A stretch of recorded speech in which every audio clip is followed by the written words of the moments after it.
left, really. I mean, yeah. I mean, we're getting pretty up there.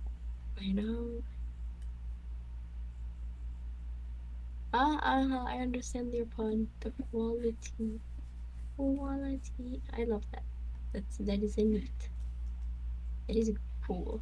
So when did you guys level up? Because I think, aren't you both also dual classing? I Or is it am. just the, what's your two class I'm a names? rogue paladin, I have a and pretty decent. my rogue was already at 8, I so wonder. I gave my paladin has been gaining points. And honestly, the only two things I got an extra attack at level 5 and the aura of protection. Oh, extra attack is epic. I have an extra Yes, attack. Like I remember when I got that with Barbarian, and that was so fun. I wonder how Zagor gets so much attacks. I want that. It just sounds so fun. it's just to do with their power up, her power up, the power ups that Zagra's got. Yeah, they're cool. They're epic. Zagger gets to do attacks as a bonus action instead of, well, Mhm. including also possibly sometimes the major. Cha. Oh, Haste is a heck of a drug. That too. drugs. Do I know that? 9 and 6, 15 total. Wow.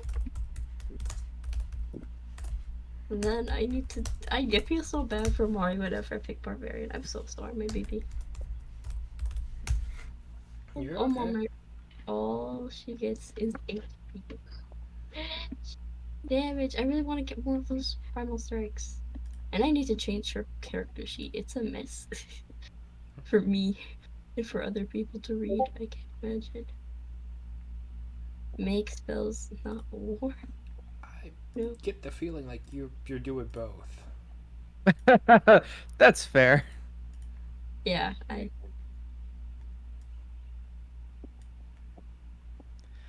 Toy to die.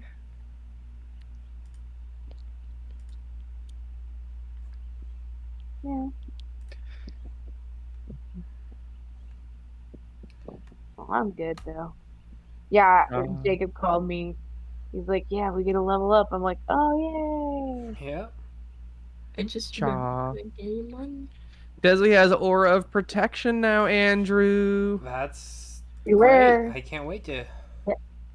And the last thing I can remember it was that I was floating out in the middle of space. Mm-hmm. Mm-hmm.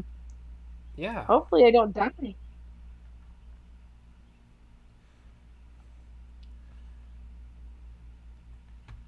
Okay.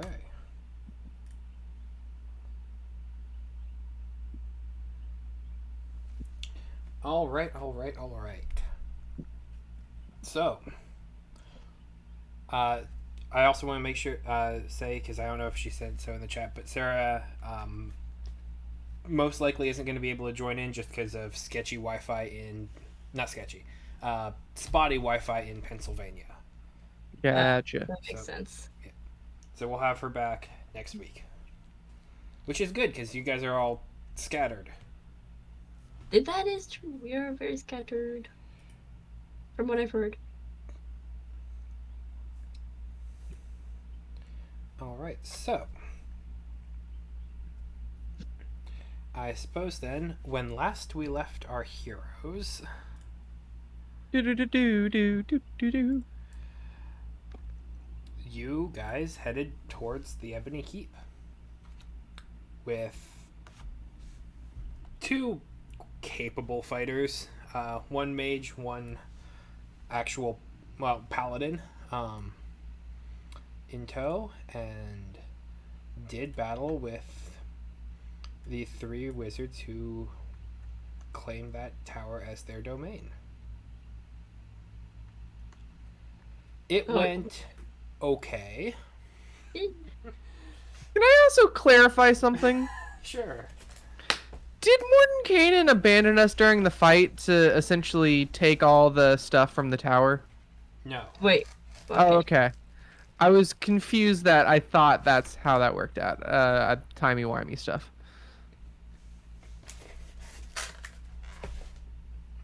been awful. Yeah, no, he entered the tower at the beginning, Hmm. and then when you entered it at the end, he was just getting in. Like, I see. he Time? missed time. He lost time. Yes. He like fast forwarded. Mm-hmm.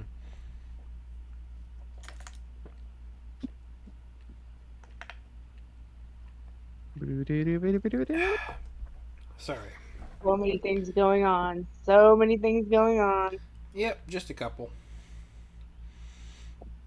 Um, and so when we left off, Zagra had entered into the pit of doom, leading into another realm, to which an evolved Morkoth kind of plopped up on top, bottling it up like a wine cork, and then the portal closed. So Zagra's out there somewhere on another plane. Same as Kara. Kara entered the tower, found the actual Vecna, and in their flight and running away from the tower, exited through the doorway on another plane as well. This one, as you have seen, the large Blightlands spreading outward in all directions, and a massive grave mind kind of pulsing and living in there. I would like this episode to be called Scattered Across the Dimensions. You guys found it. Mm-hmm. They did find the big one. It's just in a Guys, dangerous spot. please just Good Right. thing I had that scroll of sending. Mm-hmm. Cha-cha.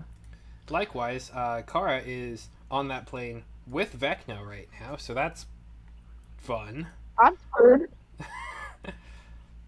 kill it.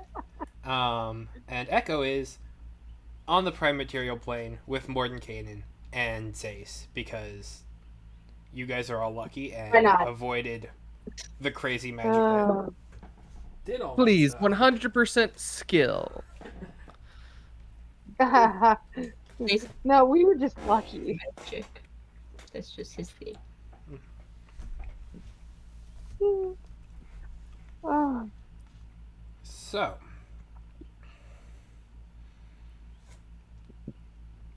I think for the sense of timing and everything, it would make sense to start with Echo and Zace and Mordenkainen. it does. It really does. Well, we know where our friends are at the very least, Ace, and we can find them either today, if Mordenkainen is so privy, or tomorrow. And Koss. And Koss. And Koss, yes. Hello, Koss. I'll admit we have not talked too much since the beginning of this fight. So hello. Oh, But yes, we should be able to grab Kara and Zagra, hopefully fairly soon. Good luck. What was that on the wind just now? are we all there? Like I'm there with you. Yep, you guys Yeah. are. After Mordenkainen was like figuring out how, getting a sense for how the base abilities of that tower worked, he was giving a very Zace-like thing of, let's not mess with that anymore, lest we all be lost to random points in some sense of time. Just so you know, Kara is very upset at Mordenkainen right now. Oh. Just to tell you, To be she will fair, have words. that is an extremely fair feeling to feel towards Mordenkainen at this point, I think. Dude. That was He essentially took us to the tower before we were ready, but And I mean, it all worked. Oh yeah, he did do that. It was uncool. He took us to the tower unprepared, half-masked, and then he abandoned us. He was to be fair, he was upset about, Circle of Eight, and he wanted to get back while Vecna had the metaphorical pants down. So I mean, it turned out okay. That far down, obviously. Yeah, it wasn't that far down. He had a second pair of pants under the first pair, it seems, but we could still kick him in the groin. Yes, let's do that. You did defeat Cool. Yes. I want, Well, kind of. I want to do some kicking today. I didn't get any of that last time. Let me get my turn. That one guy kind of did defeat himself. I mean, He he played chicken with the disintegrate spell. yeah.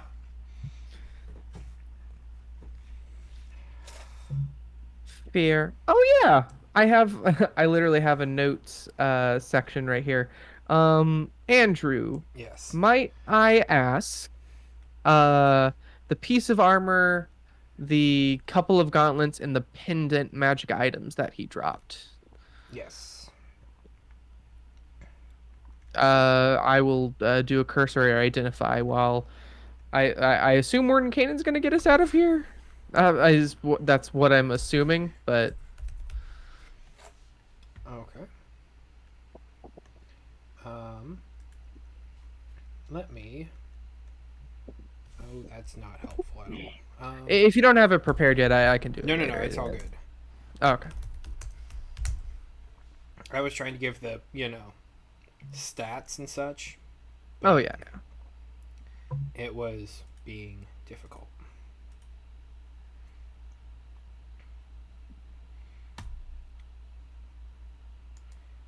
Why is this being stupid? Okay, fine.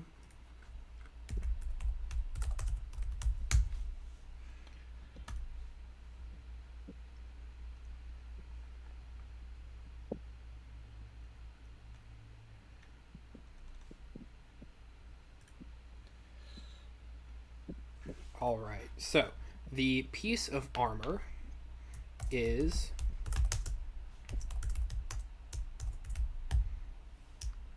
that is one. And you said the gauntlets.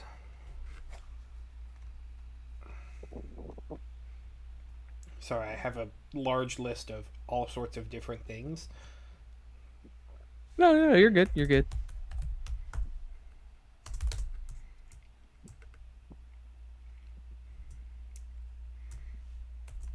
Gotta make spells notable.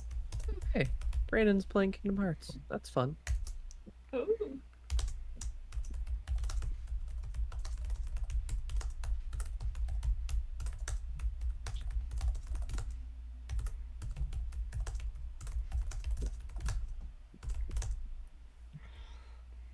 So yes, Zace, how are you feeling?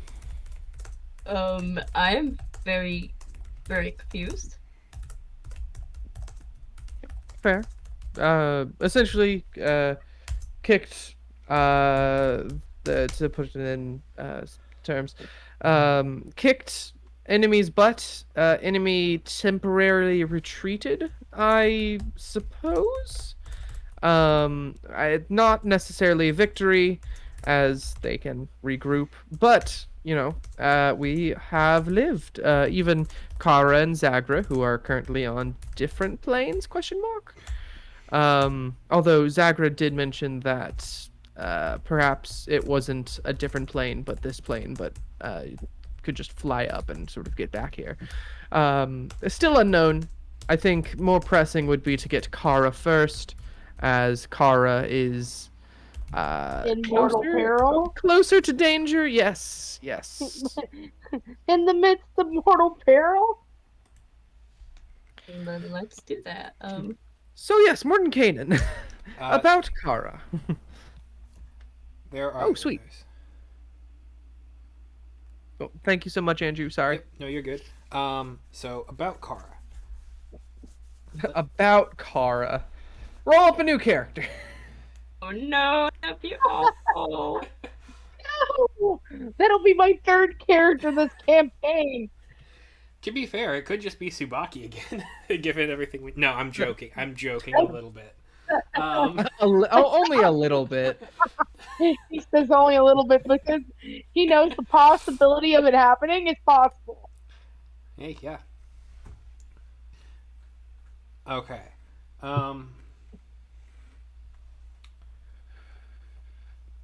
So Mordenkainen has enough spell slots left to go one way. So if you want to go ahead and chase after Kara, that's going to be tapping Mordenkainen for the rest of the day. And it All would be right. a one-way thing. Fair. I have. Do you take a long rest? Are you coming with us, or are you going to stay on this plane when we get to Para, by chance? If that's where we're heading, no, that's hang on. You better come get my ass.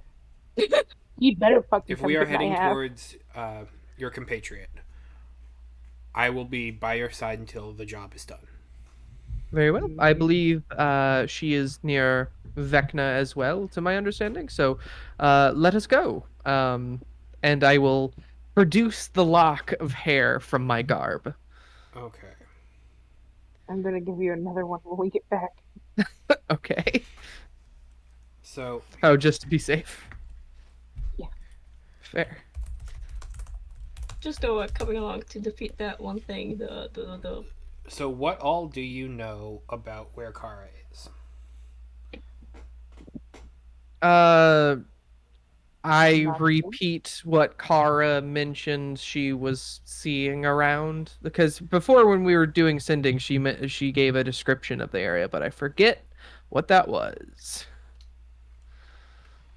I think it was something like help floating in the middle of nowhere, big giant gray thing, Vecna on tail, something like that.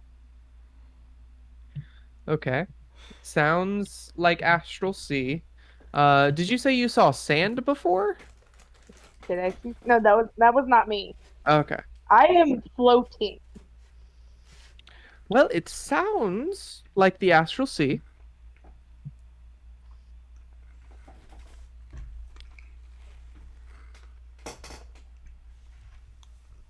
Okay. Unless, do I know any other planes of existences that could fit that description? Go ahead and roll me.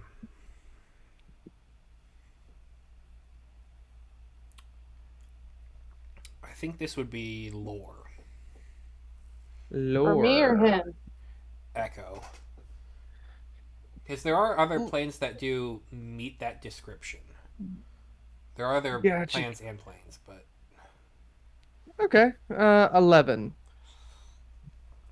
it could be um, it could be the halls of pandemonium, it could be the elemental plane of water, it could be, I mean, there are other realms that match. It's there's lots of gray stuff. She's floating, she's in danger. Mm-hmm, mm-hmm. Hmm. The astral sea is definitely an option. All right. Well, I suppose we don't have an exact location. Uh, in that case, what should we do? I guess we can try our luck with the Astral Sea. Worst comes worst, we can uh, try the Astral Sea, and if just stay there for a while if it is not in fact the place that Kara is. Okay.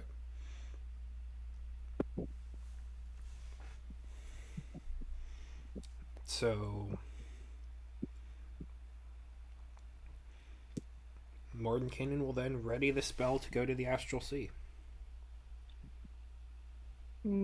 Oh, that actually reminds me. Before you ready that spell, we actually can get two chances here. Here, come into this chest. Bam's secret chest. Okay.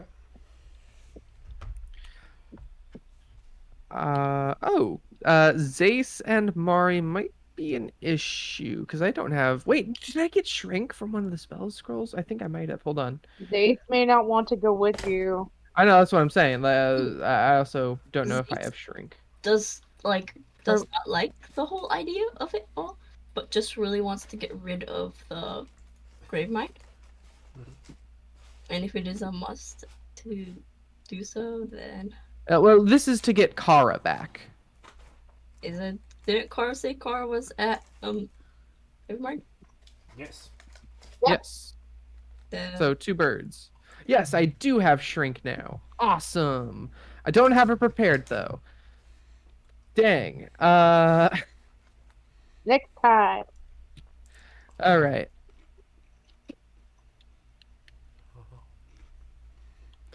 Because from what I last understood, Kara was in immediate danger, so I don't want to like Yeah. slow the roll. So yeah, I suppose as I'm sorry, Zace, would you mind staying on this plane for now while we get Kara come back in a day or two?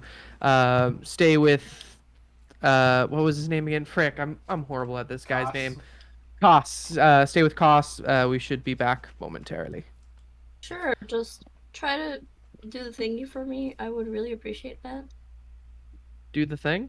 What? No, Which? defeat the grave mine if you find that. Yes. Perhaps not today though. Um, I don't know how the time works in there in general, so go ahead. All right. Very Yes. well. So Morton Kanan, let us away. Uh, go and chest Bamf to Astral Sea, Open chest. then open chest.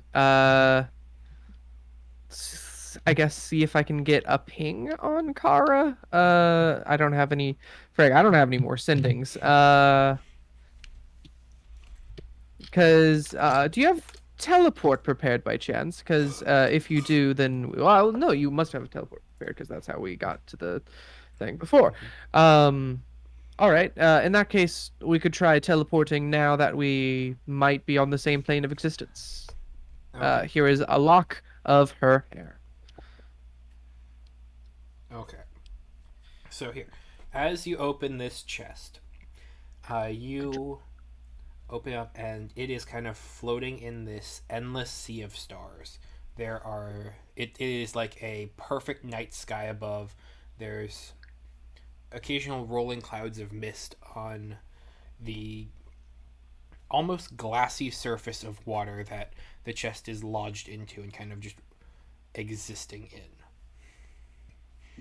You open up the chest lid, um, and it is patterns all around. It is the height of cosmic wonder.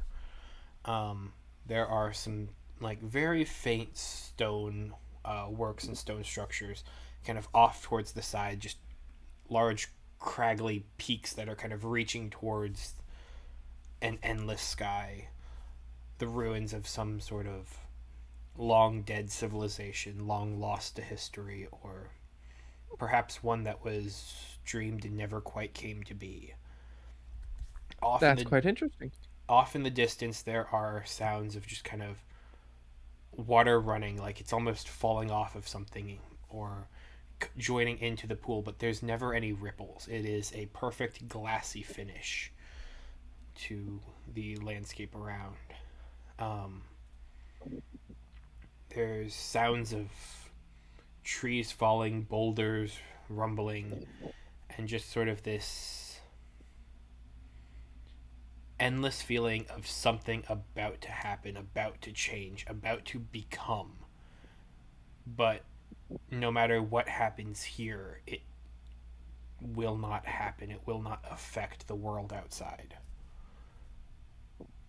It's almost as though this entire area is teetering on the precipice of becoming its own thing, but never quite fully realized.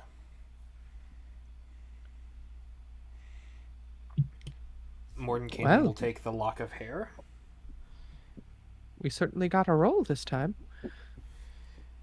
and begin to ready a teleport. Wee. Wee, wee, wee.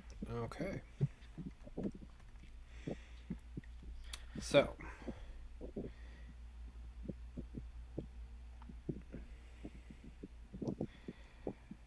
I need you to go ahead. He does have an associated object for Kara, which is great. I need you to go ahead and roll me a D100. Ooh, I get to use.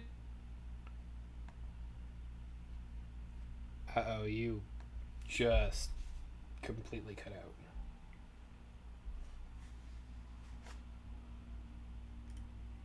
Oh, hi, hello. Am I back? I can hear you. Hang on one Hello? second. I Can you hear me? Oh, okay. I can hear you, but I heard, ooh, I get to you, and then it just, like, completely audio distorted, like, cut off at that point. To use my big die, Gotcha. Alright. the one trapped in the Dragon Ball. Yep. All right, Yep. die of fate. There we go. Now it's rolling. All right, that's probably not good. That's a 7. Alright, so that's a mishap. Oh. So that's gonna be 3d10 force damage, and we're gonna roll again. All right, die of fate. 62. Okay, so both of you take 21 points of force damage. Ah. And you said 62? Yep. Alright. And you watch You got as this spell kind of goes off and it begins kind of tunneling and like pulling different areas together here, and it seems to be fighting something. And as you are there, you see this kind of immediate ripple around you that kind of breaks this glass surface, and you are pulled into it violently, disappearing from this one point of being and kind of exploding outward on another on the same plane. However, Oh. I will note that the area that you are in, you are, weirdly enough, it feels like you are kind of floating on the water here. Like the chest. Did you bring the chest with you? The chest is still floating in space. I can summon it whenever, so I didn't think there was a real need. Okay. So you are kind of just floating, existing in this. It feels like a shallow depth, but like if you look down, it goes on for seemingly forever. But like it's, you are buoyant in it, just kind of on the surface, and the parts of you that kind of come into contact with this water, they aren't wet, they aren't moist. It is just sort of a point of equilibrium amongst the stars, a meeting point between the endless seas and the skies and horizon above. And reflected in that is this large tear, this huge seam of undulating masses that kind of crosses the sky.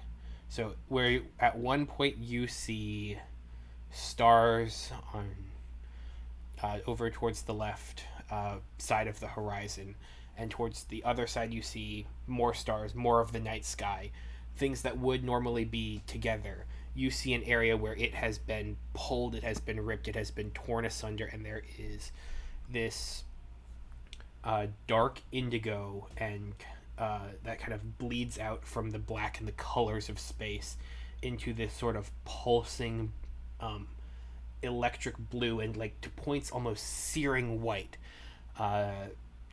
semi-gelatinous streak that kind of cracks across the entire sky.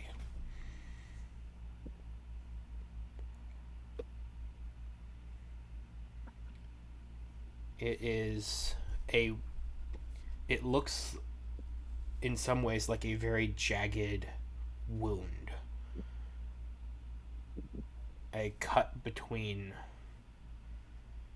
what, like, you've done experimentations kind of, you've had to cut off your own limbs before to escape prisons to the astral sea before. So like wounds are not something that are foreign to Echo. This just seems like that on a much larger scale.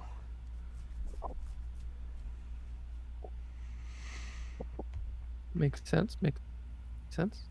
And this is just kind Wow. of cresting over through the sky, kind of eventually, like, if you keep going, it will eventually fade out to points where your eyes cannot physically render anymore. But it just kind of is above. All right. I will look around for Kara.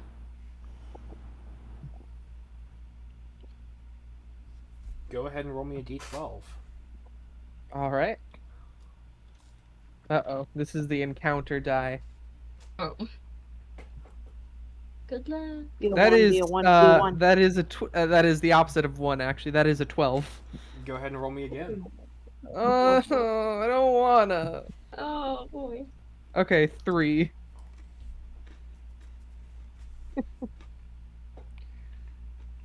Goodbye, Jacob. It was nice knowing you. Twas a good reunion. Run. Bow, now, now, now, bow, now. Do we have You- more to Kaden? Right? Mordenkainen is here, yes. Yeah, I it have is.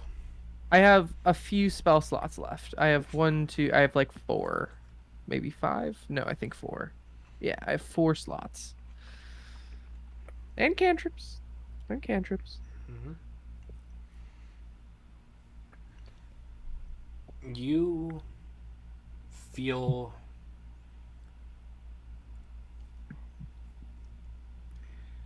you don't hear anything, you don't see anything, but you feel it. There is a presence moving around beneath you. Maybe 500, 600, maybe even 1,000 feet away, but it is large. And it is just kind of existing beneath the waves, watching over where you are somewhere. Uh-oh. Well, not ideal. Mordenkainen, do you have any frame of reference for this?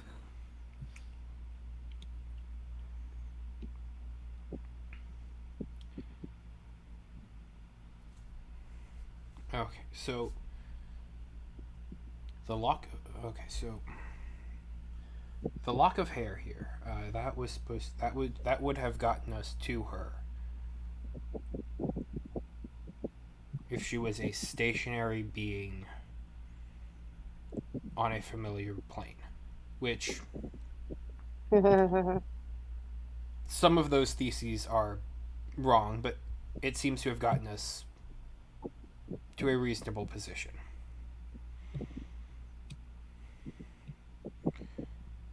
Yes. um.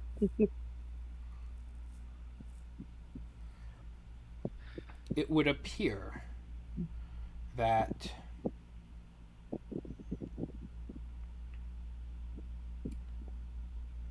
we are at a location that is adjacent to wherever she is. A bit of a few knots off, or miles, or however distance works here. We're gonna call them blurbs. It's just a couple blurbs off, I see. Okay, wonderful, wonderful. Yeah. So All right. she, It sounds I like you know what feel you're saying, man. comfortable saying that she is not on this, on upon the astral sea.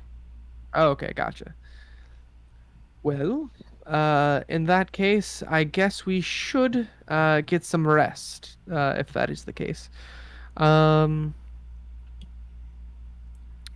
we are unable to sort of teleport away from here currently. Well, at least to a assured location. Here, step into this, and I will summon the chest again. Yeah. Oh my.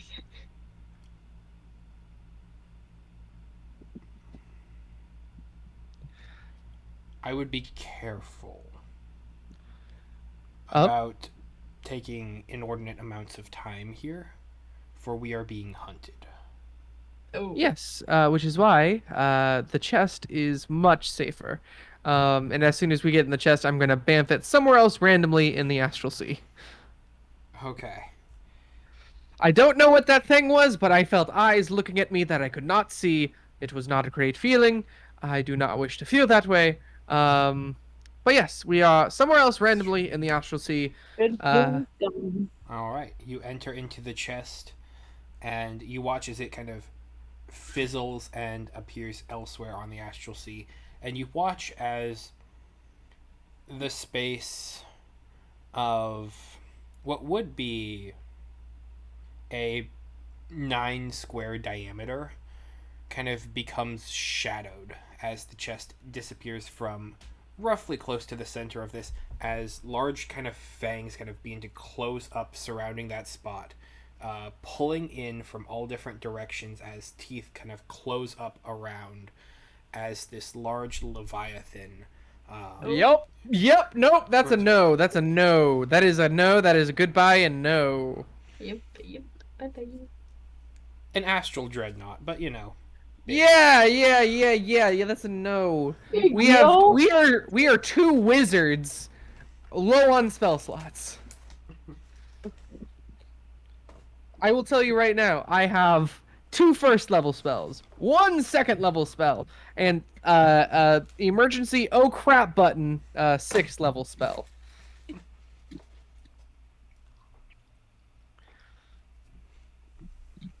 All right. Well, I suppose we should get some rest. I have some spare bedding in that chest over there.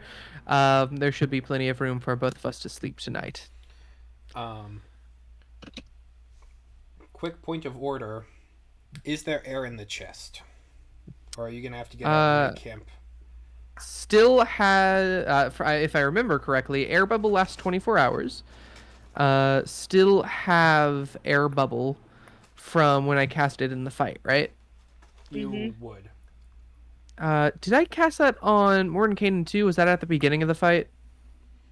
Yeah, you did that on all of us. Sweet. Okay, then you can camp out in the chest. Wonderful. If not, Kind of like, sense that we might end up split up, and you didn't know where we were going to end up being. yeah, and the whole blight inhalation thing.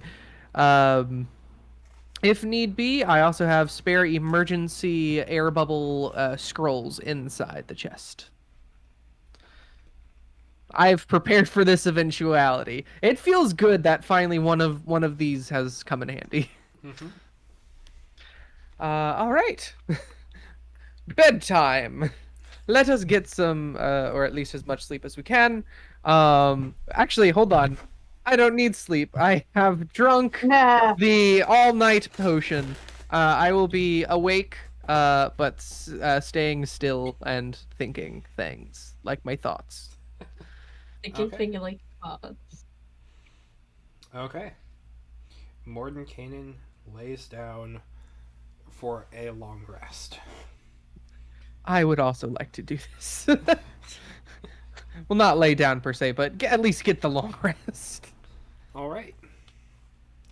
So that's going to be 8 hours then.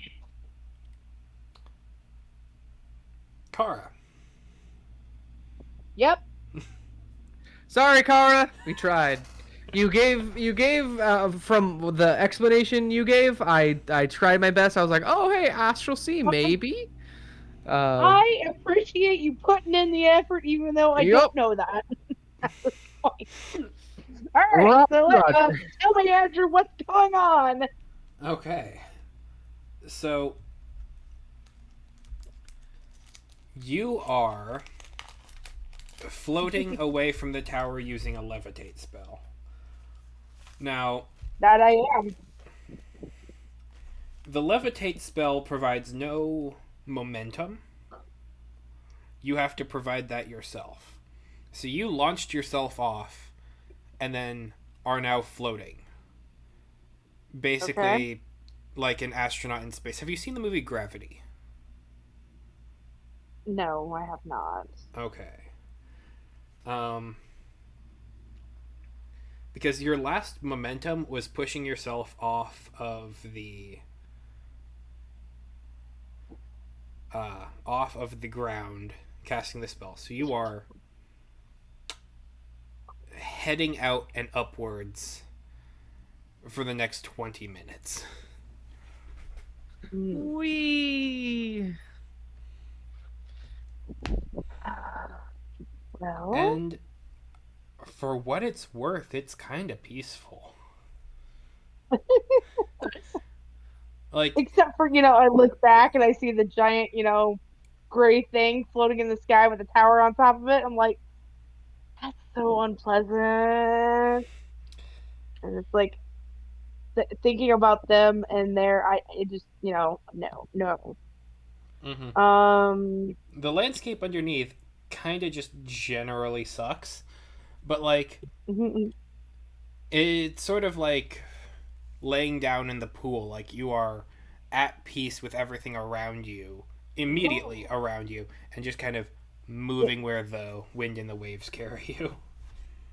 you know what? Let me look through I do not have invisibility ready, do I? I used that up, didn't I?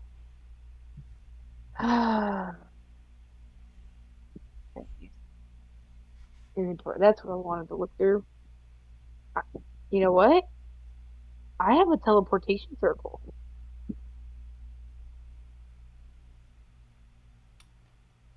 Okay. I do. I actually have one in my scrolls, I believe. I don't know where it sends me. I assume it's going to be back to the Sea View Garrison. Yep. Yep. That is where that Uh, one is tuned to. Okay, so that's um. great. I will say, as a flashback ensues, you hear echo inside your head. This will work if you're on the same plane of existence, existence. Oh.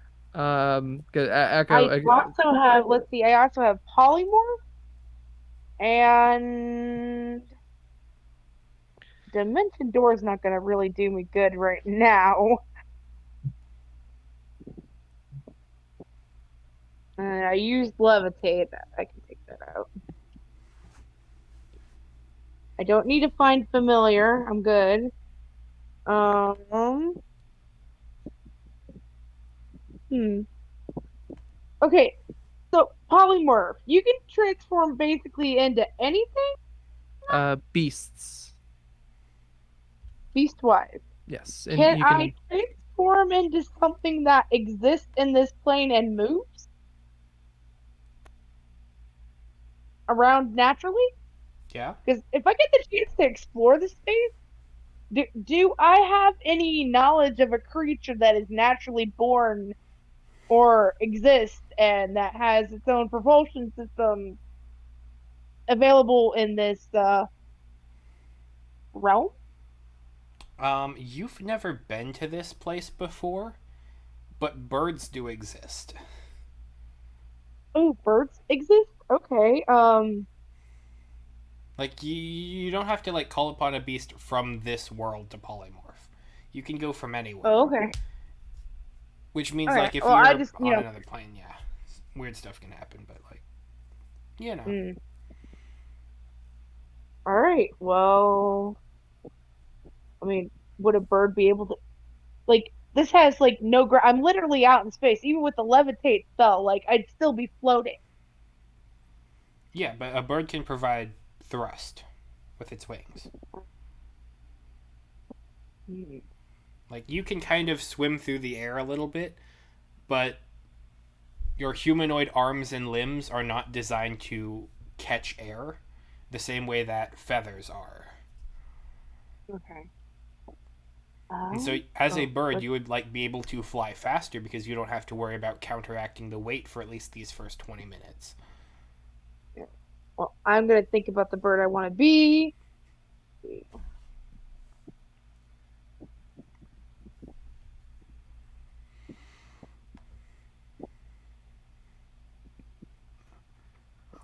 What kind of bird?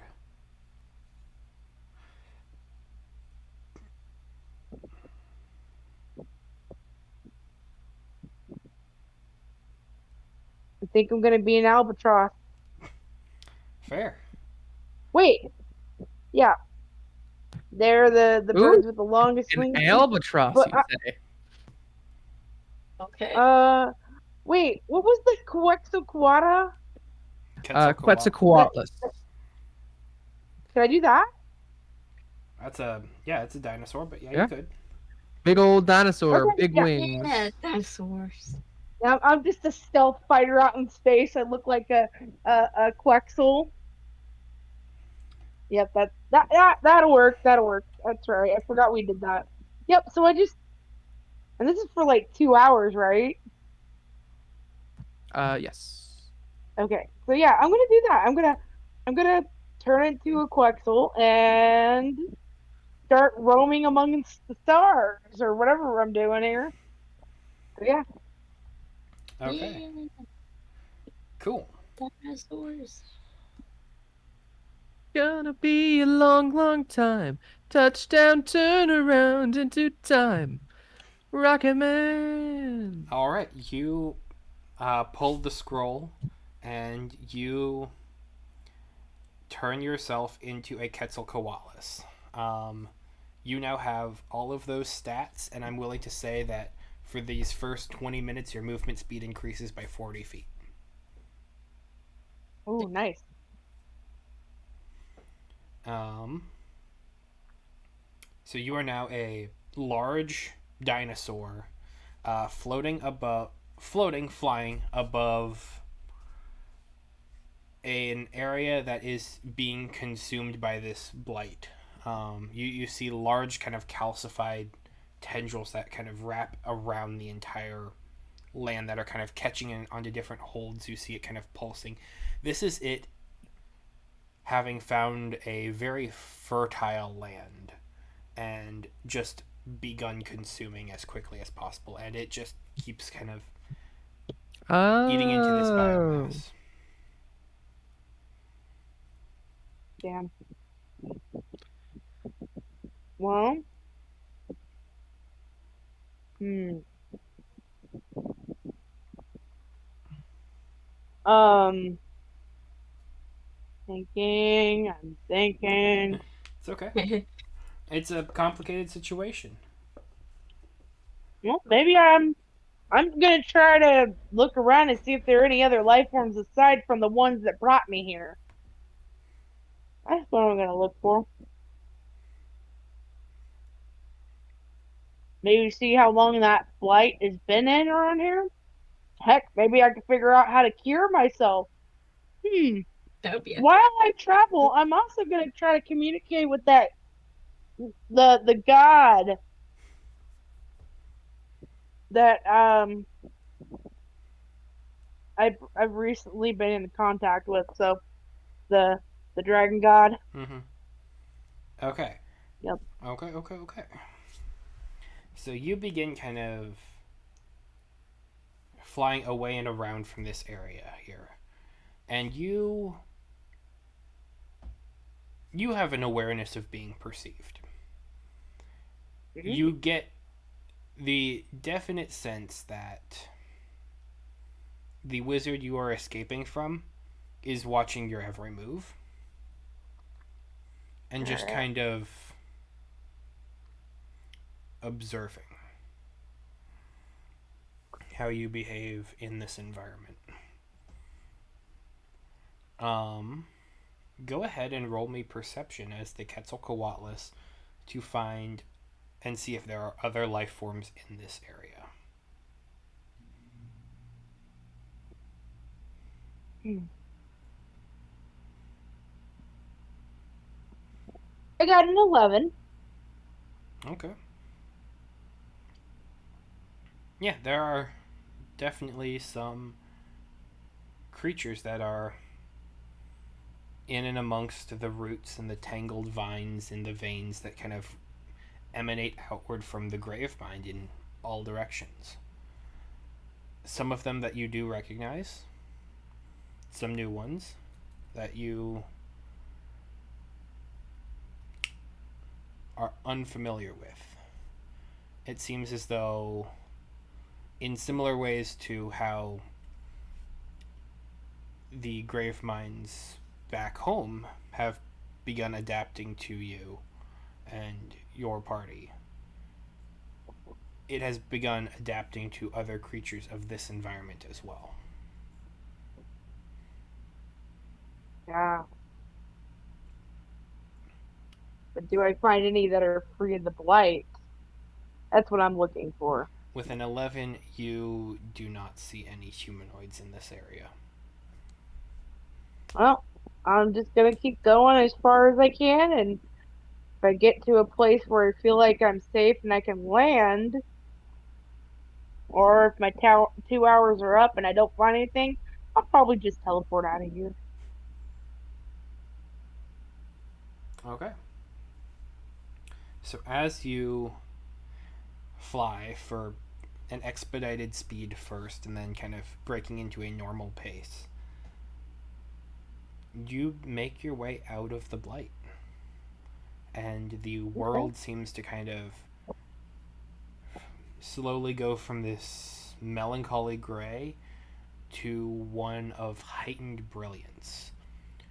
The plants and the plants at the base, the trees that grow up, they all have this pure effervescent green to them. They radiate with colors inside of their leaves that are like that of a setting sun. There is warmth in the sky as you notice that there are two stars, one near, one farther, that kind of light up the sky as there are thick clouds and just large open expanses. Yeah, I don't think this is the astral sea. Hmm. You see that there are herds of animals that kind of begin migrating around as you and your larger form cast a very decent sized shadow upon the ground, and you see them kind of begin flocking and migrating in different paths and directions. Um, and these are creatures that you are not entirely familiar with, but you do recognize. You would recognize a couple of them that your presence kind of drives to a stampede, and then they eventually kind of move out of your range. Oh. Large rhinoceros type creatures that have crystalline spikes and shards kind of growing out the sides and the back of them that have this moss that kind of grows up and around them, but specifically not blight. Six eyes, six legs that just kind of go pouncing and trampling on the ground and running off into a distance of amber wheat and corn and fields that go on seemingly forever. Ooh. If there are fields and look like herd animals, there may be people. And as So I start to, okay, good. I was like, I'm gonna start to look around the area.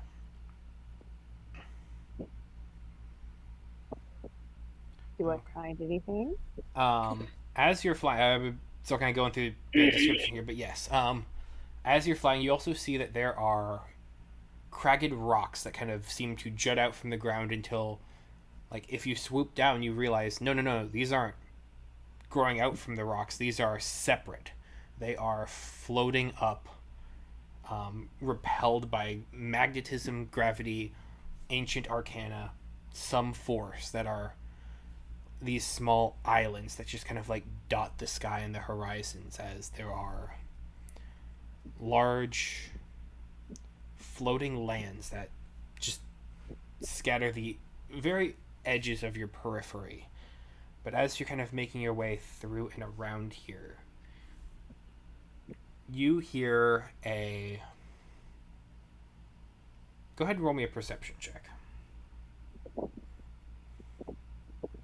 You got this. Got a 21. Yeah. All right. You hear a quick call out from a humanoid voice, and you are able to see fast enough that from the ground there is a small, um, what looked like rocks originally, but you can actually see the is an illusion spell. You see kind of flying up from there a three-weighted bola that kind of is going to kind of try and catch you in it, and you are able to quickly duck and dodge out of the way. Okay. But there are Uh, definitely humanoid creatures in the area. The hungry monsters around. Nums. I mean, they might think I'm a hungry monster, but I'm not. I You're a mean, giant not for what dinosaur in they this think. land. Oh, you It are is understandable. I mean, considering there was a giant rhino looking thing, which I was assuming maybe what was a triceratops, but I'm not sure. Oh It, yeah, that is. I believe it's the rhino things we saw in Alec. the one town Alec. Yeah. Oh yeah. Oh, That. interesting, interesting. All right, well, um, is there any way for me to communicate with You're a giant them? bird. A giant dinosaur No, bird. that's right. You can squawk at them. I'm. What? Nah. Um, by the look of them, are they tribal? Are they city? Are they farmy? Are what they looking like they sporting? I mean, you Um, said bolo, so I'm assuming low tech. the ones you see here are tribal. The one, Okay. the individuals you say kind of emerging from this illusory area. Um,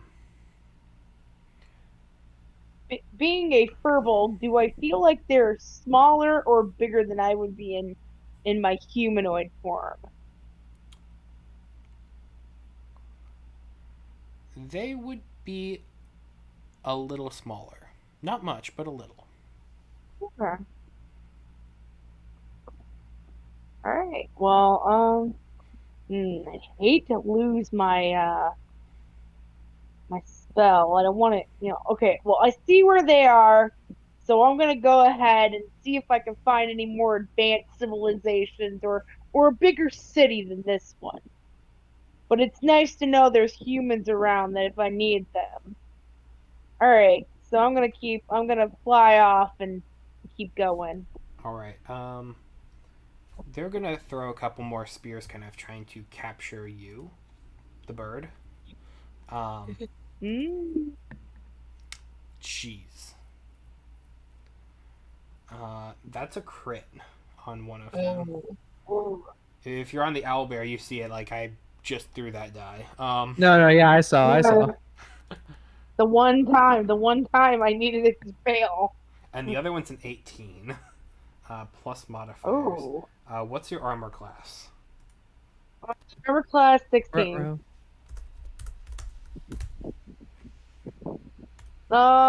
Yeah, no, that's basically it. Okay. Actually, wait.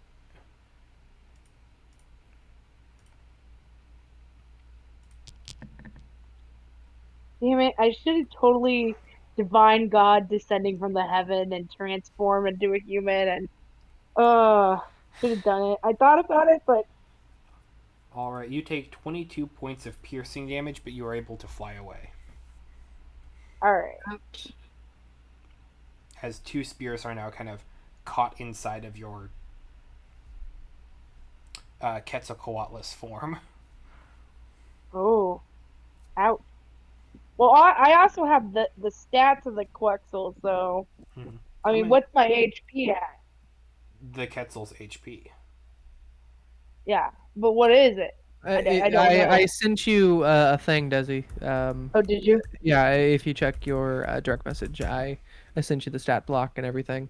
Yeah, so quick rundown: AC 13, hit points 30, speed 80 plus. What'd you say, Andrew? Plus 40 for the first 20 minutes. plus Oh, 40 there for it the is. 20 minutes. And then yeah, everything else. Oh, okay. So hit points 30. You're down 22, so you have 8 before the spell Wow. automatically ends as you lose the form. But that's good. Well, I'm just gonna keep going then. Okay. You see them Yeah. kind of curse their misfortune and kind of retreat back to the barrier and keep an eye out. Just kind of like keep watching. Um,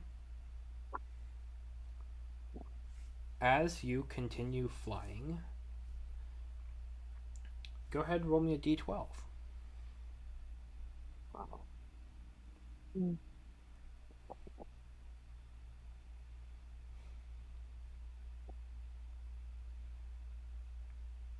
I got 3. Okay. You see this large jellyfish like creature that just kind of is floating amongst the clouds with these long, very thin, barbed tendrils that kind of just rake along the surface of the ground. And it's just I kind of avoid them. floating with the wind. All right. Yeah. I fly around it and avoid it like heavily. Okay. You feel like as the wind goes, it kind of pulls a little bit in your general direction, just kind of moving into the wake, but like you get the sense that it is moving with the air, with the wind. It's not moving on its own, and it's just kind of a bottom feeder, but just Mm. floating. And perhaps the mantle itself is 30 feet tall of just these different colors that kind of blossom, deep violets, deep blues, greens, reds, oranges, that just kind of like rotate up and around with these long um, fronds and tendrils and fins that just kind of like catch the wind at different angles.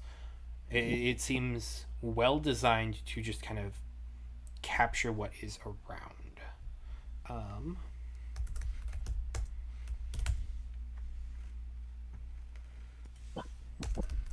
Okay. Mm. um, Yeah, well, he's awake now.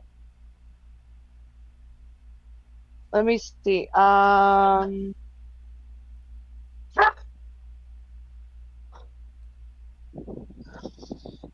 As I said, I'm just gonna avoid the big tendril thing. I don't want to mess with it. I mean, okay. Yep, it's it's basically not bothering me. I'm not gonna bother it. okay. Yeah, it's basically a giant like man of war jellyfish that's just Yeah, there. Um, it's doing what it's doing.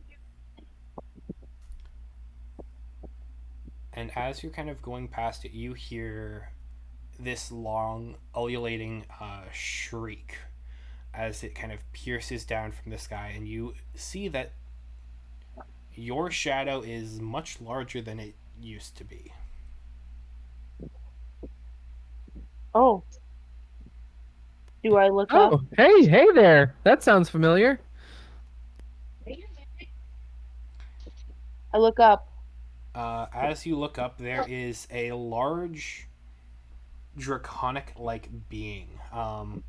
You see it has 4 wings that are each kind of segmented outward, like almost like a butterfly, but with some of the areas that are completely translucent. And so you can just kind of see the light from the sun, like sun's passing through them, casting down these different rays of light.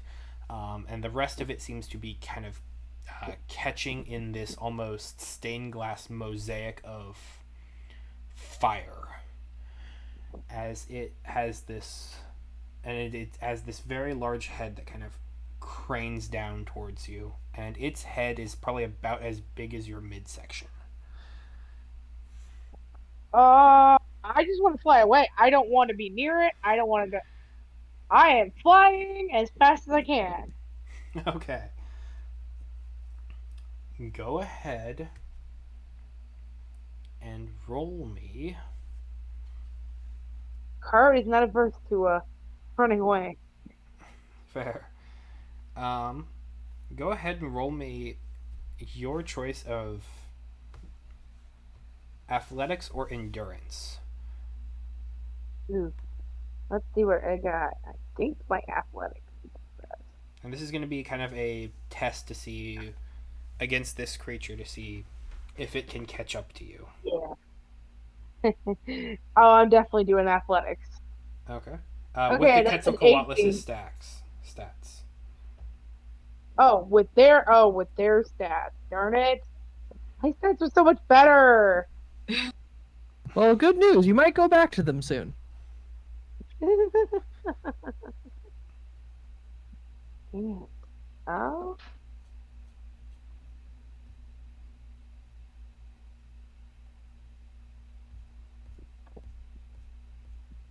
It would be strength.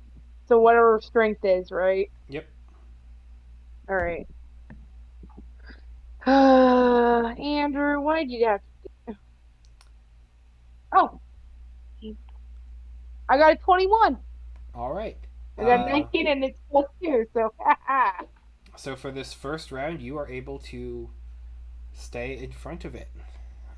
You are able to avoid its clutches, and you watch as it has these two long legs that were kind of almost tucked up and kind of moving back alongside with the very almost mace like tail.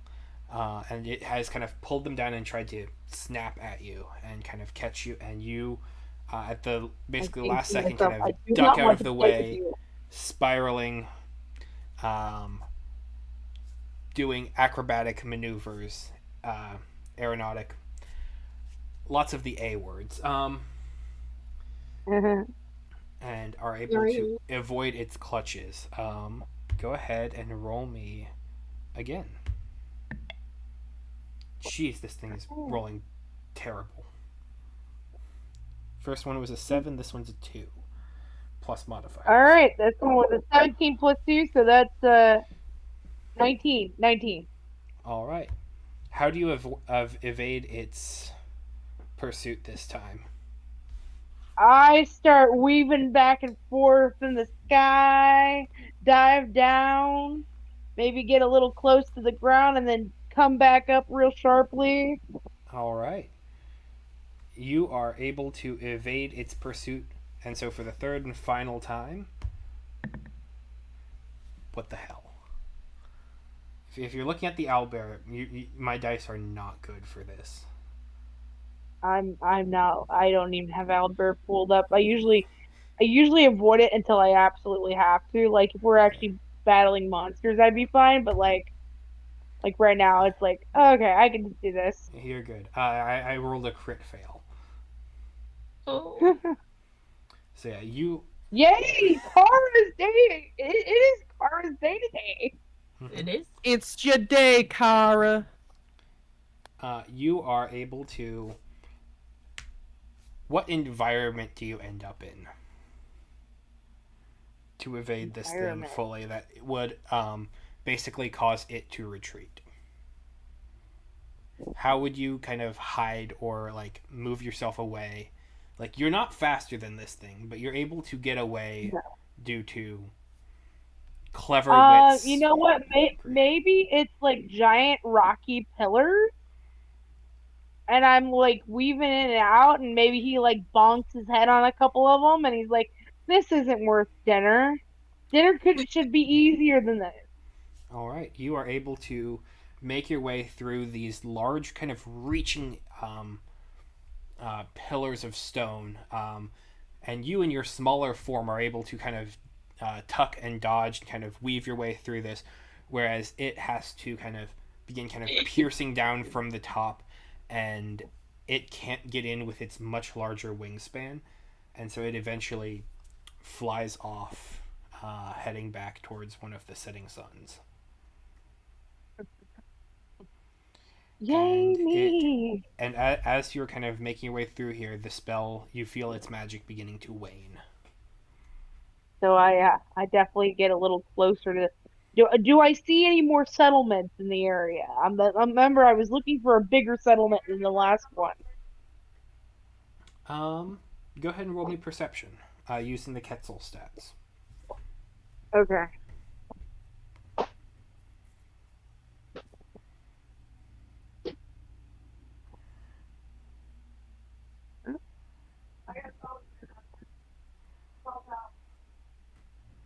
I got a 15. Okay. Um, you see kind of just off to the edge of probably if you push, you might be able to make it there before the spell ends, but there is a couple small puffs of smoke from areas within and around the edges of this rocky fields. You said puffs of smoke, Mm-hmm. just a few. A couple. Small little All right. pillars. I don't want to land really close to them because I mean I don't want to scare anybody. So I land a little bit of ways and wait for the spell to end. Okay. You, the form of the Quetzalcoatlus reverts back to Kara as you are on the ground. And now that you are here, like on the ground, these pillars are reaching 50, 40, 50 feet up. Like they are tall, they are needles to the world that is here. And you are just a small humanoid walking amongst them. I'm impressed. I start heading towards the smoke Okay. that I saw. All right. You make your way there and you see several small huts with different bits of thatch as like roofs, as structural pieces, um, and you like there are elements of it that are built from the rocks here, from these spires, and they are kind of.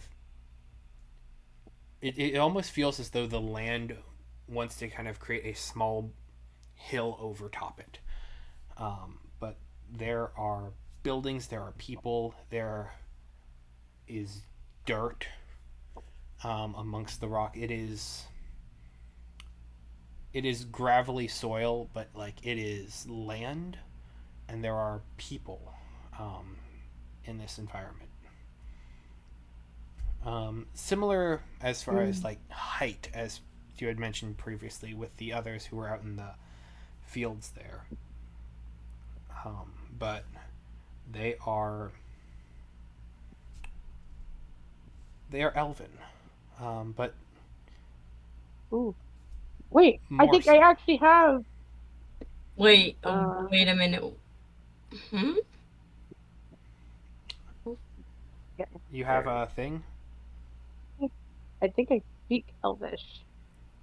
I think. Don't quote me on that. Languages, there it is. Proficiency. Elvish! I do have Elvish. I have Elvish, Giant, Common, and Thieves' Okay. Um, I guess, I mean, is it late? Is the sun still up? Or the sun's still up? Yes. You get the feeling Alright, that the darkest it gets here is a twilight as they move around. yeah, I guess I go up to a door and knock. I mean, there are people kind of out, kind of Oh, the going people, about their day to day lives. If you're making your way in, they will very clearly see you before you make it to a door. alright, okay, that's fine. Um, I guess I'll look for the person that seems like they're in charge. All right, Being a small village, I'm sure there's a head of some sort. go ahead and roll me a streetwise check. That'd be wisdom, Charisma. charisma. Okay, good, good. And I'm me again, so ha Yep. ha.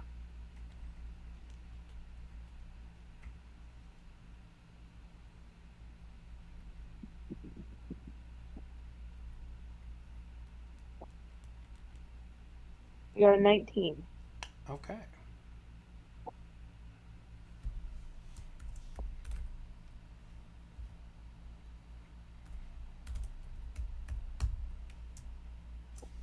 All right. One moment, as it's just here. It's fine.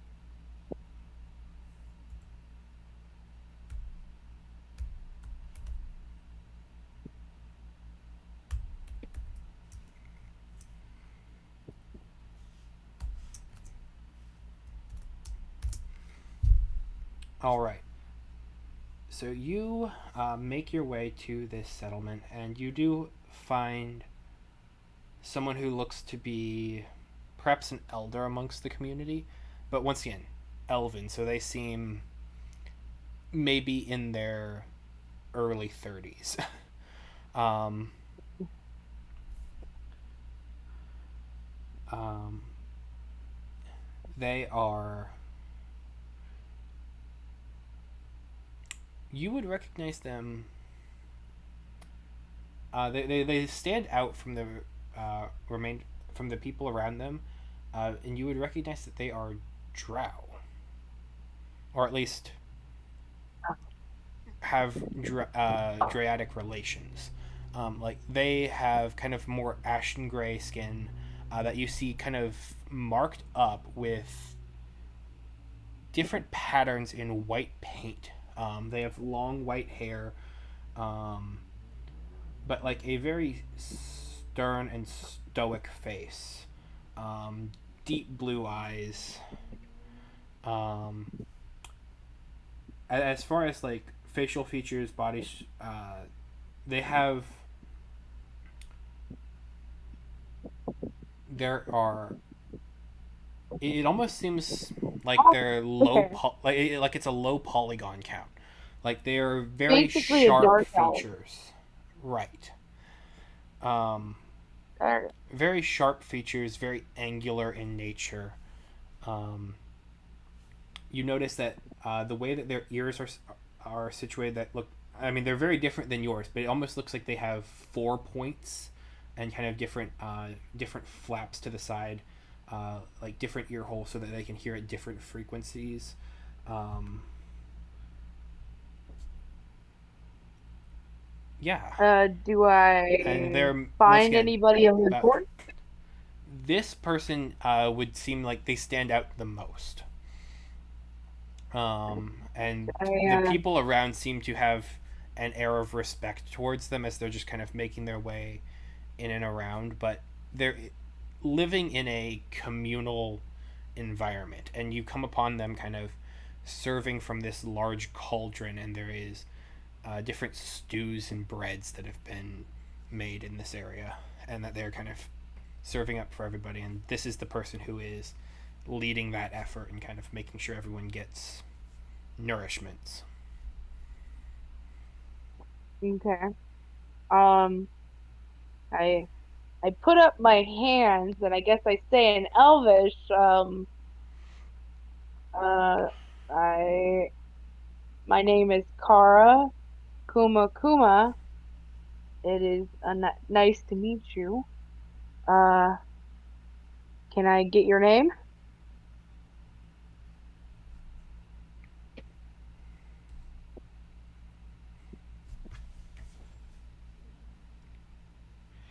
Um, you see a couple others kind of in the area as you kind of make your way. They kind of step back because you are in maybe a bit of apprehension. I think that's probably the best way to put it.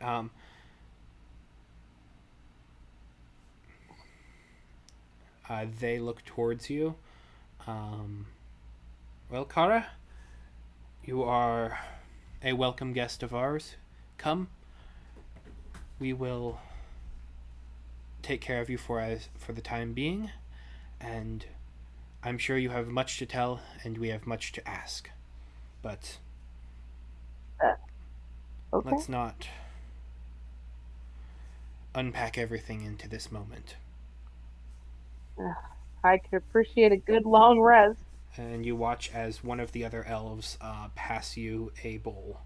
It is wooden. It is seemingly handmade, like turned and kind of carved out, but like very well done. Um, and they kind of head back and grab another one from inside of another hut for themselves. And I I say cheers, my friends, and down it in one gulp.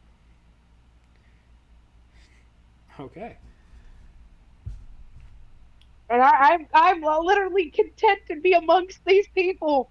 I don't know why, but my sailor and adventurer side is like, oh my gosh, I found people like me. I get it. But how much money do they have? I don't care about money at this point. Hey, Kara Oh, doesn't understand. wow. Character growth When, from Kara. no, no, no, no, no, no, no, no, no. When she is amongst things that she can take and have for herself, she's fine. But in a survival situation, the most important thing is her life. You don't understand. She's a sailor. She has lived through things. and like you're in a rough spot. Like you are wounded in several different regards. Like you carry with you a weight of exhaustion. Like you have made a long journey because you have, and they recognize that, and they're willing to just give you space Leave me to be. recover. Yeah. Yep. I park myself next to whatever the most comfortable seat is, and I start to doze off. And I'll be like, you know what? If they decide to kill me or capture me at this point, I don't even care. They will make sure And that I you fall asleep. have um, an entire area that you can kind of go to. Like they'll set down some different straws and areas where to create maybe not the most comfortable, but like a makeshift sleeping area.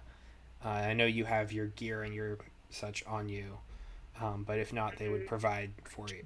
Like you're able to get a rather good night's sleep, though it is out and amongst and under a very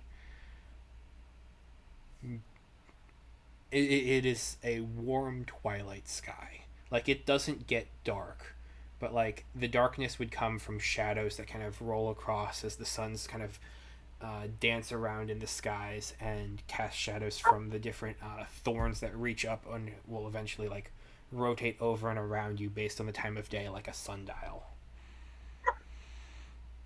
I think to myself, what a peaceful place to find a nap.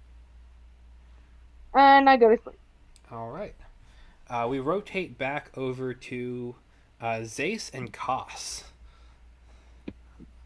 on the Oh, prime material plane. well, they just poofed away. I say about Morticated and Echo. um Echo, yeah. Just normal wizard stuff, I guess. Just poofity poofity poofity. To be fair, we didn't really poof. We kind of walked into a chest and it that material. I guess the chest poofed. Yeah. Poof by extension. Yeah. Poof by extension is a good name for a band.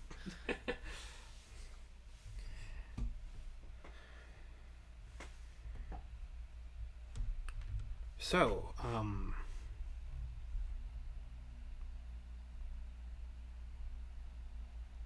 where to now? Um, I have no idea. I was hoping to destroy the what is it called? I lost it in my brain. Grave fine thing, but I guess it's not here. And is the tower even still here? I think that. Yep. Yeah, there is a long kind of scraggly tower that points upward. It has a large kind of scar kind of carved into the side of it from Mordenkainen forcing it open and then throwing a meteor swarm at it. Um, it has a strange reverberation of magic to it, and Mordenkainen seemed very weirded out by it and said just maybe don't mess with it to Echo. Mm, That says a lot. Mm. But like what once was a small town here is very much so reduced to a lot of ruins. Like there is a large open space here that was once a small town. Oh yeah, I can just imagine Like what has happened it to this looks like place. the aftermath of a giant wizard battle. Yep, exactly. Um, Like there's areas of blighted lands that have been kind of reduced to crumbling ash and just kind of calcified dust that is all around, craggly rocks that kind of have crushed, come down from space and kind of cracked. Areas where there are still scorch marks and smoldering fires and embers. Areas where now almost petrified wood has caught in some degree of singe or fire that will eventually kind of fade and go out as there's just not much more to consume. And just at the yes, center of it all, a tower. this is awful. Um, wow, an amazing place, I tell you. Oh, I I don't know what to. What do you plan to do? I ask. My contract was here for the wizard. And he's gone. I hope you find him. If you can poof around as well. Uh, I'm not the spell slinger of my troop. That's they've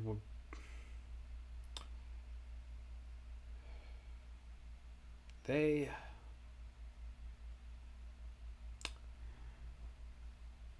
haven't had access to high magics like that before in a good number of years. Well then, I'm sorry to hear. Hmm. It's okay. I Their memory is with okay. the Chronicle, and we will complete the contract. Honestly, I don't understand what you mean, but have good luck with everything. I hope to never see you again. To be honest, these encounters. I don't know, but um, Mari and I will. Is the tower still existing? Is it like still there? That's Yep, so weird. it is there. It is the I one want thing to. that stands in this area like a long needle that just reaches out into the sky. I really, really want to bonk it with Mari, but I don't know how well that will go. How is that thing still existing?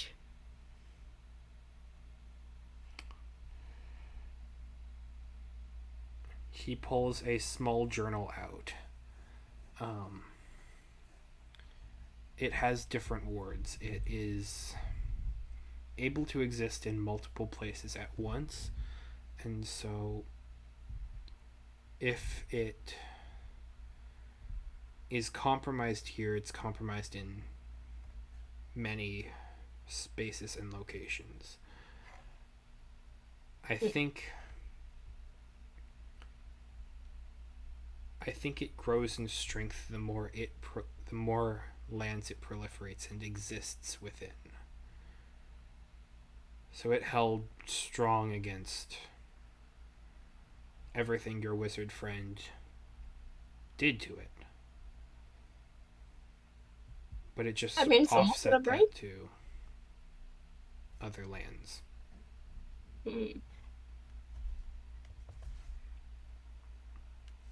Well, I think my Dino and I will go ramming a bit, do some more damage. Then we'll probably head back because there's nothing much we could do. I'm just gonna go back a bit. All right. I'll be back. You and Mari are able to take several strong hits against the tower. Nuts.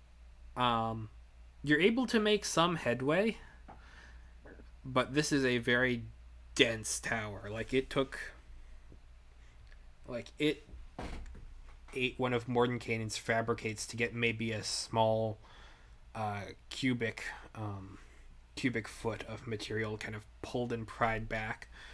Like Mari has the siege capability to deal double damage to structures, which is great, but at the same time, this is a strong and resilient piece of architecture. It You are able to leave marks in it. You are able to kind of peel back and break different aspects of it. And if you continue going for maybe a couple years on end, you could maybe fill it. Oh my gosh. Yours? I think we're good for the couple bumps we gave it. You told that tower what for? Mm, 4 bunks? We'll do it 5, just because I like around the number. Okay. Yeah, you leave your mark on this spindly black spire. Um, Fantastic. Now the world is yours. You know that Echo and Mordenkainen are eventually coming back to meet up with you again. Not sure where they're gonna zap in the world. Into appearance. Where are they gonna come? I'm not sure. So, mm, mm. The first thing I'm gonna look around real quick, and I'm going to try to find, um, like a notebook, like a blank notebook or something, if that's around here. I feel like that's a very reasonable thing to find. Yeah, you would be able to find a notebook. Yay! Or something that can serve as such, maybe partially damaged from fire or battle or something, but a method to write with, yes. Nice. I'm going to keep that for my buddy that was writing.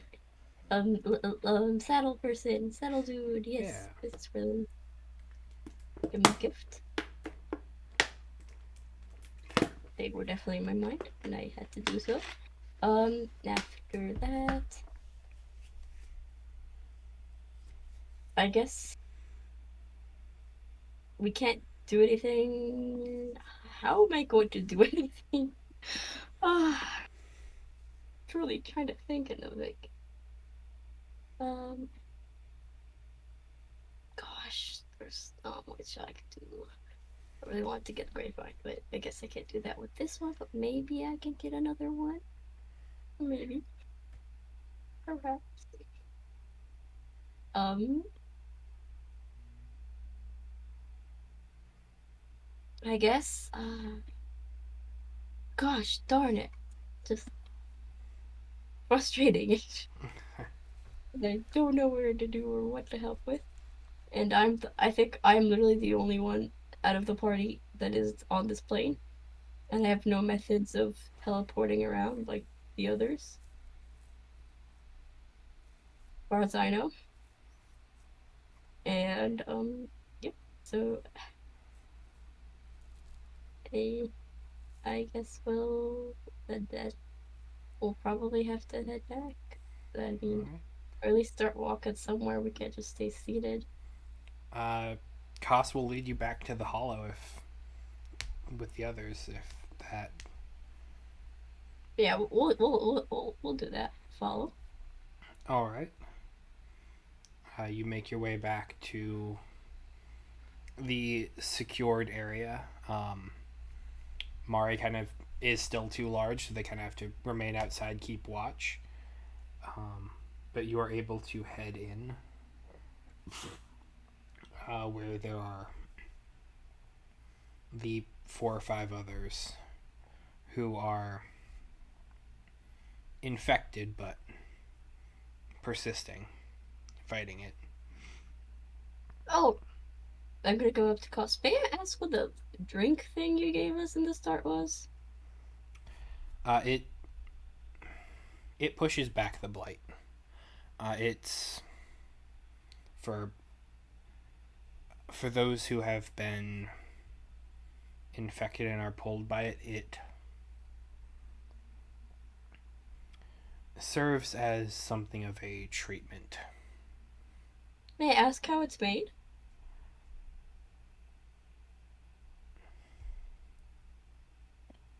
I've been distilling it from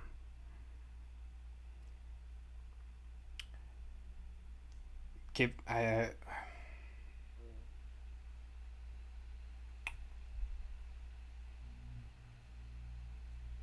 I have something of a relation with some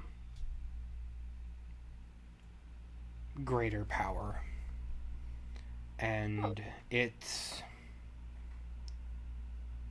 is tied to me very loosely, but there is enough history and connection there that I am able to extract some of its healing essences to Oh, push back against it. well, I was about to say if you need any help making it, I could help, but I'm not sure how to help with that part. I um thank you for helping me, I guess. This is The thing with this land is it catches, and once it has root, it holds on for a grave amount of time. And it holds, and as it catches, as it continues, as it presents itself across and upon you, the more of you it sees, it hears, it experiences, it begins to see everything that is within your mind's eye, and then through your own eyes as well. It knows where you are, and this is the only way we've been able to keep it at bay. It hasn't found the hollow yet because we push back whenever it tries to look for and through us. yeah. I remember you telling us that creepy magic the thing that likes to look at us. Wonderful. I really like having that with me. I'm being sarcastic. I really do not enjoy having that. Don't worry. I don't think anyone here is a happy or willing participant in the endeavor, but we're all trapped here in this land and fighting our way out. Though maybe not as bombastically as what had happened over at that tower. Yeah, they did a lot. I think hopefully they did do a lot. Yep. I don't know how. Don't ask me. I I'm Magic's trying to cool, find but them. like there's the battle rages on in every different way. There's more than one way to fight back. You're right indeed. I don't know if you knew, but I think we told you that if you kill the gravemind things, it at least removes a bit of the blight in the area. And we were hoping to get the main one in that tower, but the tower is like it's not here. Like wait, the tower is here. The gravemind isn't apparently. So I might head to another one. Yeah, Or I like, was hearing your friend ramble on about that. It's a bit much, but A yeah, it is, it's but yeah. it's Well, the whole reason I am currently here. I am doing this to help protect my people, and if I have to keep fighting the thingies until I break all of them, then I will do so. well,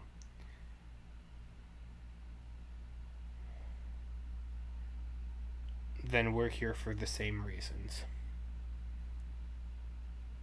Okay, neat, cool. I guess I'm going to be heading to one if you want to follow in the future. If you want to come along, I do not know, but I'm going to one to knock it down, maybe, hopefully. Right, Mari, we can totally do this together. Wait, Mari's not here. Ah, I'm so Mari stupid. would have a triumphant and assertive absolutely look to them. Maybe a Yeah, little bit unwarranted, but like very confident. yeah. Zace is like so used to talking to Mari, then realize Mari's not here. Oh, yeah. Um, uh, yeah, I'm going to go now. If you guys need food, let me know. Bye. And then he just like, I need to go talk to my dinosaur. Ah, this is too much social You can head interaction. out to It's very Mari. Yeah, no, they aren't gonna stop you from heading out of the hollow there.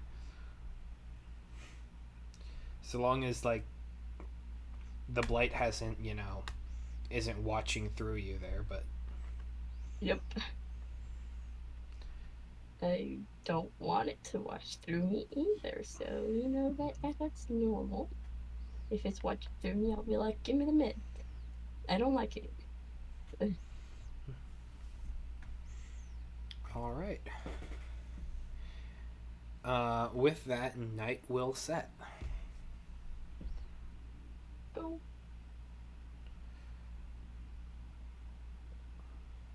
What sort of things do you discuss with Mari? I think I just talked to Mari, let Mari know like I'm sick.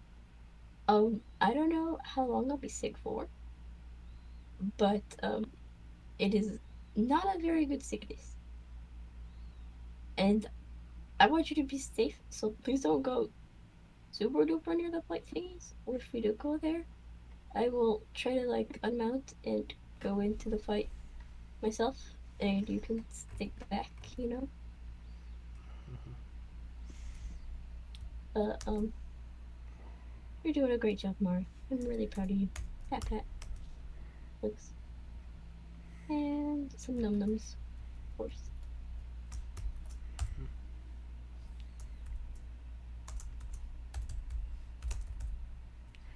Mari kind of just leans their head into you, like they don't know how to cure this, and they recognize that you are worried, but they also Oh, don't want you to feel bad. thank you so much, Mari. Don't don't worry. If anything happens, please go take care of our people. You know, I'm sure you know the way there. So, so I believe in you. Take care of everyone. Right now, let's num num. And let's defeat this thing. You know, we can totally defeat it. It's just some magicy thingies, you know?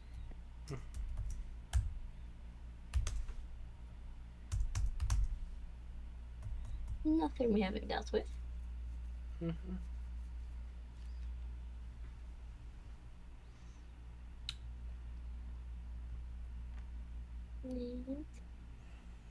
Go ahead and roll me a Constitution saving throw. Interesting one. Okay. I don't want to click on that. I want to click on this. Um,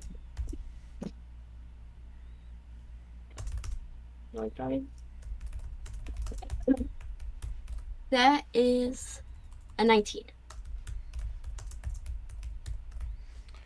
You feel the blight trying to grow and push further on you, and you feel something else deep within you just kind of resist it and push it back. It's yeah. Okay, Mari. We must sit. Even throughout all this, there's one important thing. You must not forget Ozzy. We must not forget why we are here for. In the very beginning. Our people. Awesome. Hopefully we can do something to help everyone.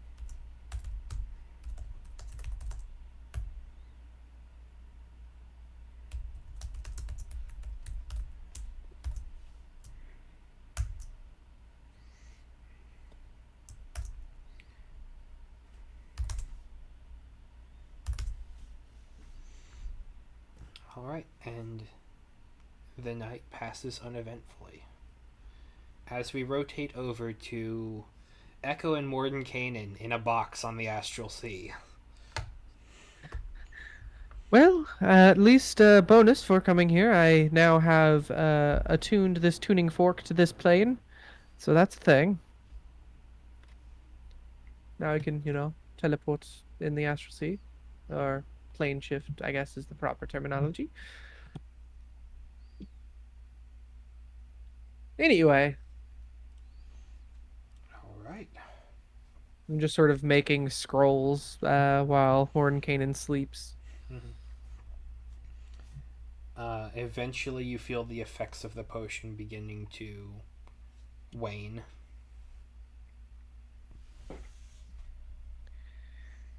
Stay safe.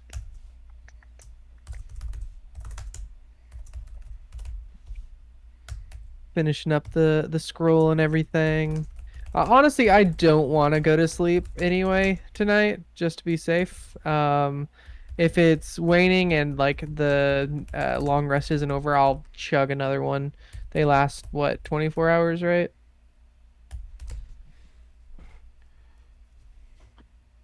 How many do we have? They last 8 hours. Okay, so yeah, I'll chug another one. Down one. Okay. Gulp, gulp, bleh, bleh, bleh, bleh.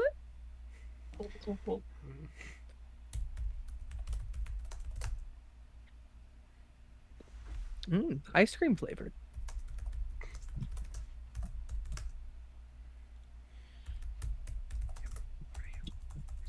Them on your head, amore, amore.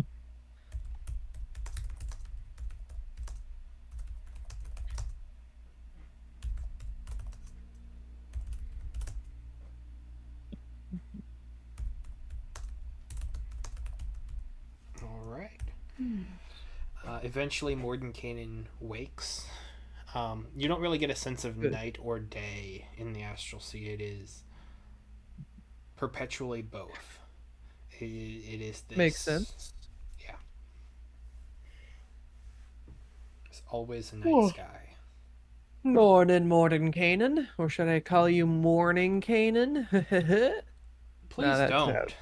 That wasn't me. That wasn't me. I don't know who that was.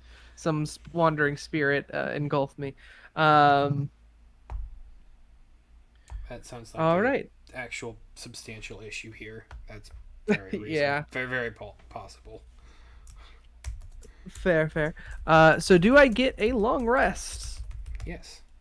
Long rest achieved! I feel like I haven't had one of those in ages, mate. In ages. Oh, I can finally change up my spells. Ugh. Ook. Okay. I will unprepare that.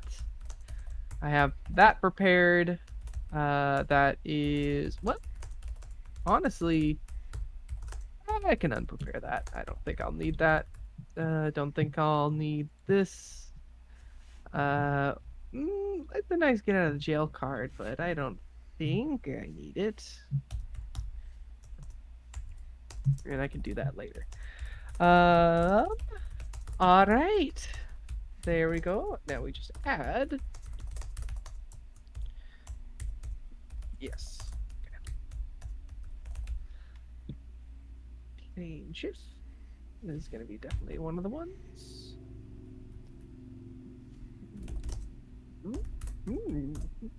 What?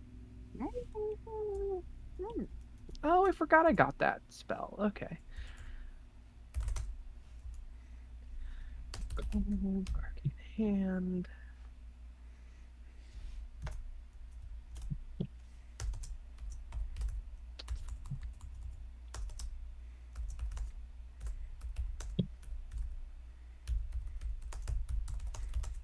I don't know how. You know what? Maybe. Okay, wait, hold on. Where's fly? That's going to be very useful. I will prepare that.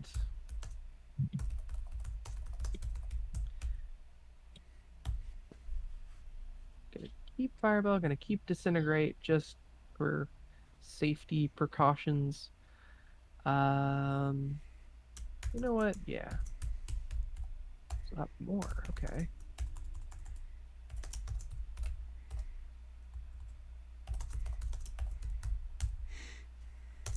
Sorry, this is I'm doing spell tangs, You're tang good. You're spells. good.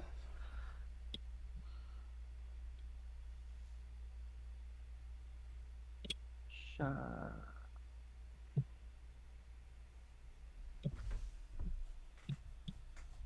and-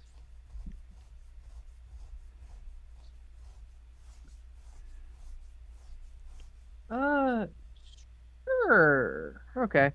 I have collected all my spells, ritual, alarm in the morning as per the routine. Um, okay. All right. All right. All right. All right. All right. Well, I feel much better. Most definitely feel much better. I even got a scroll done last night, so that is quite useful. Um, okay. Time for some sending. Oh yeah, I have to take out a third and gain a third because of Pearl of Power and the fact that I have a third level slot missing. Okay. Okay. So with that out of the way, ascending. I'm gonna send ascending to Kara. So Desi.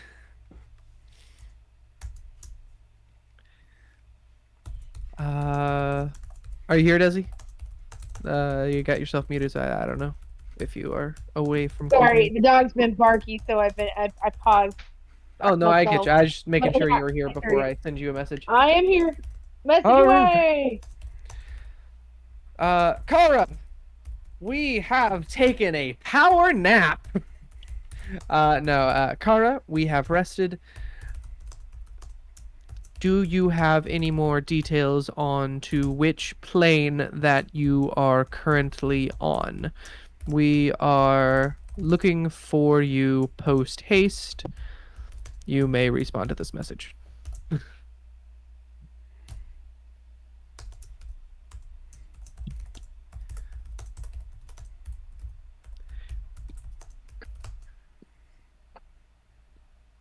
Um, I can respond to it. Yeah. You have 25 words. You can respond back. Okay. It's a Well, sending message. do I get it right now? Yes. Yeah. Okay. All You might. This right. is This this is might wake after you eight up hours. if you want. If you want I to was know. about to That's say fair. at this point I haven't learned anything. At this point, I haven't learned anything. Found a remote village. Not sure what dimension I'm in. Tell you when I can. Good. That's it. All right. She doesn't know what dimension she's in. Um, she found people that seem like friendly, at least from the message. She doesn't sound in distress. Um, apparently some sort of village or outpost somewhere.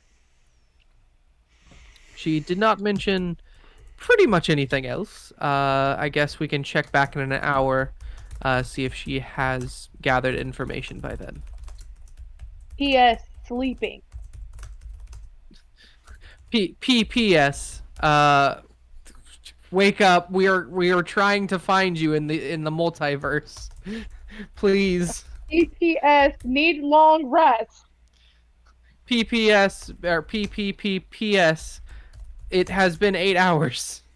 Well, I You're guess I don't know. using so many spell slots at this point, Jacob.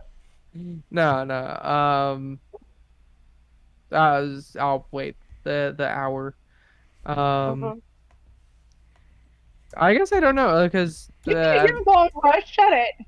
that's fair. That's fair. I figured since we had a long rest, I didn't know if or at least Echo assumed that you found sleeping arrangements at one point or another. Um, all right. I guess we'll check back in 4 hours.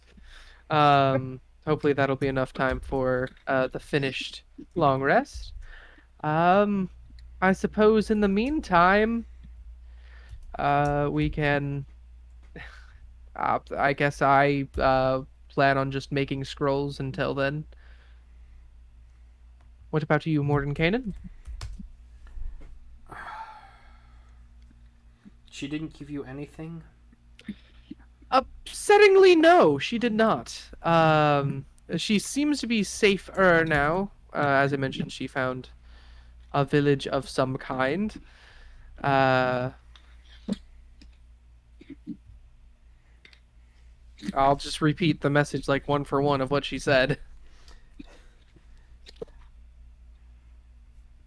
Did she give any updates as far as time that information would take? That's fair. I was just gonna wait 4 hours, but I'll send another message. Hey, Kara, me again. Um, so Kara, I know you are sleeping, but when you get can you tell me about how long you have left before you are fully rested?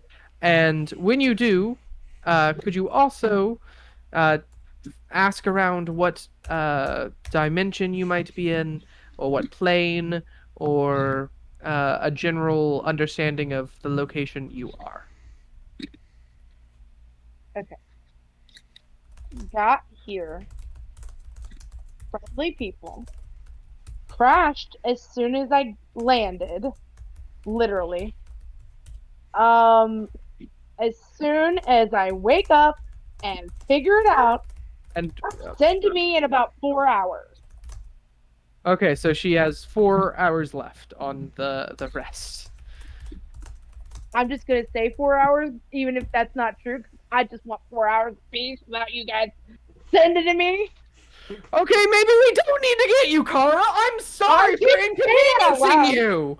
I'm sorry for inconveniencing you when we're trying to attempt to rescue. You know, that's our I bad. understand. I guess we can just understand. go back to the plane with the Seaview garrison, and you can have fun wherever you are now. Uh, I feel like is this something that you would specifically send back, or you just say it out loud to Mordenkainen, or just in frustration? No, that's Jacob. Echo will say something similar to that to Mordenkainen, but much more calm and collected as an individual who, you know, is Echo. Who tries to appear that way? Not really tries. He just has very suppressed emotions, essentially.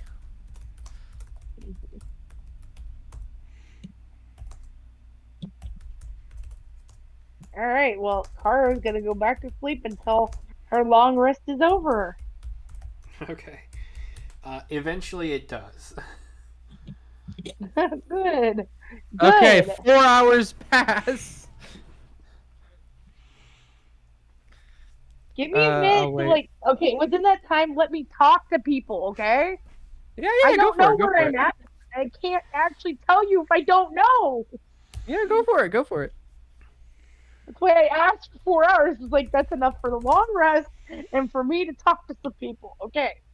So, yep, I wake up, I feel refreshed. Okay. Yes, you do. Um, at that time, there is more food that is being kind of cooked up and sent out.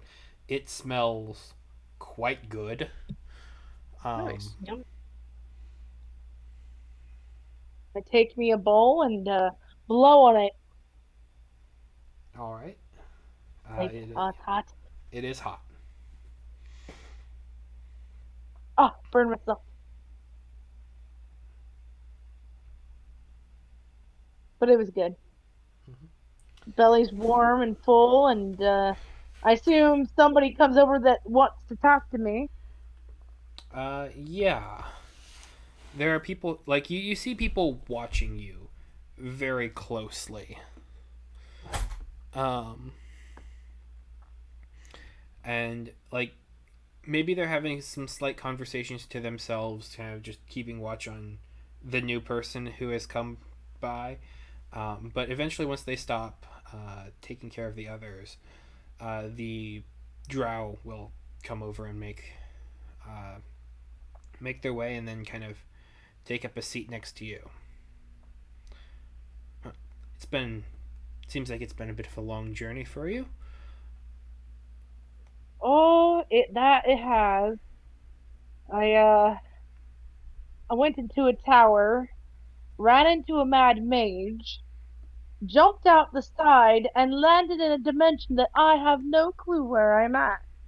Would you would you happen to know the name of this dimension, or are you guys aware of it?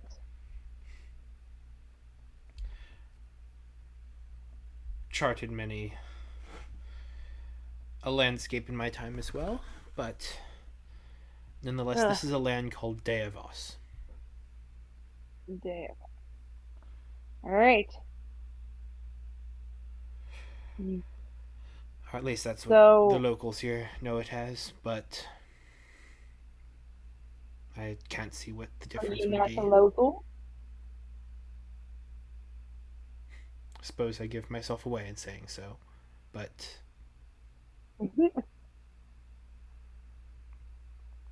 So, how long have you been here? it's been a couple decades. Ah, But mm, you know how time is for the curious and weary adventure. traveler. Oh, by the That I way, I do. forgot Yes, to I do. ask Kara, as you end your long rest, please make me a Constitution saving throw. Okay. Wait, do we know what those are good for?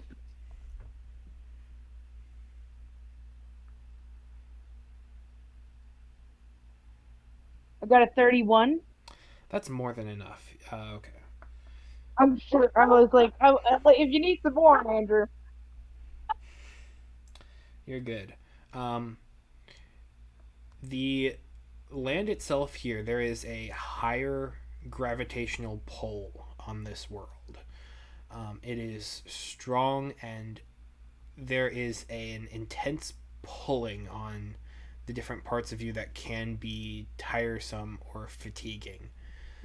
But you are able, like, you have some giant kin in your ancestry at some point, and you're able to kind of like Yep. pull upon and draw upon those strengths and that endurance to resist any sort of attempt to weaken or incapacitate you.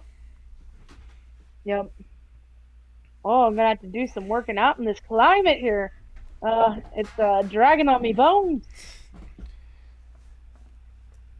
It it does, but people here seem to Oh, get believe used me, to I'll it. get used to it. I've climbed many a mountains and traveled over a sea or two in my time, and if I can stand the pressures of the deep, I can definitely stand the pressure that this is putting on me. Pressures of the deep. Mmm, Tell bit me of a about diver. those. Oh, I've dabbled. Oh yeah. Uh, I've worked for many of employer in my time. Never liked to stay in a place for very long. I did a lot of diving for certain kinds of shells down in the bottom that are kind of hard to get to. They make expensive dives for rich people.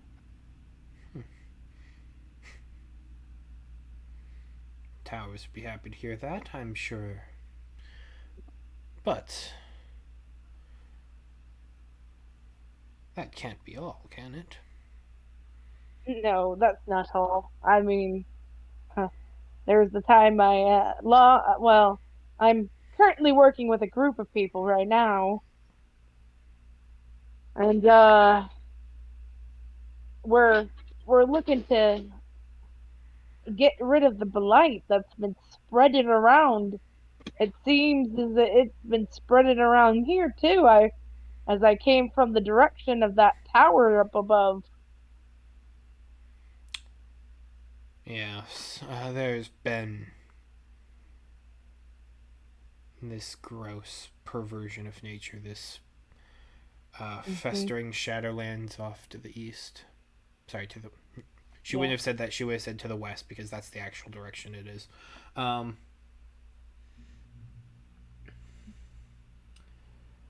Oh um, my. Okay, I have a feeling the east. it's to the west. I got my geography mixed up, shifting between different worlds.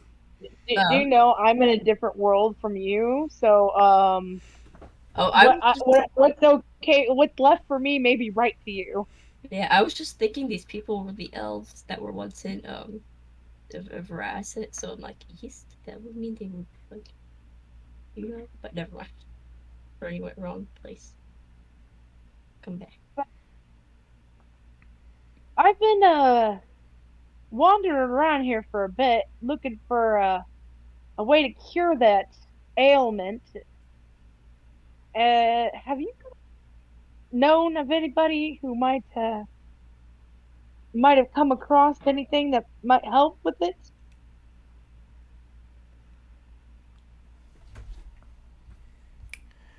We have several healers and um, practitioners among our troops, but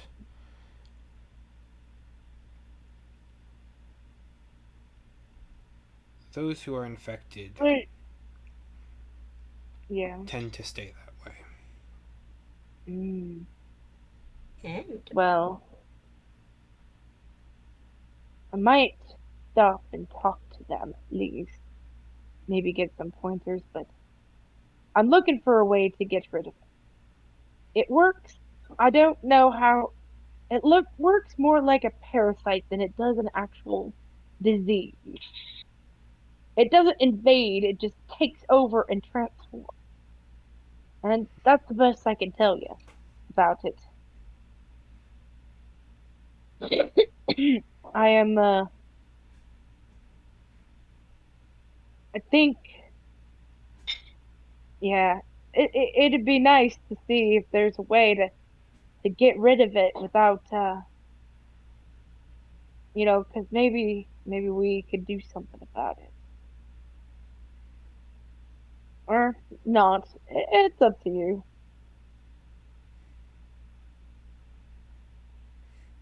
Around this time,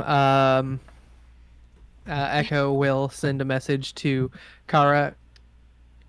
Okay, Kara, I believe the 4 hour interval for at least to my count is up.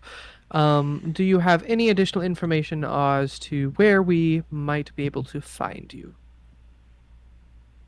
All right. In a village of Drow. She's the Uh only. Well, they are the only drow here. okay. The others Well, are just kind of elves. Specifically, plane of existence? what was that name? Durin? Gurvad or something like that. They had referred to this land as Deavos. Deava. DEII apostrophe VOS.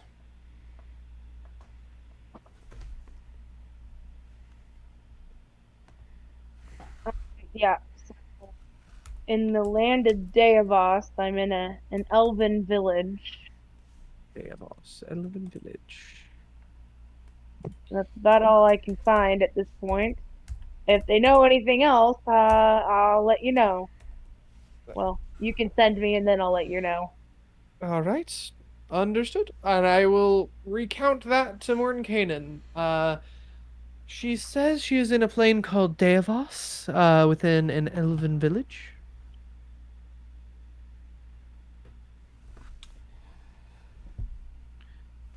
Okay. Um, Let me Does go ahead the and roll plane for ring a bell? Morden Kanan to see if he would recognize that. Roger. That's an 8 on the die.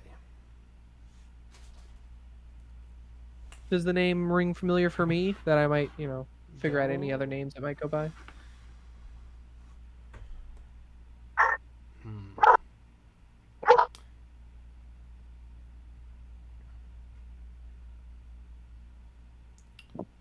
How would you. What sort of thought processes would you be tapping into to do this? The fact that literally whole section of time Echo explored the magical field of planes and how to get to them and the how many there are in order to research the spell plane shift before actively absorbing it into his spell book and as a way to travel across planes.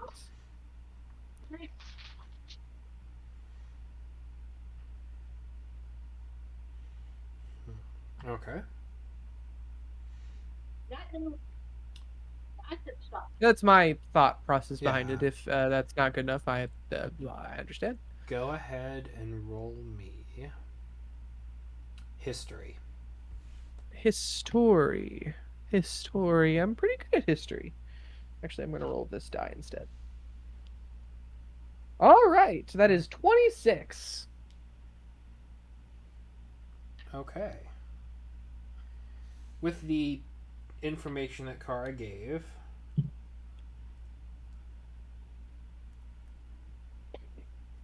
what sort of scholars have you been reading and researching the planes with? Um, you've Just done some research here, but what different fields, different avenues, backgrounds, ancestries? um essentially I'm kind of big on the astral plane form of thought essentially because one, it's easy to travel there currently, so I can get more data. And two, because it seems connected to whatever the heck Vecna is doing. So I'm looking for like planes like that, as well as whatever this like star map that I have traced from session 3, I think, Okay. might belong to. Because that seems to be like a major base sort of theirs. All right. If you were going astral sea primarily, the word or name Deavos would not ring true. Okay. Not be recognized. That is a local word and a local name for this land. Okay. Totally fair. The same would be for Morden Kanan. Like he's familiar with lots of different planes, lots of different lands. Um, but it's the name that gets hung up on. It's like if you woke up one day and everyone referred to Germany as Deutschland. Oh yeah, Deutschland. Like Or different like name, same Japan as place. Nippon. Exactly. Like Yeah. eventually you'd be able to piece it together once you had enough context clues. But Yeah. this is that. All right. You don't have the context to say, "Oh, this is this." Fair enough. Okay, sending fourth level sending. Kara, that name does not ring a bell for either me or Mordenkainen. Do you know if there's perchance another name that that plane might go by? Something that's not as possibly local? Um, give me a couple of hours to figure out some research because this village is kind of low tech. So, I'm not sure what I can find here, okay? All right. Uh, I guess you can't hear me now, but fair enough. Kara's going to be doing more research in the village to see if she can figure out any other name for it. Okay. Meanwhile, if you have the slots available for it, we could head back to Material Plane, see if we can do any research there as to what DevOS might entail.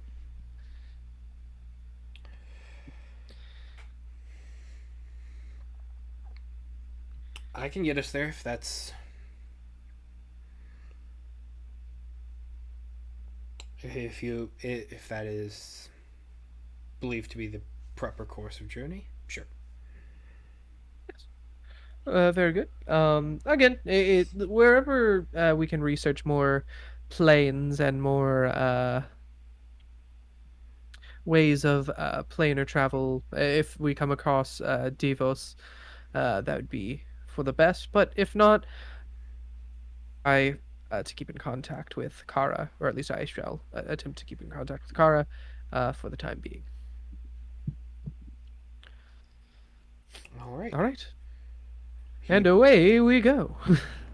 he pulls a couple different items out of his bag and places his intent upon them, and you see kind of the dust and like kind of residual environment of the inside of the chest begin to kind of reverberate and kind of wisp up into this sort of cloud and environment, and he opens a plane shift gateway uh, to Arungar. Wee. All right, and you are able to approach towards the office that he had kind of been Here. um, that he had This been is the front door. in that had where you had been Kitty. previously before you had been whisked off to Orth or to the skeletal remains of the Oath Axe where you met Leomund.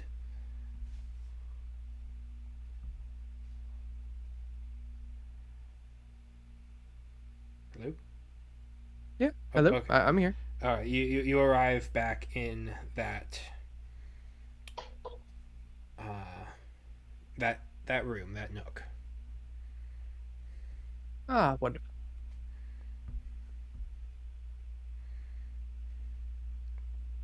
All right. Well, do you know where we might be able to do some research? Do you have a library? There. Yes, there is a library here. Wonderful. Come with me. He opens the door, and it just kind of immediately opens to this large domed citadel that is just kind of filled with shelves and bookcases in every direction. Like it is it is a one room library, but like each shelf seems to kind of spiral in and go on forever, infinitely in every direction. Yo, love that. Very, uh, very subliminal Mm-hmm. or superliminal. I forget which one's which sometimes. Um, but yeah, awesome. I Mhm. guess I will look for any section that has to do with planes, and anything that could be seen as Devos. All right, go ahead and roll me an investigation check. All right, investigation.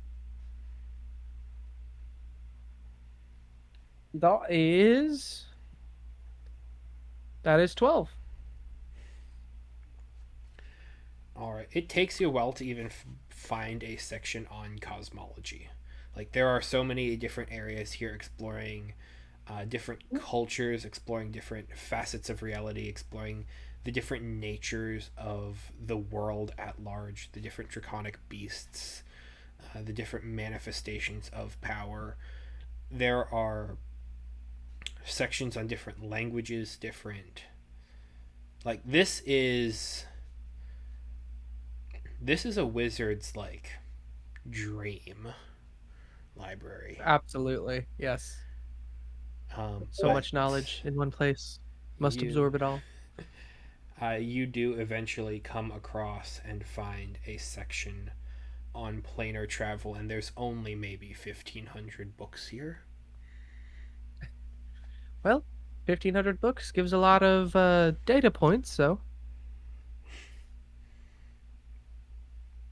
I'll start searching along based on the vague description that Kara gave, as well as like things she's seen, perhaps where those rhinos were from, um, and see if I can sort of just skim through a few or just read the spines of some and see if we can pinpoint exactly which is which. Okay.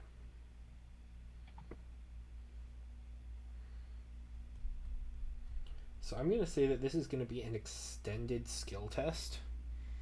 All right, fair, fair. So what point do you hit on first? Um, based on the description and the name, Devos specifically, searching around. All right.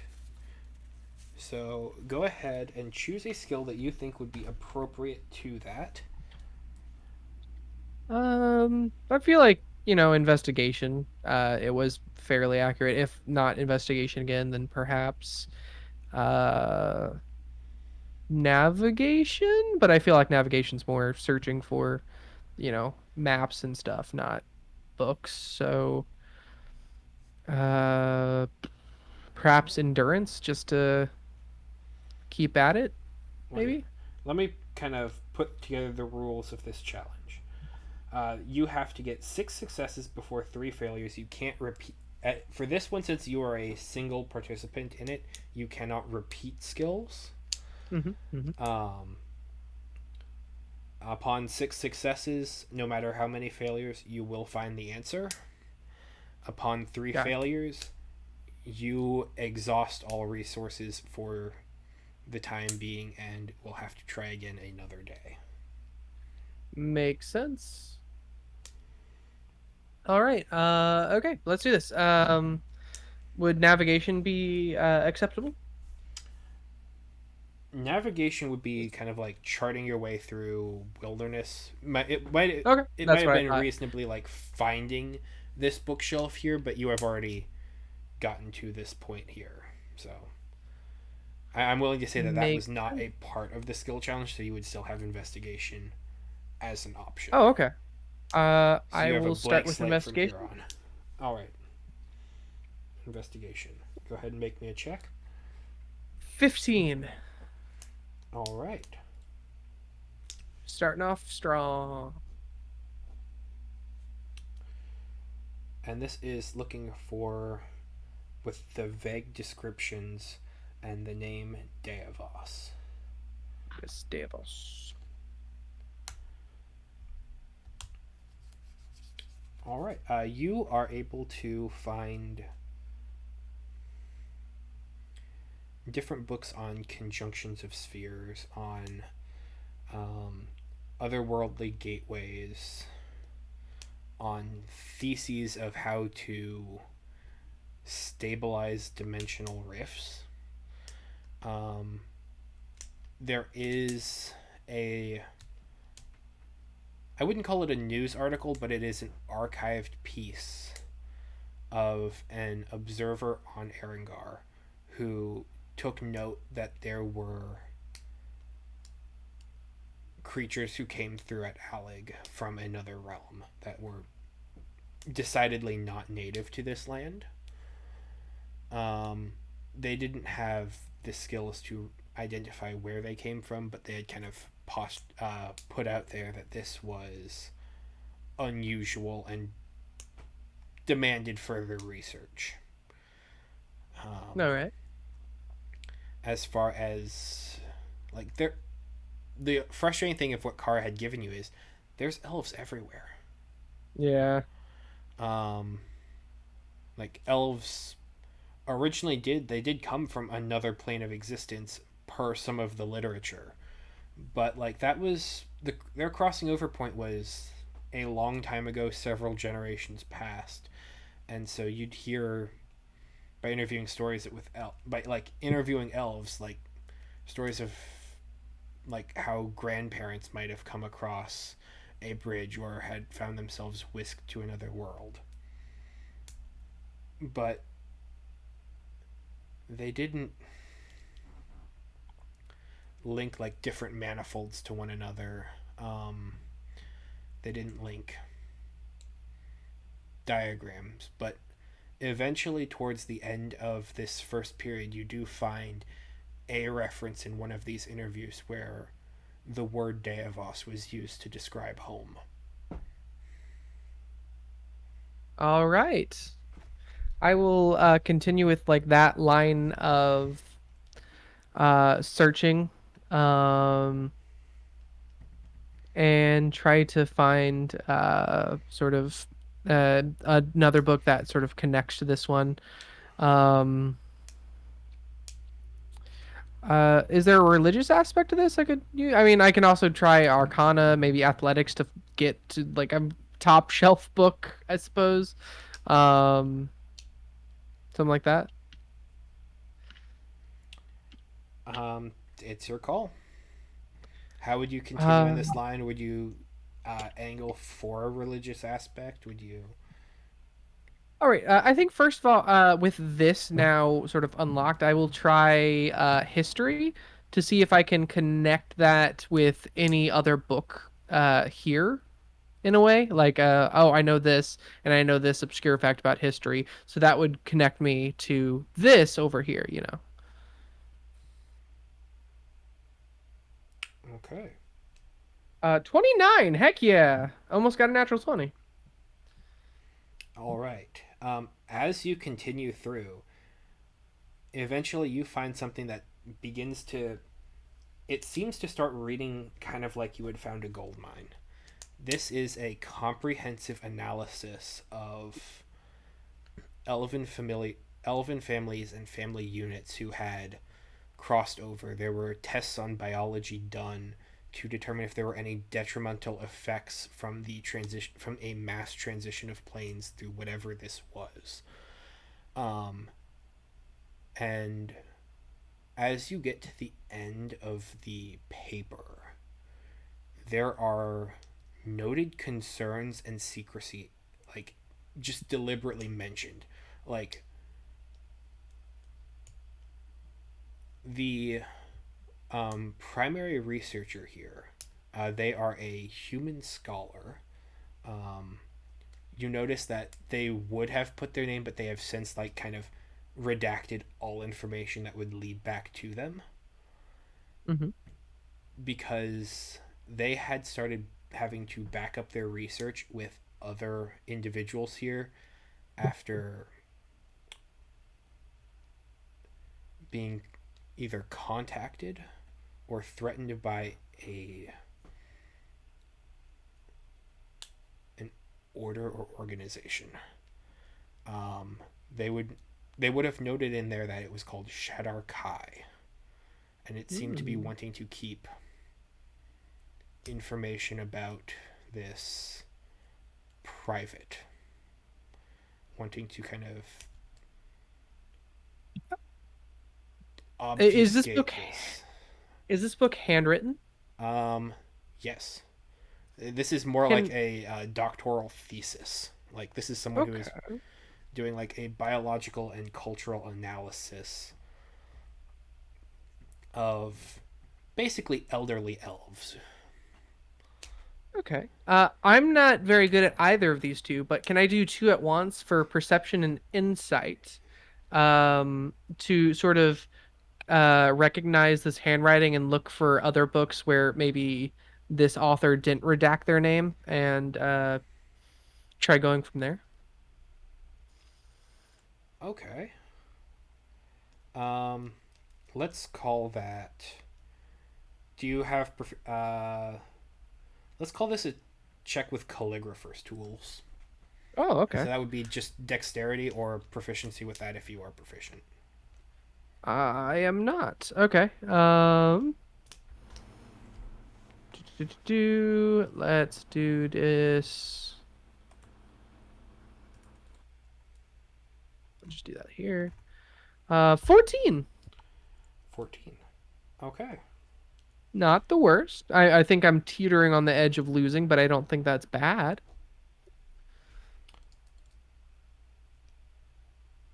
You find a couple other of this individual's papers, but they have systematically marked off their name. However, as far as dates go, the one mentioning the Shadar Kai was the last. Mm.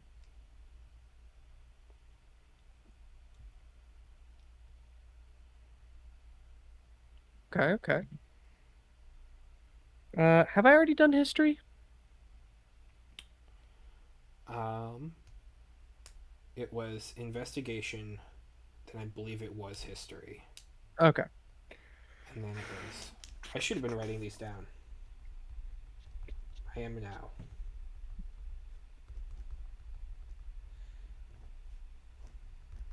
I guess in that case, I will. Shatterkai. Is that like an organization, right? It seemed like it. He used the term very loosely. Okay. Does it make sense that, or were they like a religion of some kind? I'm looking at things that might make sense because I don't think stealth or sleight of hand or nature in any way would make sense here. If that's an angle you want to go down, you certainly can. All right, let's go for that. Are the Shadar Uh, Kai a religion? 16. Heck yeah, I'm getting pretty even rolls today. Nothing too high, nothing too low. Okay. You end up having to transition to another section before you find another mention of them. Um, but you do. You do catch another mention or a reference to it that gets kind of cross referenced in a couple of different spots. But once again, these are all like name drops and like quick definitions and saying this is something that we believe to exist, but tantamount evidence is not present. Like, we've heard stories that they exist, but they're out there. We're going to just include it with our research to say that we've heard about it. More information about them is necessary, but they are identified as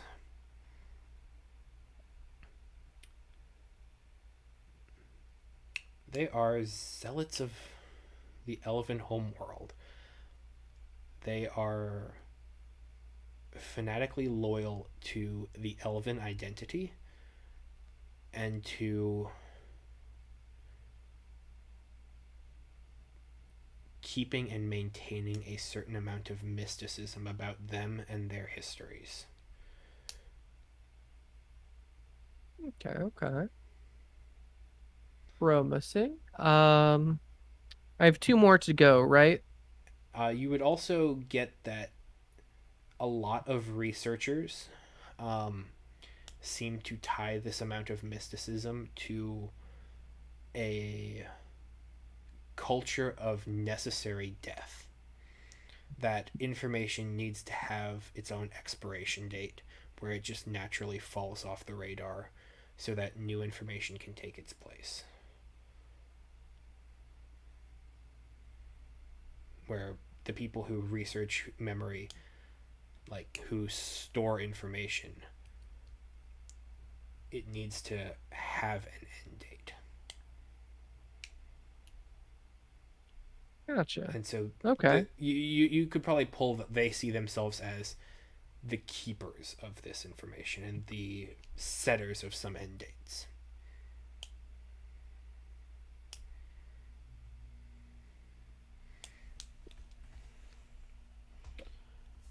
All right.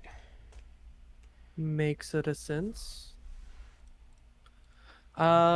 Okay, I'm gonna continue. Uh, I don't know anything else that might make sense. Maybe Arcana? I did Endurance. Did I do Endurance? I think You I have did not done Endurance. endurance. Oh, okay. Can I do Endurance just to like keep reading these books as, the night as minutes to hours go by and I just like am keeping up with the study sesh? Sure. I will say that this is perhaps at a bit of a higher DC, Okay. but sure.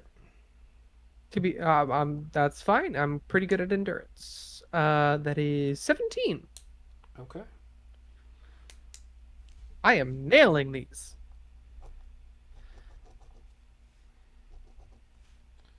All right. So since endurance is mostly kind of a keep at it against the Hmm. hardships, what would your next check be, or how do you incorporate endurance into your research practices? I think the very last check, the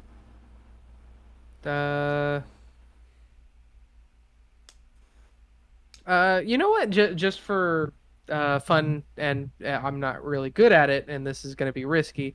And since this would be like the last one, can I do like sleight of hand? Like I'm just keep looking through these books, and like maybe I find a missing page, or like two pages were stuck together that I didn't realize before, and like it changes everything. You could go ahead and make a sleight of hand check, sure. All right. Uh, Whoops! No, it fell. It fell on the floor. Okay. Sleight of hand is +2. I got an 18, so dirty 20.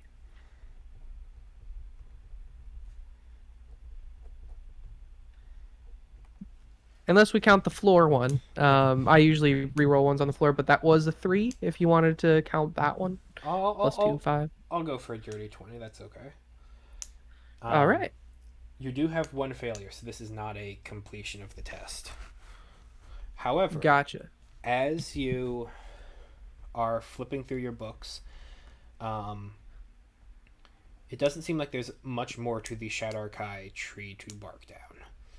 But returning to the kind of manuals of the planes, kind of discussions therein, um, you do find a copy of a diary written by a planeswalker who had encountered creatures that matched the description of that one um, write up of the incident at Alec. Perfect. In that case, that will nicely round this out. If I can use Arcana at this, especially because they're planeswalkers, or they're a planeswalker. See if I can match their name to any information I know, and then find the associating plane that they mentioned. That work? Okay, yep. All right. I'm really good at Arcana, Yep. so I hope this isn't a net one. Okay, it is not. It is a 17 Total? total. Yes, 17 total. Okay. That is that. All right. So eventually you kind of begin flipping through this journal here. And they draw a connection. That these creatures here were from a realm that they referred to as the Fey realm. The Fey realm. Oh, we're going to the Fey. Frick. It's not at all what I thought this was.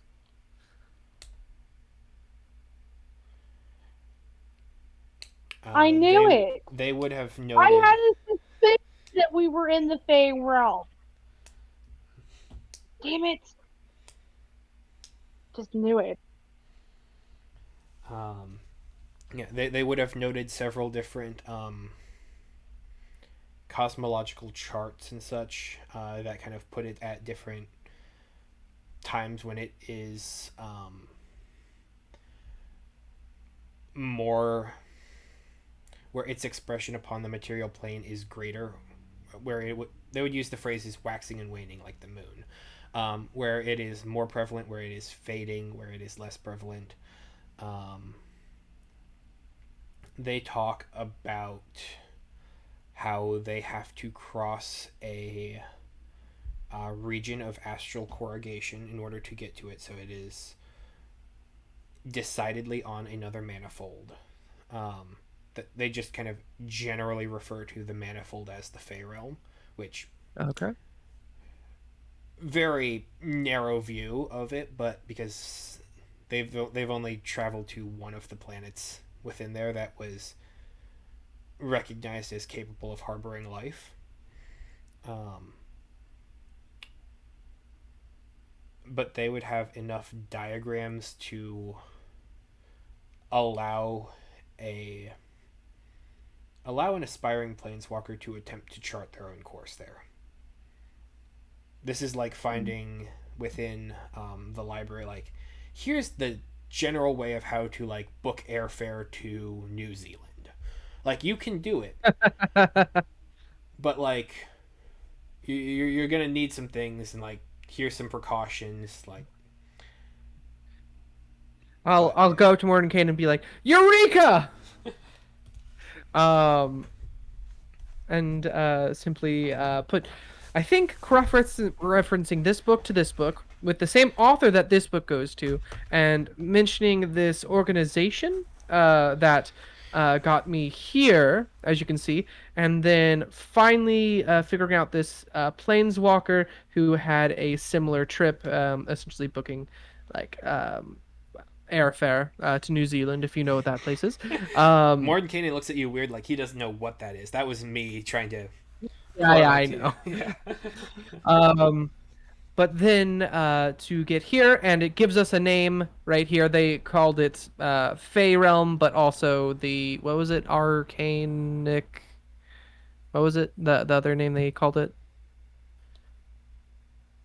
The one that you had learned from Kara and had found a couple of references to was Deavos, but that was closely tied to like the ancestral homeworld of the elves. The Planeswalker referred to basically this manifold as the Fey realm. Manifold. Got it. And then I will reference the manifold to the Fey realm and the elves like homeworld, and hopefully Mordenkainen has a way to attune to this place. Mordenkainen would immediately point out that there is a bit of a jump to assume that Deavos is the Fey realm, because there's nothing that you have found that directly correlates the two. But he would also admit that he is hard pressed. Like, he sees where you're coming from. Like, Yeah, essentially, it's here. this guy went on this journey, saw the same things that this guy saw, which matched with Kara's description, and later someone else referred to that place that this planeswalker was telling them about, and called it this. Yeah. It's essentially what we're at. The Fey realms are much more colloquial. Mordenkainen would recognize that part for sure.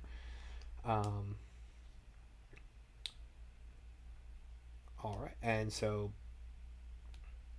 he would, if this is indeed your course of journey, he would pull out a small arcane piece that is tied to that realm and begin readying a plane shift to bring the both of you there. Eureka! You just give the go ahead. Yeah, I mean, I assume like I had successful stuff, right? Like that Yes, was what that final thing was. you did get a success. Okay, awesome.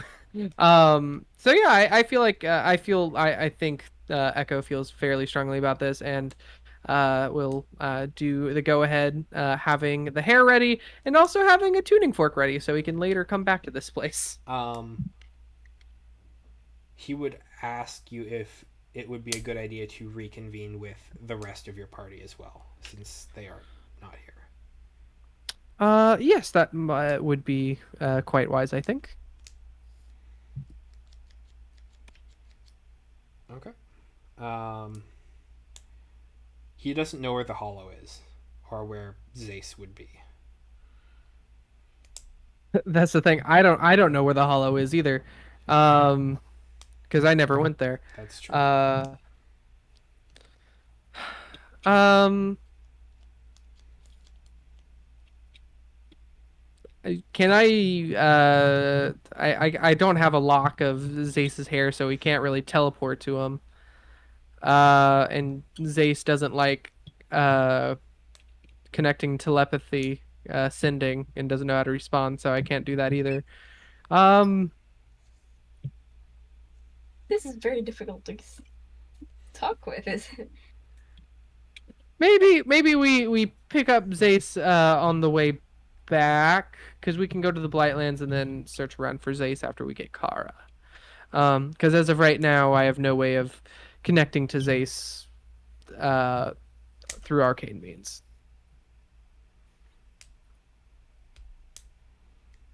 All That's right. okay. Mordenkainen would then ready the plane shift, and it forms this faint bridge upon which you feel nature around itself tear and reform to, for a brief moment, bring the two places together, and then you, like, almost like taking a large step through into a dense and warm atmosphere, step forward into this other world. All right. 2 days to 3 different worlds you've been on. Yeah, and I have tuning forks for all of them now. Um, what is this place called? Is this just the Feywilds? Yes. Okay. I will attune a fork here while I'm at it. And you've been teleporting all day, so I think I can handle this one. I will take the hair in fingers and use teleport. All right, go ahead and roll for me. Okay, this is associated object. Um, I'm going to say that this is.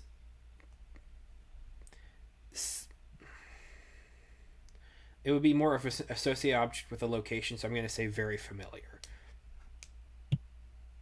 Okay. Yeah. An associated Uh, object would be like, I have this one idol from this one temple. I can go back to that temple at all times. Or like something that's directly attuned to that place. But like Kara is a moving creature that you are very familiar with. You can makes find her sense. signature within the weave, so you are familiar with her. But like it can go a little bit haywire at times. I get that. All right, that is a 44. So very familiar. That's more than enough, yes. On target. Yeah. All right. What does your teleport look like here?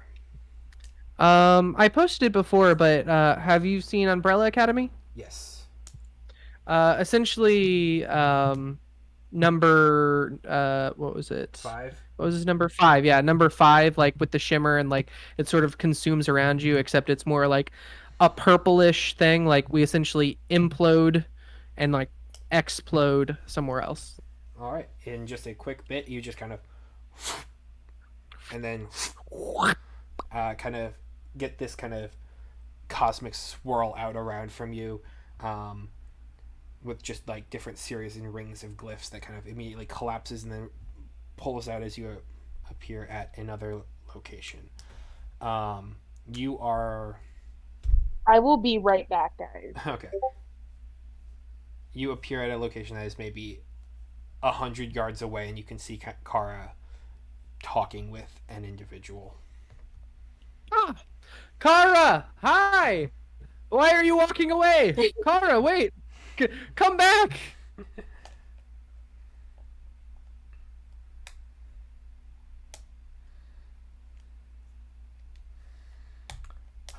With that, we'll cut back to Zace and Koss, since I know Star has to be Wunderbar. heading out shortly, and I want to make sure that they get a chance to forward any plots and progressions if they so choose.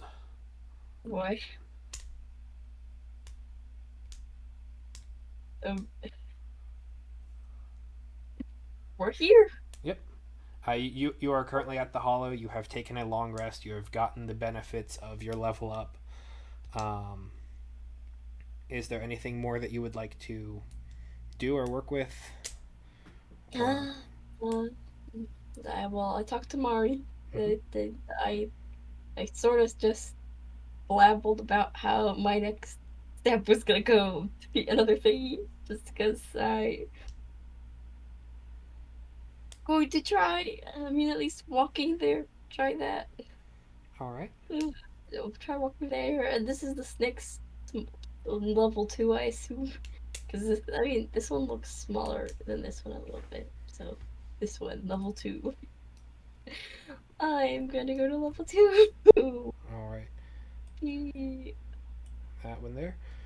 All right. Go ahead and roll me your choice of navigation or survival. Let's see, navigation or survival. Okay, the survival. We got a 19 plus 8.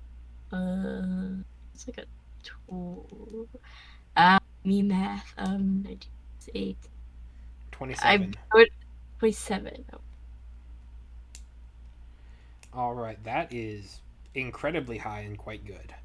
Um, you get a sense that the Blightlands are kind of reeling. Like, they aren't spawning a lot of creatures here because you have dealt a large blow to them at maybe not the heart, but at definitely an epicenter to it.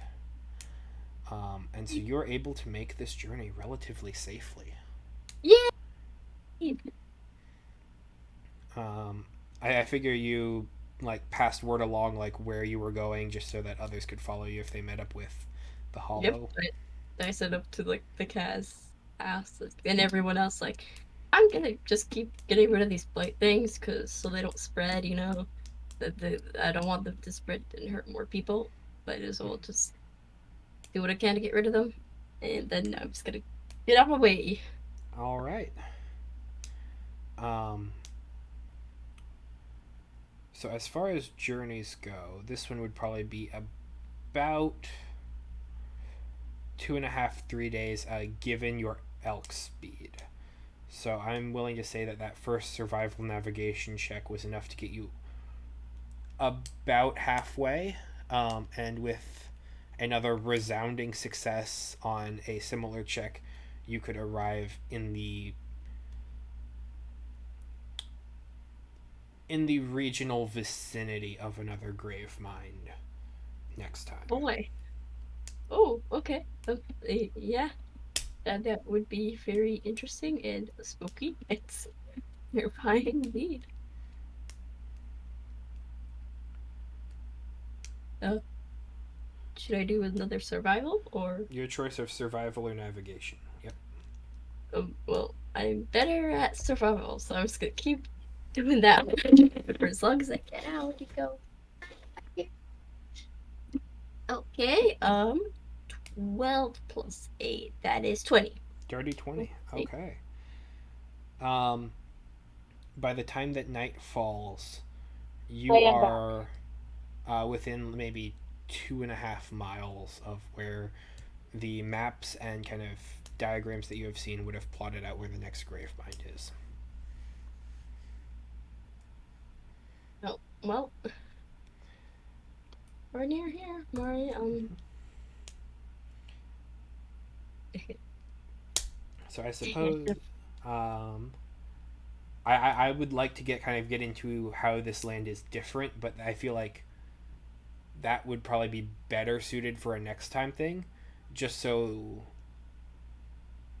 well, I'm assuming since it's level 2, it won't be as sleepy as that last one. true, because it's like this grave mind is its own network. You have the big one kind of on its back foot, just due to the sheer amount of crazy stuff that happened at the keep. So this one is more awake, more active,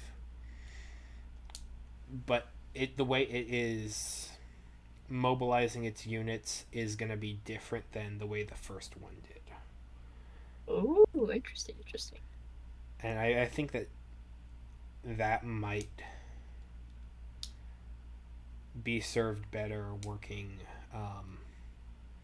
When prepared, I assume you were not ready for me to be like, let's go to this one now, since I have a pretty couple long. different regions ready. I don't have 100% of Gravemind number 2. Nope, we're good. Okay. That is a. So, I suppose next time we will get into a lot more scouting of the area, a lot more understanding of how it works, and you're going to be like on the forefront of figuring all of that out. Yep. Yep. Say solo boss, maybe. Hey. Or die. You could get an extra level up here, and if you are able to solo it. I mean, hopefully I can. I mean, everyone has soloed a boss, maybe. If you count enemies as boss. Yes. Sorta. Yeah, I can totally do this. You got this. I With believe more in you. we got this. Yeah. All right. Meanwhile, Zagra and the bird are still flying down the pit. Just to make sure we all know. Who knows? Maybe at this point they're flying up the pit. Yeah, maybe it's like the Alice in Wonderland. At some point, it just turned upside down. And it's just like this is the way up now, right? Yeah. Um, since I know you have to be heading out, Star, is there any, now that you have arrived in this area, is there anything that you would specifically like to do unique to you, your abilities, before like kind of the whole canvassing and everything next time? The only thing Zace would be doing would be like, I don't know, praying after every single thing we saw. It's like, okay. Oh my god. Lots of prayers. You do Thoughts, feel prayers. kind of that resonant kind of response within you. Just kind of a stirring.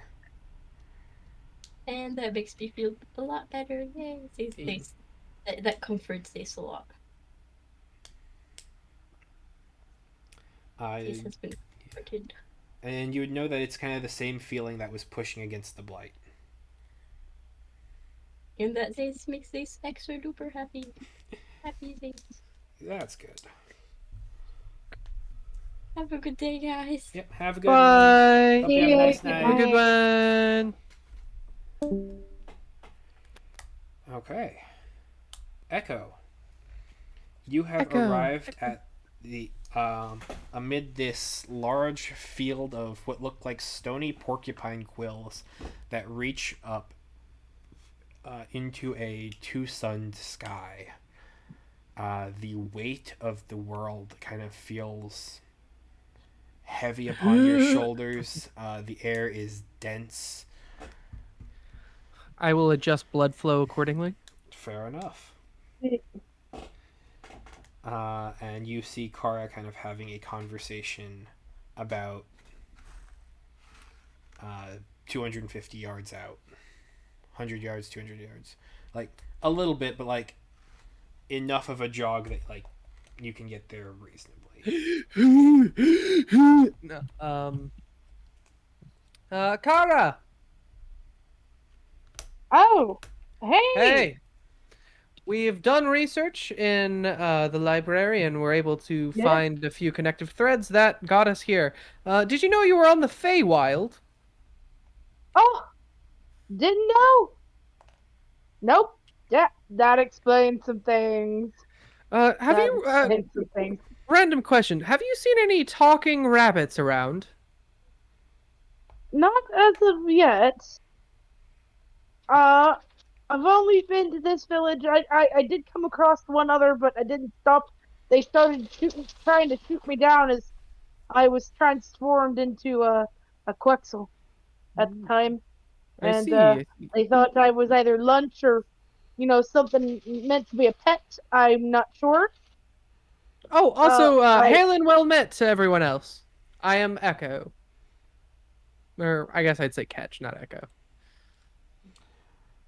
They kind of offer hospitality. It's yeah.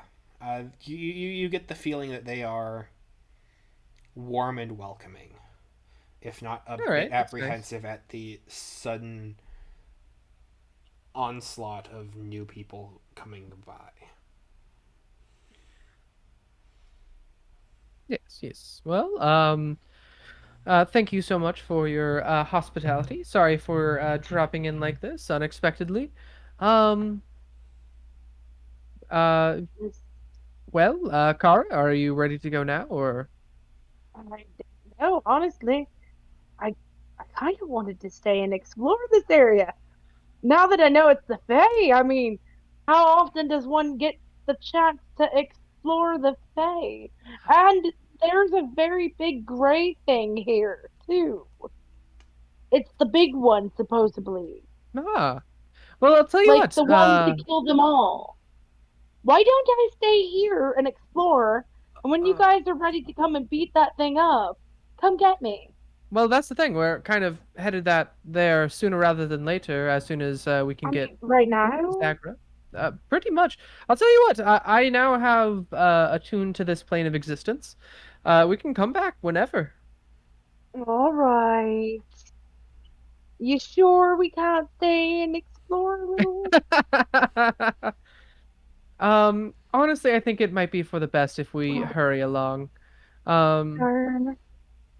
I was just hoping to learn a little bit more about this place. oh, also, speaking of, do you all use gold here? They have coins that roughly translate.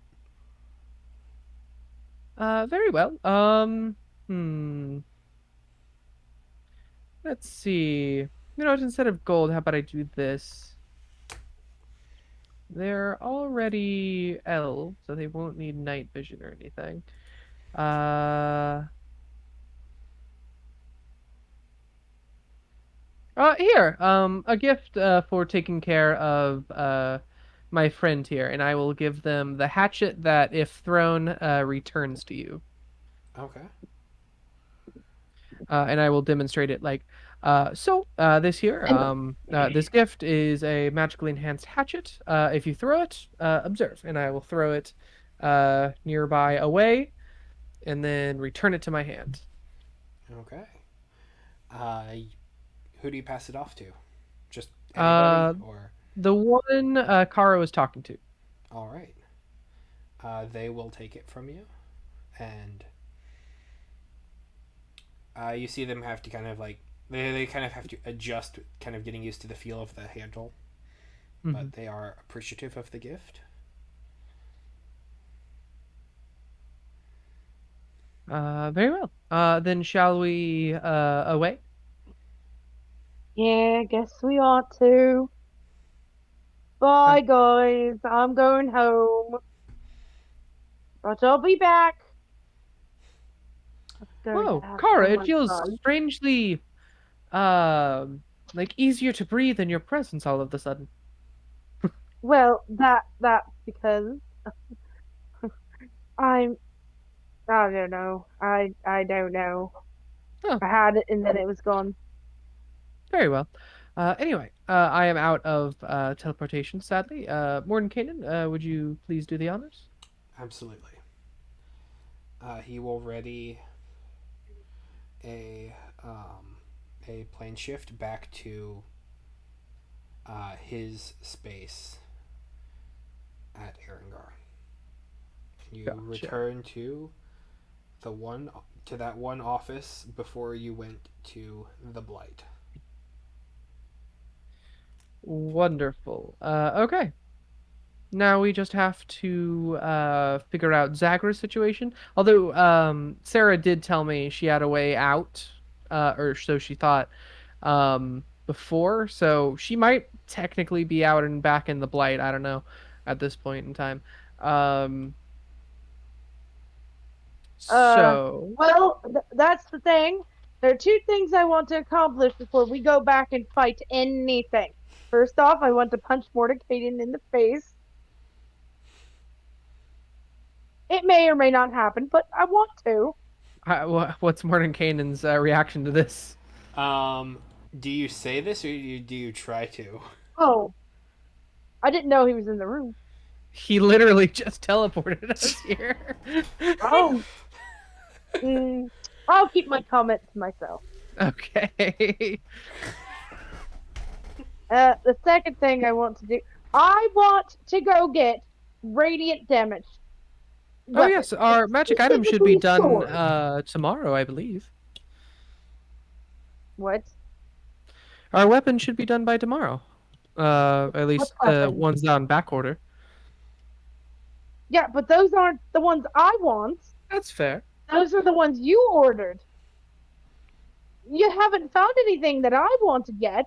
In fact, We we kind can of got we can make interrupted. we can make a trip to the City of Irons, and see if they have anything there before going. But I suggest post haste because I think time of might be of the essence at this point. I understand, but I mean, I'm not a grand magic user. I can't just do all these things that you guys do. If I can't do any damage to the damn things, what good am I going to be to you?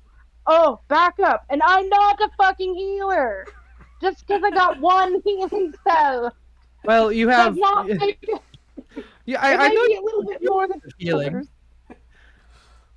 You have a few ways of healing, do you not? Not only spells, but I believe through your paladin. Fine, yes. There's the laying on of hands thing. I get it. But still, I'm a Yeah, you can damage lay hands dealer. on people. I meant to deal damage. That is my life. Fair, fair. Again, we At can least one find something weapon out. as good as the ones I had. I have The Shadow Blade figured was amazing. a way to mitigate some of that that we can try in a bit, perhaps later tonight, if you want to deal radiant damage. Right? Even if you Again, could just imbue something with radiant damage, oh that's yes, yes, all I need. that is exactly what I In am. fact, I got these two really nice crossbows, though I'm gonna keep other things, and I would also like you to enchant two short swords with the same thing, because I feel as though these these bows may fall apart on me eventually. It's going to be a little bit different from that. Oh, It's not going to imbue a weapon. It's going to give you a way to just naturally deal radiant damage, if that makes sense. Um, but anyway, that is for discussion later tonight. For now, I'll turn to Mordenkainen and just say, sorry for the inconvenience. Would you mind if we take lodging here tonight?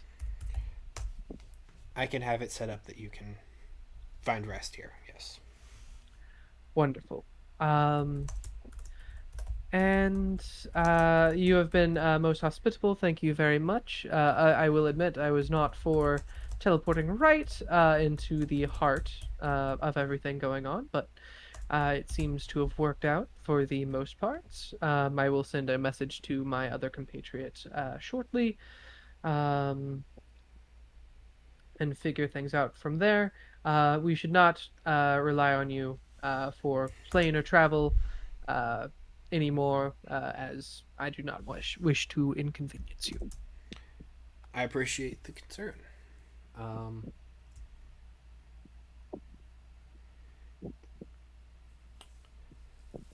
Let me know what your research further details. I will be Oh following yeah, up with our friend upstairs to see how that alignment goes. very well. Oh, Oh. uh, two more quick questions, or I guess just information. The research has taken somewhat of a pivot since meeting Vecna, uh, for the good, actually, surprisingly. Um, Speaking of, could we count on your services to defeat Vecna once again if we can perchance find a location and a firm where they might appear at some point? You have my word, I'll be by your side. Wonderful. All right. In that case, I suppose we shall away. I have some more scrolls to make. Uh, I just sort of rub my eyes a little bit, thinking about all the scrolls I used during the battle. Um, and some practice with Kara. Which reminds me, could you? Is there a way to have Kara's room perhaps have some test dummy to practice attacks on, perchance? Mm. Perchance. I mean, a training room would be fine too. That would work, It'll yes. take a bit of extra time to get that set up, but we can make it happen. Wonderful. All Again, right. thank you very much. All right, Kara, let us away. All right. Okay. Go to rooms. I assume we still have a pretty good portion of the day left. We have one more day until our magic stuff gets ready. We have to tonight. Do you want to just do that real quick, Desi? What? Okay. Flash forward. Training room. Yes. Enter the So, danger Kara. room. Yes. This might be slightly weird. It will feel. I'm not sure. I've never cast this before, and only have recently got it. But would you like to give it a try? Sure. What Okay. is it first? Tell Whatever. me. Don't just do and not. Okay. Essentially, you are going to gain the power to artificially throw motes of pure holy aura around. Um, Ooh. Whatever you do, do not just when I cast the spell, don't do anything just yet. You must focus on where you want them to go before All right. throwing them, or they might go sporadically everywhere. At least to my knowledge. Again, this is going to be the first time trying this spell. And I will cast Crown of Stars on Kara with my uh, psionic aura stars. Okay. Okay. So, Desi, Yeah. what you see immediately is this room get brighter, wicked brighter, as seven stars, or star-like motes, rather, appear and orbit around your head like a glowing crown. Mm, So, go interesting. ahead and point at that dummy, and imagine one of those motes flying towards it. When you say moat, you mean the stars above my head. Yes. Wouldn't they be a rhombus shape? The Sideways motes triangle? themselves are star-like. They're Oh. just pure masses of holy aura. Ah, Um, alright. Pure masses Didn't know of what. light, more like. But All anyway, right, you want me to shoot a star from my hand? uh, yes, and All just right, be all right. wary. Do not just imagine the star flying. You must choose a direction, or it could essentially break this room. Okay, go for it, and I will have my shield ready. Putting up the cube. Yeah. uh, I I see the dummy before me. I concentrate on the stuff that he put into me. I focus it into my hand. I point my hand. I think about it, the target going from my hand to the dummy. What does it do? Desi, could you please roll 4d12, please? 4d12. 4d12s? Yep. I like this. All right. I got to 10, 11, an 8, and an 8. Altogether, that is a 37. All right. As the star flies from your head at essentially the speed of light, the dummy takes that much damage, Not bad. and I like this. you still have six orbiting around your head. That was just one. So, like, okay, say I'm using a weapon. Can I also use this as a separate attack at the same time? Theoretically, you Like, shouldn't even need to use your hands. You should be able to just think of it above your head to the target. Although would the I hands be might. able to imbue a sword with these things? Just whack people down with it? Um, I'm not quite sure, as they themselves are volatile. I don't know if you touch your sword to one, it might just explode over your head, and that might not be the best. But Or you should be able to would attack and use these interchangeably. what I'm trying to say is if we abuse the sword with this spell, every time I hit somebody, not only would I hit it with physical damage, but I'd also hit it with the damage the star's doing for however many I've got left, is what I'm thinking. Sure, you should be able to do something like that. All So right. going sort of fourth wall breaking here, or like going into the meta. Essentially, when I cast this spell on you or me or someone else, seven Starlight motes will appear, and you can use your bonus action to send one of the motes streaking forward to an object. When you do, you will essentially roll a d20 plus 10. Um, and if it hits, they will deal 4d12 radiant damage. Whether you hit or miss, the mode is expended. And if you have four or more remaining, you shed bright light around you. And if you have at least one, you shed dim light. It acts as sort of a overhead flashlight.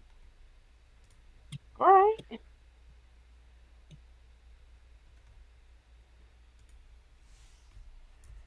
Interesting. I like this. Is there any way I can get more than one of these, like set up for me? You have six more above your head. You can No, fire at no, the dummy at I'm will. not. That's not what I'm saying. I'm asking you if there's a way for me to set up multiple like spell scrolls for this. I could perchance do something like that, although it will take quite a bit of time. All right, because I would love to have like three of these. Three is a tall order. If I focus I solely paid on for it. crafting, yes, if I focus solely on crafting them, it will take roughly 3 days. Um, and for this, it might get rather expensive. Fine. Um, but yeah. Yeah. So you want me to do it again, okay? Yeah, just get familiar with it. Again, don't just think of it flying off, or it might go haywire. Just focus on your target and think of a star going that way. If you would like to get in close combat quarters as well, you can do that while swinging your sword if that is more comfortable. It shouldn't take too much thought at all, so you should be able to attack while also flinging these from your head. I'm looking for some better weapons, anyways. The ones I Oh have yeah, won't cut it. we can I need still something a little better. we can still visit the City of Irons. I've been meaning to for a while anyway, because I would like to purchase another scroll or two for um, raising the dead. Is the City in Irons trip we're gonna do tonight, or is that something we are gonna save for next time? Because I'm up for stand up I'm late. down for that. I'm down for that. A little Kara Echo shopping trip. This Yep. is sort of a cutaway from the main plot while we have like a beach episode. hmm But I Um, mean, uh, but yeah. um, one second. I'm working on putting your loot into chat from what you had gotten from the tower. Oh Oh, perfect. yay! I forgot. I was gonna. I thought about it whenever I first got on, but I didn't say anything. I just. Yay! Depending on what these are, if you give me one, that might do a scroll. If one of these are what I Oh, hope it is, I I picked up quite a few things, That is that true. is fair. but my loot goblin soul was really happy that day until I ran into Vecna and got tossed into the Fey universe. But you know what? It ended up well. I Hmm. got away. Hmm.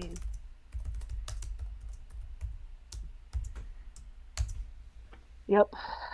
Really need to get rid of this blight. I know I keep saying that, but I Well, that's really need that to is our get goal. rid of this. But the one in me, like, if we can figure out how to get rid of this, then why don't we use what we find to get rid of them? Fair, fair. Um, yeah, you know.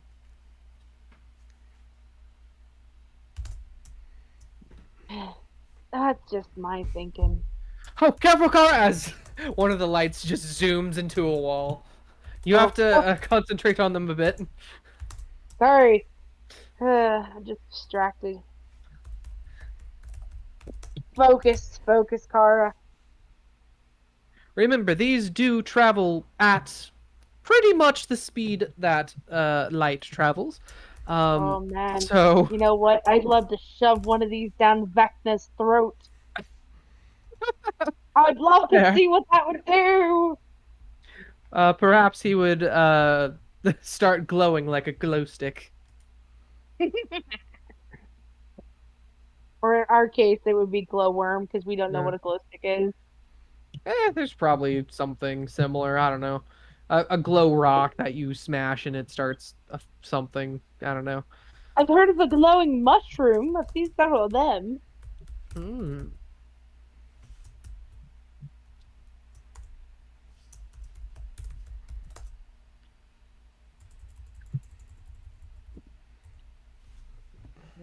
Let's see. I think that is pretty much the explanation for the. I'm calling this Crown of Stars, or at least that's what the spell scroll I learned it from called it.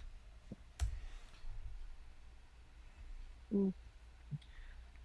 Perhaps you could come up with some other name if you'd like, but No, no, it seems accurate. that's a Uh, lot I, of I, good I loot. oh, sorry. I was distracted by the. You say good loot. I did get a lot of good things. Yeah, Sentinel shield. What's a sentinel shield? What plus does three that do? shield. Manual of action, quickness of action. Ooh, the ring of feather falling. I might just take that one. Oh, it depends on what else we have. Eye So of I believe charming. plus I three Sentinel shield. Does that plus three include the protection from the shield, Andrew, or is that just for initiative? Um, the +3 is the protection from the shield. Okay, nice. So yeah, that plus three shield. And so that's wow. That is a good shield. That is a +5 total to your AC, um, plus 3 to your initiatives. I know it's advantage So on initiative that's a and wisdom +3 perception. shield. Yeah, yeah, yeah. My bad, my bad. It's okay. Oh, Yeah, I I might can't. I actually take honestly, yeah, go it. for it. I don't. I think you're the only one who can use shields in this group. Yeah, I mean, I'm usually a two-handed weapon fighter, but That's you fair. know, That would get rid maybe of your bonus action stab, but it gives you I +5 might. AC. We'll see. We'll see. We'll see. Fair, fair. Uh, Eyes of Eagle are fun. Eyes of Charming are also fun.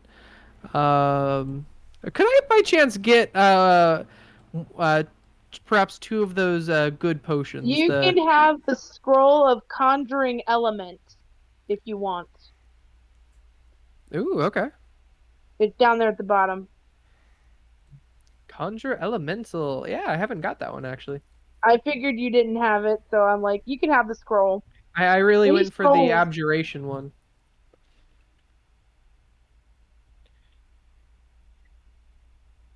oil of etherealness, horseshoes of speed. Ooh, we should give that to Mari. Mario might be a bit big for those. I mean, we can always modify them somehow.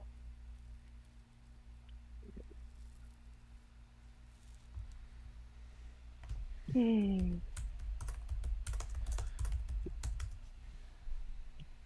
Ring of warmth. Drift Club's kind of fun. It's essentially a light that can follow you. Oh, I'm taking the potions of the giant strength, though. Might give one to Zagra. Scroll of protection from undead. Might give that to Marty. Could I have one of those scrolls of protection from beasts as well? You may have that. Yeah, you can have Awesome. both of them. Take them. Okay, I don't think I will need both of them, but I will gladly take both of them. This is good loot. Good loot. Um, Here, I'm just going. During this past day, I'm going to add any scrolls to the spell book. I'm just going to get rid of the gold and not write down the scroll just to save time, if that's okay with you, Andrew. Works for me. Gotcha.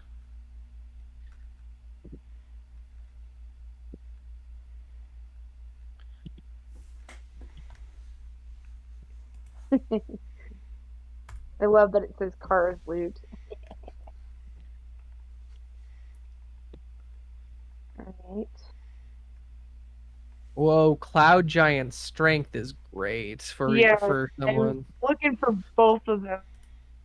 I believe that Storm sets Giant your 50. strength to like 29 or something. Oh, hey, that potion of demutation. That is a shrink potion. Give you the element. Cloud Giant is 27. 27. Sorry, I was off by 2. That's okay. No. Pretty sure that's another giant one of them. Yep, Storm Giant. Universal solvent. Do you want the universal solvent? Sure, I will take it. You may have that. I mean, I figured if anybody's going to use it, you would. If we ever run into something made with sovereign glue, then we're good. We're good. Ring of water walking. Maybe I would give that one to Zagra. Remind me. Okay. I mean, to watch Zagra run on water would be freaking amazing. So, Cloud Giant is 27. Storm Giant is 29. So you do have one of those. Ah, there we go. hmm, um, do you want the scroll for the protection of the undead from undead? Sure. You can have that. You can put that in your spell book. The more scrolls I give you, the more likely they'll help us. Hmm. That's how I feel about it.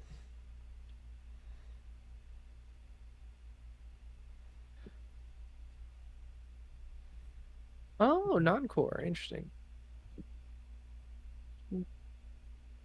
Cloud.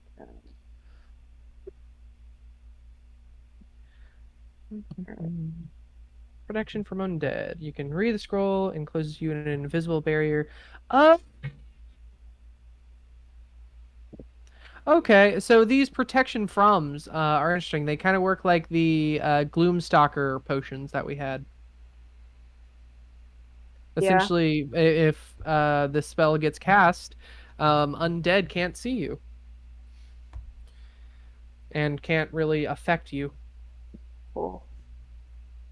Yeah, I'm gonna be. Yeah. Aren't you guys glad I'm such a loot goblin? Because I Yeah. swear those. Oh, the the potions for the giants. Oh, I'm so happy. I don't know why. Oh, the Ring of Money Warmth doesn't might buy you be. love. Money buys you stuff, and I love stuff, guys. That's fair. I Ring love of Warmth might not be totally valuable now, but if we find ourselves in a cold climate, it could be very, very nice. Also, if you can to that list of things, give me another scroll of polymorph if Very you well. ain't got one. Here, I think I I have one on me. all right. Would you rather the scroll of polymorph or the things you give me now count towards the scrolls of stars? Scrolls of stars. All right. The polymorph I will pay with something else. Very well. Could I have one of the supreme potions and one of the greater potions of healing then? Yes. Wonderful. So I will take the one of the D10 varieties and one of the And then D8 one varieties. D8. Or 10d4 and four, Yeah. 8d4. sorry. Okay. 10d4 or 8d4, yeah. All I'll keep potions the heal. invisibility. It's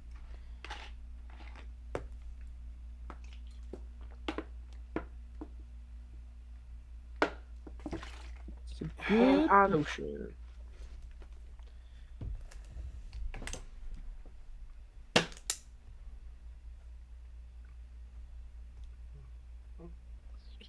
Plus 8, yep. Universal is solvent, got. that's the potion of demutation? Uh, Demu, diminu, some. It's the scroll that makes you one size smaller. Or the potion that does that. Oh, diminu. Okay, you can have that if you want it, or Okay. give it to somebody who does. I'm fine with that. It could be a good thing for, quick situation Mari or something. Quill's feather token is a whip.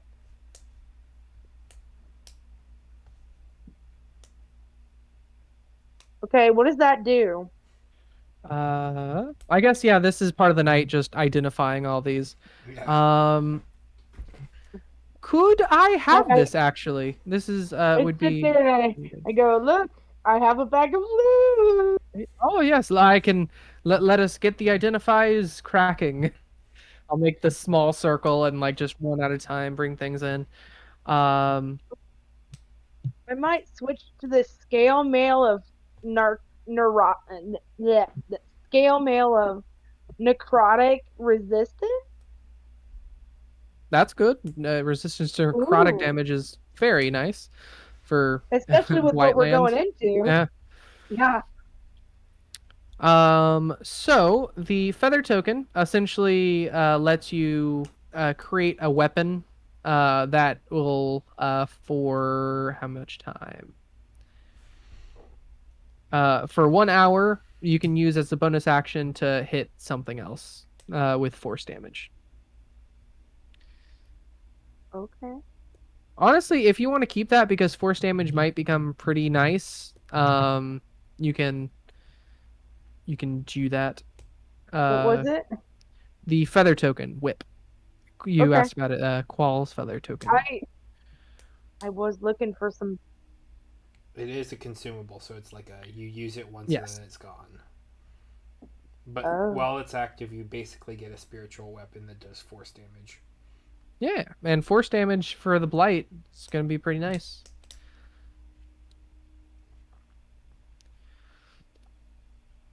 Let's see. Water walking lets you walk on water. Eyes of charming, advantage on persuasion, I believe. Eyes of eagle, advantage on perception. Warmth gives you resistance to cold. Universal solvent undoes glue. Healings are self-explanatory. Invisibility, self-explanatory. Strength, yeah. Undead protection essentially makes undead not be able to perceive or act on you without a save. Protection from beasts, same thing, but for beasts. Horseshoes of speed, it's for horses, lets them move, I think, plus 40 speed, if I remember correctly, or something. Iron horseshoes, they come in a set of four. While all four shoes are affixed to the hooves of a horse or similar creature, they increase the creature's walking speed by 30 feet. 30 feet. Got it. Oil of etherealness, I believe, can be added to a weapon and does better damage. Let me check. Cloudy gray oil from inside the quickly evaporate. The oil can be covered in a medium or smaller creature along with equipment. Uh, oh, okay. So, whoa, wow, okay. That's not what I thought it was at all. So if you cover yourself in this oil, which it takes 10 minutes to do so it's going to be a pre-fight thing, you essentially activate etherealness on Oh, yourself, which is a 7th level spell. So this is pretty good. uh, does Um, that and it does radiant damage? No, it doesn't. It doesn't do radiant damage. Doesn't do any damage. You step into the border regions of the ethereal plane, in the area where it overlaps with your current plane. You remain at the border, ethereal for the duration, or until you use your action to dismiss the spell. During the time, you can move any direction. You can move up or down. Doesn't cost you extra movement. Um, and you can't see anything further than 60 feet away. While in the ethereal plane, you can only affect and be affected by other creatures on that plane. Creatures that aren't on the ethereal plane can't perceive you, can't interact with you unless a special ability or magic has given them the ability to do so. So essentially, you cover yourself in this potion for 1 hour. Not only can no one see you, they can't touch you, they can't perceive you. Most obstacles are a non-issue, Okay. and that's like a Oh, consumable 1 hour thing. well. Okay, well, before we go fight the big bad, I definitely might take that. Uh, just What so is you the know, that amulet of also means slaying? What is the amulet of slaying? amulet of slaying. Where do you see that? Uh, it's in the top part. Oh, sorry, those are my stuff I got before. Oh, So, you deal additional 2d6 force damage with your cantrips. So that's gonna be a me thing, really. Um, When you're but attacking I haven't humanoids. when you're attacking humans. Yeah, sorry. Um, so that stuff's yours. yeah. I mean, Okay. if you want one of them, go for it. I kind of want to keep the gauntlets of recovery, but the amulet I of don't want the slaying. gauntlet. Um, If you if you want the amulet, just tell me. I mean, If you want what you I'm going back and forth on it. Like, I don't really use my cantrips too terribly often, but 2d 6 force damage for, extra 2d 6 force damage for like uh is it for flame. spell casting? Yeah, it essentially lets my Okay, then no, firebolt you chill touch. keep it. No, Oh, you okay. keep it. You keep it. I'm not Okay. using that much spells, so I mean, no. it would let your. I think you did infestation before. It would increase that by 2d6 force damage. Against I But humanoids. mean, it might increase my smites as well. only works for cantrips, not leveled spells. Darn. The only two I have is infest and molder, so Gotcha. don't worry about it. It's all yours. Okay. Um, Mithril Chain is interesting. It's essentially doesn't cause disadvantage for stealth checks. And it sets your AC to 16. But I think your AC is already 16, so it's not going to really mess with you. My AC is currently 18, so I'm comfortable right now. So yeah, I took the scale mail of necrotic resistance. I already put it on and made a Fair. thing for it. And then hmm. It's between. Yeah, I think I'm gonna take the feather falling ring. Yeah, that's a good ring. Good ring. Do you If you're want the following, eagle eyes? Eyes of Eyes eagle. of the Eagle. I'm pretty certain that just gives you advantage on perception checks. Let me check. Maybe. Oh, Zace won't Yep, want it. Zace for doesn't like perception. magic stuff. Well, we could always I mean, they're just looking like a cool thing of goggles. Might just, I mean, I don't know. Yeah, I'll take him. I'll take him. Yeah. Okay. Ring of Warmth, I say we keep that. Like for now, we're probably not going to need it, but if we ever go someplace cold, could be Yeah. invaluable. I'll hold on to it, and if Yeah, honestly, if nothing happens, I'll just sell it. fair, What fair. is the drift globe? What is that? It's a light that follows you around. Hmm. Essentially, I if will you're in the click it. dark, I you will can. keep that. Fair enough. Oh. I don't think the drift globe needs attunement, right? Yeah, it does not. Ooh. So you can just use it to cast light, daylight, at will. Oh. And daylight, I believe, affects undead creatures to a certain extent, so that might be Creatures nice. That's with, I cool. believe, sunlight sensitivity. Yeah, yeah, yeah. So this I have 5 basic weapons of +1, and I got 2 basic weapons of +2 of my choice. Yeah. Oh, I'm gonna make choices right now. Well, that would be Go like for it. I can pick. I choose a +2 spear or something like that. Yeah, yeah. Yeah, I knew it was basic weapons. I know. I'm not gonna be like, I want the spear of healing or whatever. I don't know. Every time you hit somebody with it, you heal. I don't know. Mm-hmm. I'm not gonna go and pick a god tier level thing and be like, Andrew, you said I could have this, right? Mm-hmm. Yeah, I put stipulations like it's a basic weapon. Yeah, yeah. Basic. I saw the basic. I'm like, I I only want an need arcane cannon, Andrew. A +2 arcane cannon. No.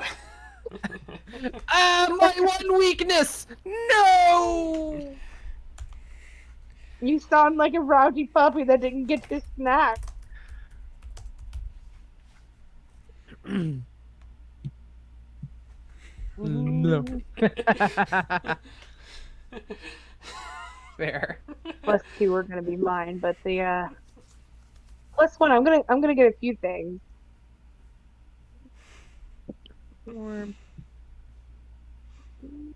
Okay, I'll have to write down these spells here in a bit, but I can do that later. Especially if we're going more shopping. Uh, I love shopping. shopping. I will get We are started. the ones that go shopping the most. You know that, right? Well, for me, it's because it's literally built into my class. To be fair, That's true. literally, I'm literally going to buy diamonds because I need them for spell components. Not because you want to wear them, because you want to consume them. Yes, literally am consuming them. Let's see. Anything else? Potions technically aren't like magic; they're alchemy. So Zace might actually be cool with a cloud giant strength or something. Yeah. Um, we should probably put those horseshoes of speed to work at the garrison, for our delivery stuff. I feel like that might be a nice little thing. That's true. You do have Give a one of the reward to horses one that horse. was We very we have traumatized. two. We have two, I think. We have Lucky, No, we who only is have the one most left. traumatized horse ever. He's like, but I'm still standing. Lucky has gone on the most missions and returned as the only horse alive twice, I think. And then we have Dusty, I think it was, or was that Dusty or hold on, let me find.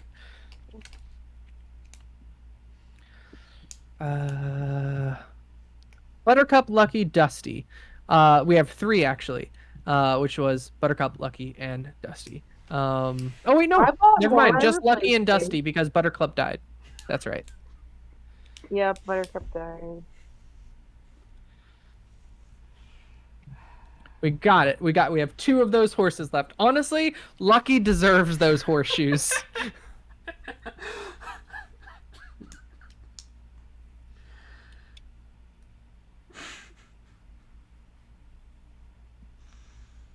Do you think I just thought about this. Do you think those horseshoes were made specifically when the Centaur race got introduced to the SRD? Centaur is not part of the SRD. Oh, it's not? I thought it okay, my bad.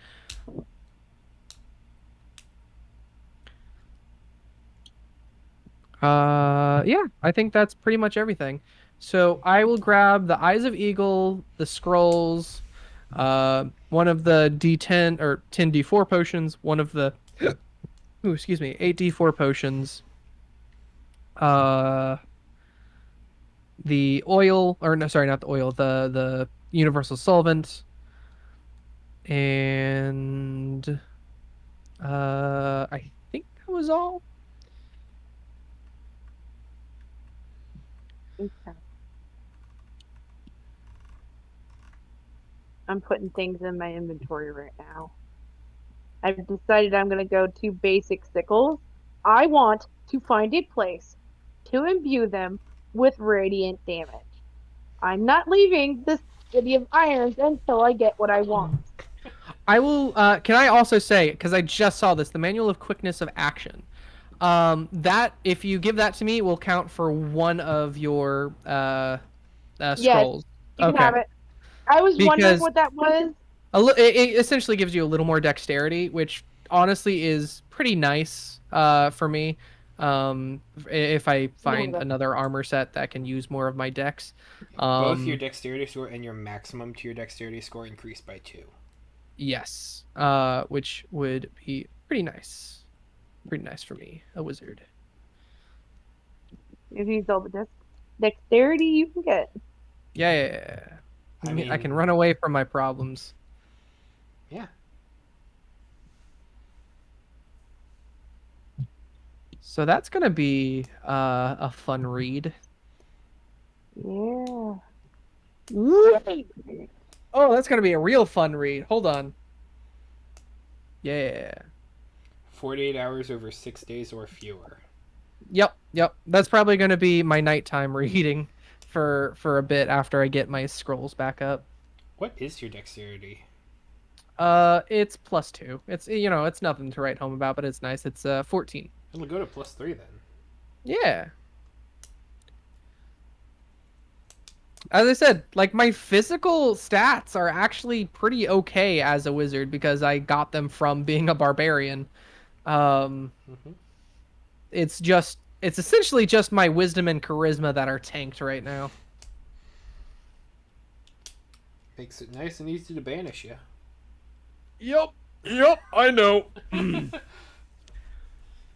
But thankfully, at the very least, I have wisdom covered a little bit because I have advantage on all wisdom from what do I have that from? Something in my ancestry.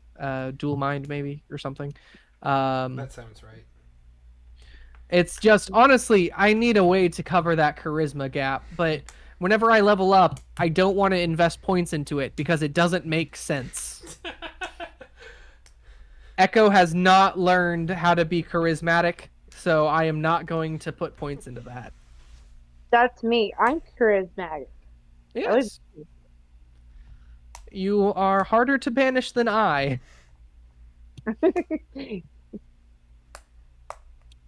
At the very least, if I get banished now, I can come back with a spell.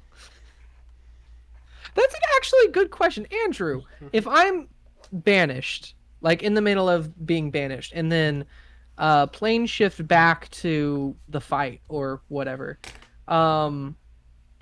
what happens when they finish their concentration on banishment? Or does the banishment spell immediately like collapse once I'm back? Um, if you are banished and you plane shift back, I think it would just end the banishment. Okay, that makes the most sense. I was just curious because that's an interesting little interaction. Now I wish I hadn't have bought these crossbows. Oh well, I can sell them later. I mean, they're still good crossbows. Also, They are Andrew, good crossbows. Yep. before we move on to more shopping, or at least picking up of our goods, um, the freaking thing I got. What can I identify this and see what this does? Because I've honestly been putting it on the back burner because a lot of things have happened, and finally getting a place to sit down is nice. Okay. How do you go about identifying this? I cast identify. Okay. First and foremost, simple, easy, you know. All right. So this, the identify spell would get you a lot of the way. This Okay. is a trap. Oh. Okay. It is designed so that once you place it and set it, it inherently blends in with the surroundings to become unrecognizable to anyone except the person who cast it.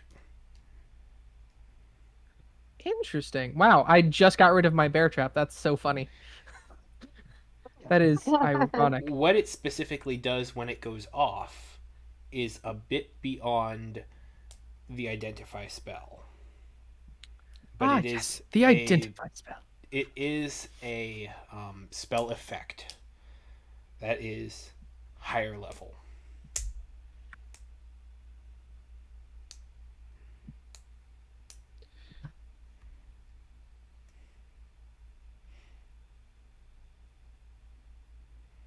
So yeah. Well, I also have +1 weapons to add to my inventory. There's 5 of them.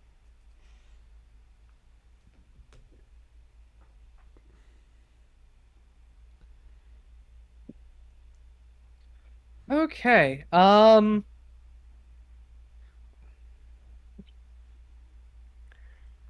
Uh. Hmm. Let's. I'm curious of what this will do, so I kind of want to test it out. Um. Let's go ahead. Hey, Kara, would you like to get in the cube with me for? Oh wait, hold on. Before I get in the cube, hold on. Let me roll to see how much the cube got back after dawn. Um. Yeah, does it come how far does it come back? That's fair, because I could roll a 1 here, and I can't really use it except for gases and wind. Uh, Yeah. I rolled a 14. Not bad. Not bad at all. So it gains 14 charges. Almost half. Almost half. It has a maximum of 36. Dang.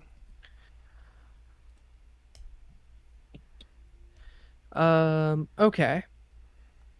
Is this worth it? I mean, honestly, just in case whatever happens here goes bad, I think I want it. So I'm gonna use 5 to activate the cube, Kara, and all the objects on the floor inside. Going to set it.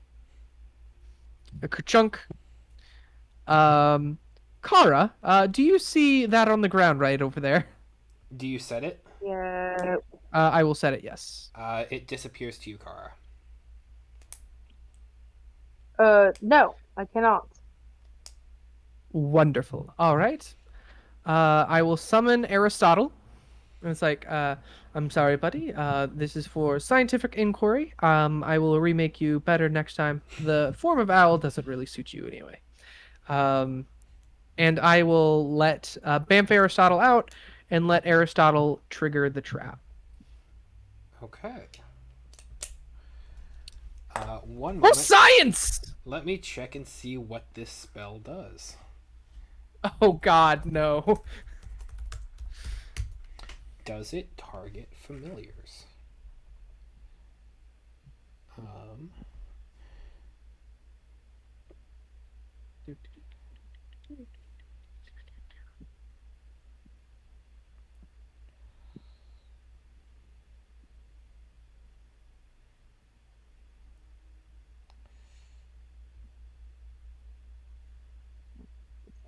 Okay. Have you ever realized that the D8 and the D10 are one of the rare dice that don't have the Nat 1 variant on the opposite side. Well, I guess besides the D4, but that's because I can't. But I just realized that looking at the dice, I was like, huh, that 8 is right next to the 1. Interesting. I mean, theoretically they're all even distribution, so it shouldn't matter what side the numbers are facing. Because Oh, like yeah, you yeah. could have a spin down D20 where each one counts up from. Exactly. I was just curious. Like, I never realized that until I was looking at it. The D10 is also like that. It's not exactly on the opposite side. Just a little interesting thought. Okay, so you set the trap. Aristotle Kerchunk. makes his way over to that area, and you Doo-doo-doo. see the trap ignite all of the runes on it, and Aristotle, it basically seems to condense this space all around him, and there is a an orb that is 1 inch in diameter, just Oh, set in the center of it. it's a Pokeball now. Okay. I just, I just caught myself a Pidgey. Okay. Wow, that's a good. I like this trap. Okay. Did my identify give me since I got information on how to activate the trap, how to disable it, or how to What school of magic is identify? um, I want to assume abjuration. I'm thinking it's It divination. it, it is divination. Yes. Okay. Um, it doesn't tell you much about how to disarm it.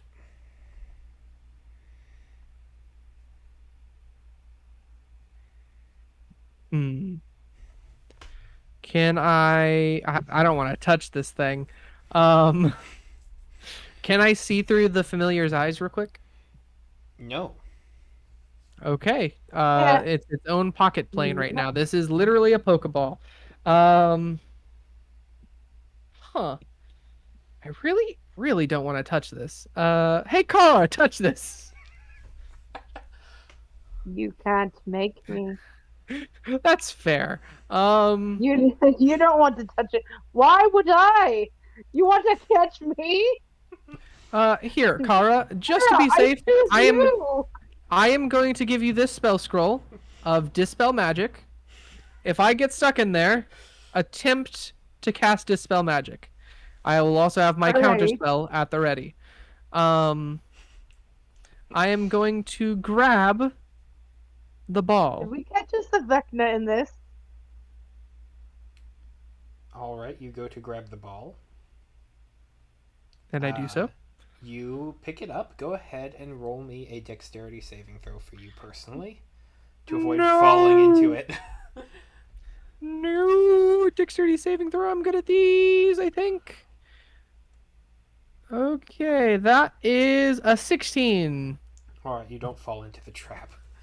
Okay. You pick up the Whew. ball, the orb. It is a fairly low DC for the trap, so that's interesting. Uh can I so I take the ball away from the trap. Mm-hmm. Well, you also can see the trap. Kara Yes. can't. Yes. Oh, that's fair. It might be higher for people who can't. Um I will throw the ball at the ground. Okay. Ding, ding, ding. It hits like a marble. Okay, I will pick the ball up. Is there anything on the trap to disarm it, like a way to undo what I just did the arming process. Can I undo my arming process? You don't see any way to. Huh. All right. I guess this might just be a permanent fixture of this room now. I am not sure. Some Well, random person comes in here. They're just walking I around, get and then all of a Pokeballs. sudden they just disappear. because they can't see Oh. it. There's a hazard. Can I look at Can the I box? what was that? You might want to put a box or something over that. Fair. Can I like crush this in my hand? The gem, the stone, Oh, it's a the stone. I thought marble. it might. Yeah, yeah. Um, I thought maybe crushing this might release the Pokemon. You can try. Go ahead and roll me a strength check. Okay. Strength check. 10. Nope, it does not break. Can I use mold earth on it? Sure, Alright, I use mold earth on it. it doesn't change. Mmm. Um, Well, okay. you Can uh, I make some kind of Arcana check to see if there's like any runes or buttons or anything on this device that would undo? Sure. I'm trying to understand the magics of this device. I got a 21. Okay. mm-hmm.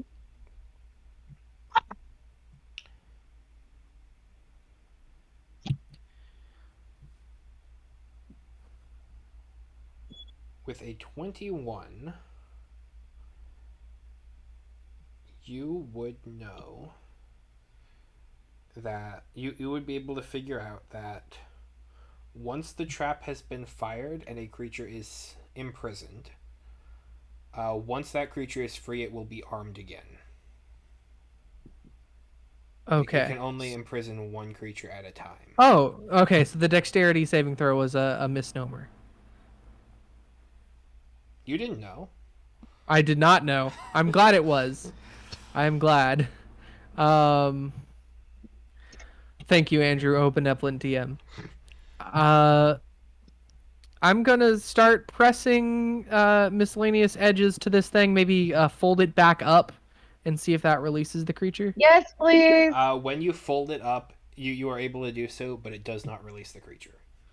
Oh damn. Okay, this is an effective trap. Kara, do you see this in my hand right now? Yeah. Do I see this? There's a solid black Yeah. marble there. Yep, I see it. What about my other hand? And I hold out the trap hand. Once you have folded it up, it is just like it was before. It Okay. isn't set, and it won't be set again until Aristotle is free, if you choose to free him. Oh.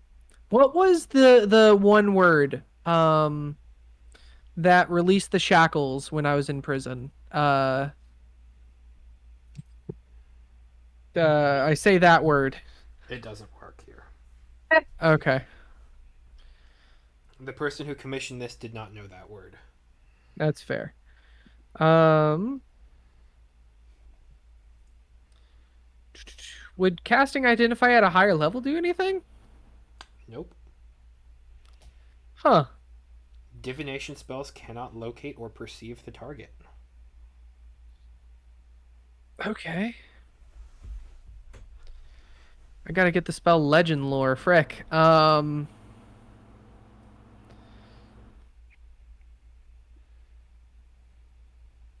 Man, I'm at a loss. I think I might have just permanently caged my Pokemon right now. Uh, Uh, oh, can you re-summon and do Aristotle out? I'll give it a try. I Can will you bamf banish him? Aristotle to my side if possible. Aristotle does not show up. All right. Well, I guess we're doing this way. Dispel magic on the marble. All right. Aristotle is free. The marble seems to disintegrate. Go ahead and roll your Okay. Arcana check for me, but I know your Dispel Yeah. Arcana is stupid. It is extremely stupid. It's literally the thing. Yeah, so that's a 27. So as long as it's a 17 or lower spell. Yes. Okay. If this was a level like 17 spell, this would be an issue. Okay. All right. Well, I guess we have an effective bear trap. I literally, this is so strange. I just got rid of my bear trap. along with my metals. Um, so I guess I've upgraded.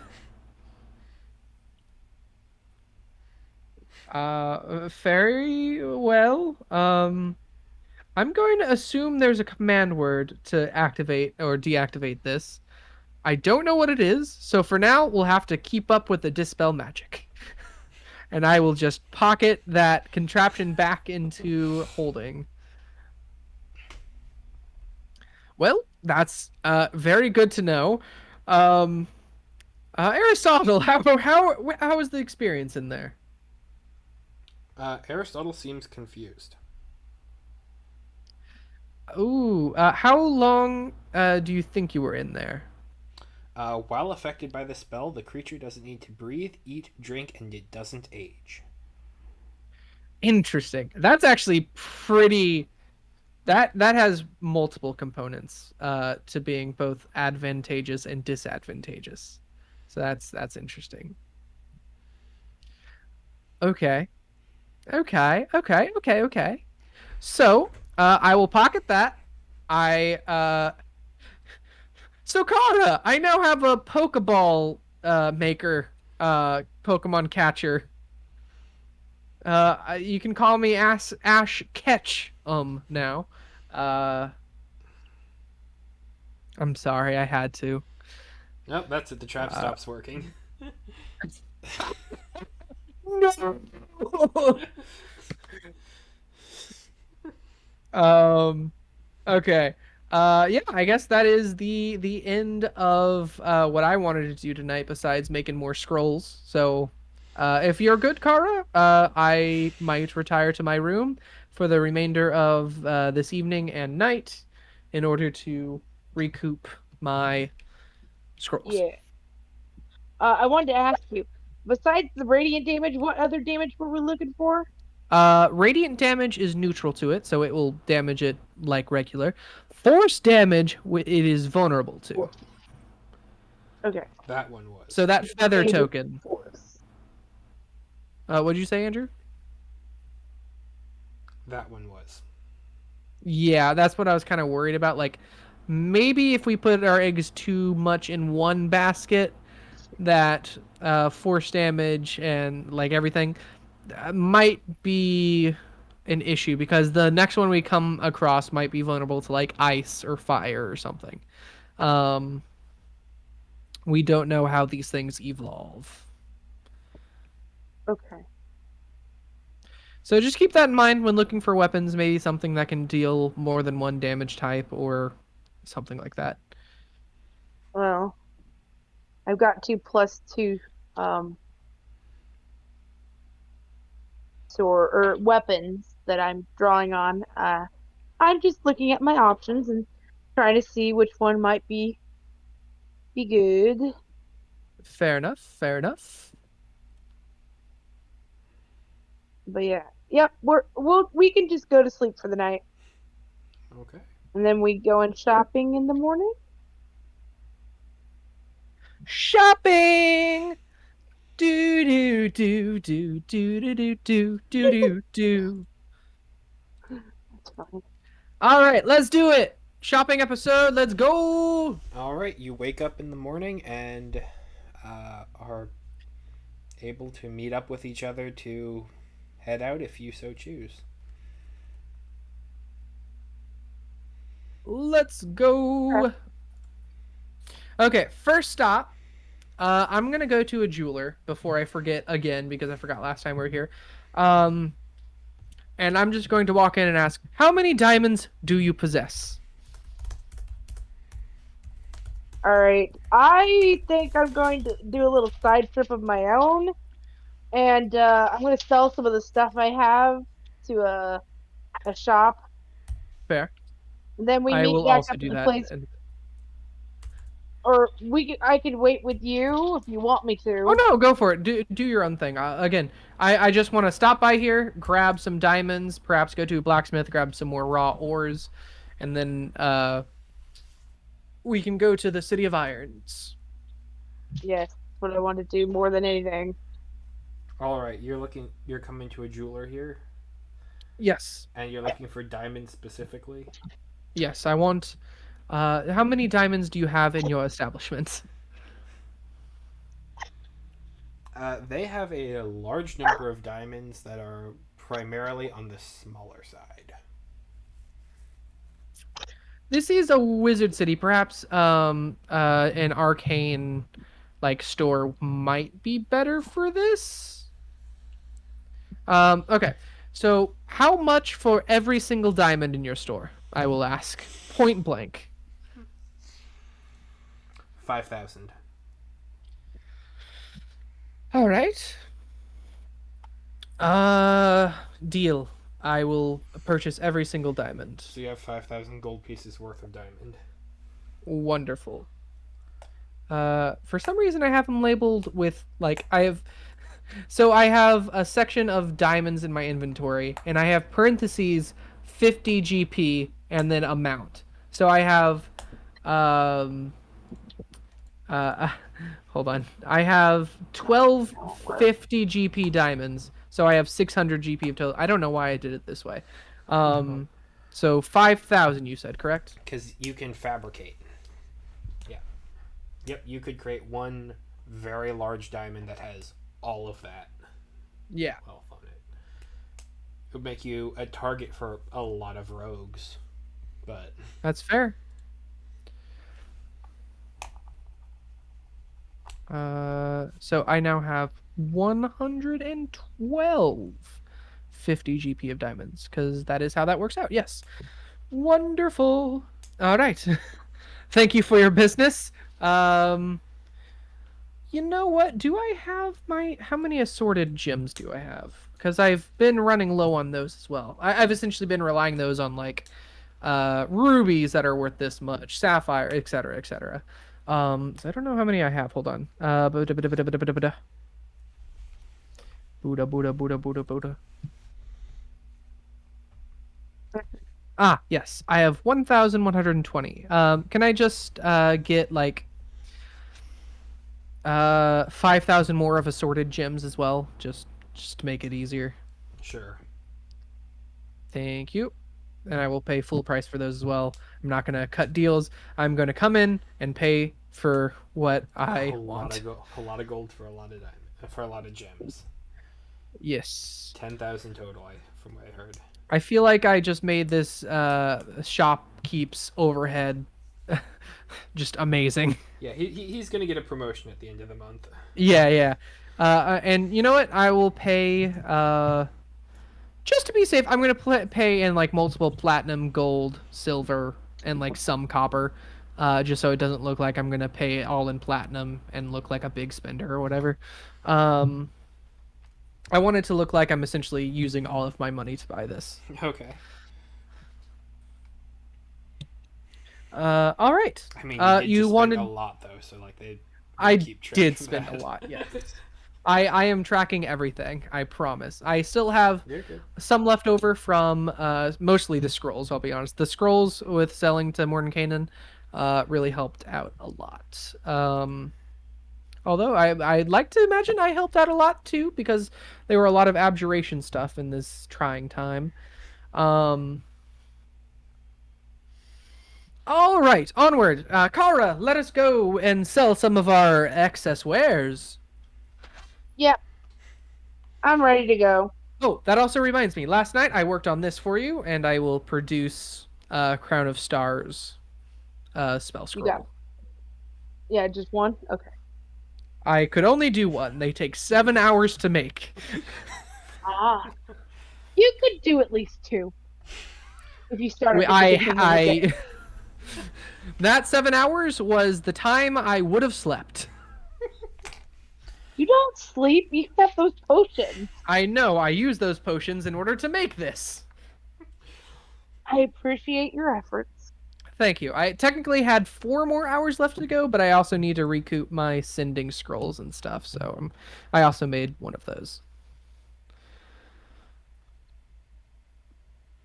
So yeah, onward to sell. Okay. Alright. So Echo, you have not been to the City of Irons before. Oh, I'm not going to the City of Irons yet. We're are we selling our stuff here or City of Irons, Kara? We can sell it here. All right, that's what I was hoping because I also need to pick up my spell Yeah, tome and wand from the one store later. But I yeah. thought I we was could gonna do that and say sell stuff at the same time.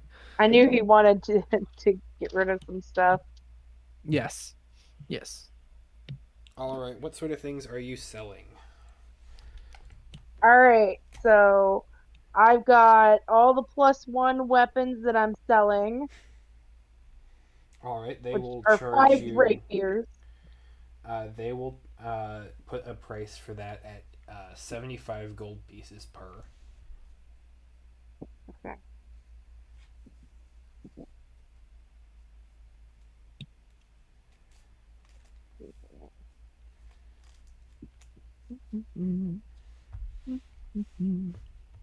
I have a notepad somewhere on my phone. There it So goes. that's 375 total. Okay. That reminds me, I need to get rid of another one of my all night potions. All right. And then I also want to get rid of 2 regular short swords. All right, they're gonna give you 5 for each of those.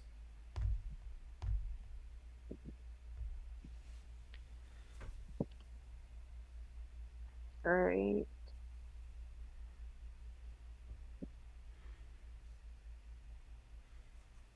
All right. And then I've got a regular set of scale mail.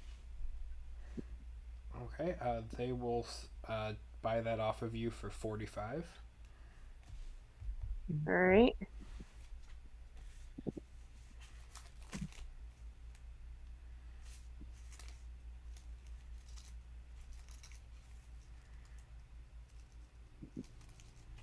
Okay. Um, I'm also getting rid of 2 heavy crossbows. Are these the ones that have the light property? Yes. Okay. So these are more boutique. They will. They're.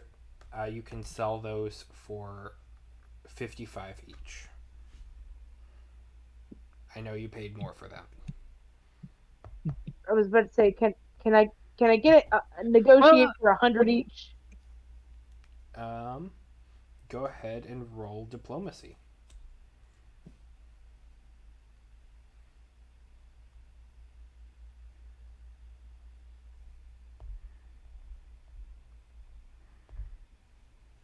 Okay.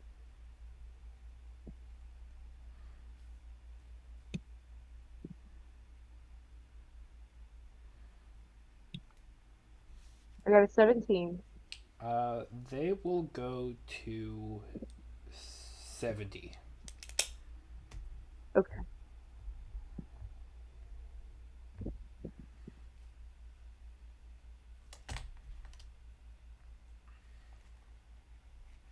All right.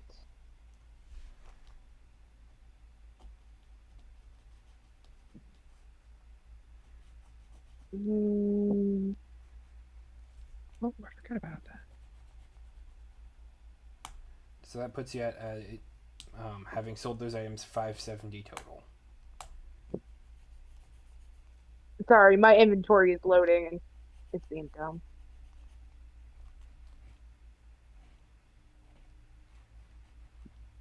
All right. Would you load, please? While that's happening, can I look around? Is the lanterns, the ever burning lanterns that I sold before, are they like up for sale or have they sold? Like, can I tell at all? I'm They're just up for curious. sale, and Okay. some of them have sold. Yeah. Heck yeah. Okay, people are liking the lanterns. I just wanted to know. Mm-hmm. I want to sell my flame touched rapier. You do? You do? I do. I do.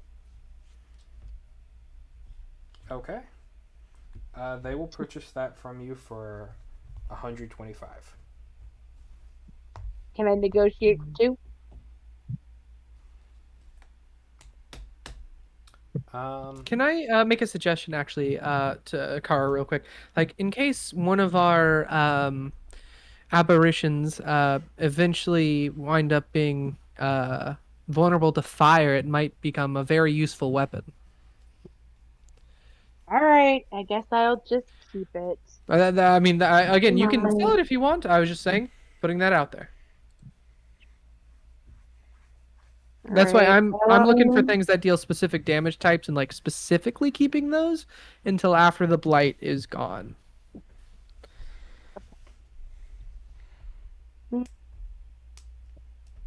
I think that'll be it for me. All right. Oh wait, no, I was about to say I forgot my regular inventory. Oh, Oh, that reminds I me. forgot And I yank a bit of that hair. was just my regular. I wanted to sell honestly the horseshoes of speed. okay. They'll Oh, you wanted to purchase. Oh, go hold ahead. on before you sell those. How much? Sorry, I'll wait till he says what he wants to sell them for, or wants to buy them He'd buy for. them So for rather, 45. um, I'll tell you what, Kara, I will take those for 50. Just because I really do want to give these to Lucky at the All right, garrison. you can have them. All right, yeah, go ahead and add 50 gold. Sorry, I don't mean to take your business like that. I just have a specific horse in Um, mind for these. I have a ring of feather falling and a ring of water walking, but I'm not sure if I want to get rid of those. Fair. Water walking essentially lets you walk on water. Feather falling, I believe, just lets you cast feather fall if you are in the middle of falling. Should see if Sarah or Star want any of the stuff. I Yeah, all assume right. Star won't. I assume Star won't. Just because magic. I mean, fair, but But I don't know about Sarah. I think that's it for me. Yeah, that's it. Oh wow, it's not even a cast, it's just always on the feather falling ring. So yeah, you cannot take fall damage while wearing the ring. Okay. So yeah, that is a good ring. I mean, it takes up an attunement slot, but you know, I personally I'm not gonna vie for it, but it could be useful. Okay, my turn. I am going to sell a couple things. Uh, I'm 50-50 on the universal solvent, just in case by some miracle the sovereign glue comes into play at some point. I'll keep it. Um, that's the paranoid wizard coming in. oh, most definitely. I I understand. Um, you know what? We already have glasses that give dark vision. Oh no, I guess it does let you turn into a crow. Um, it does require attunement, and none of us really have available attunement slots. It does seem something that I feel like would very flavorfully match with his ace, but again, I don't think Star would want it. That's your Pendant. pitch. That's fair. You know what? Just in case, I'll keep it. I don't want to get rid of anything. Just yet. That's the Andrew half plate, horseshoes of speed. I'm gonna keep the alchemy jugs. I have a plan for the eyes of eagle. There it is. The mithril chain. I would like. Actually, is this made of mithril? The mithril chain. It has a good amount of it on it.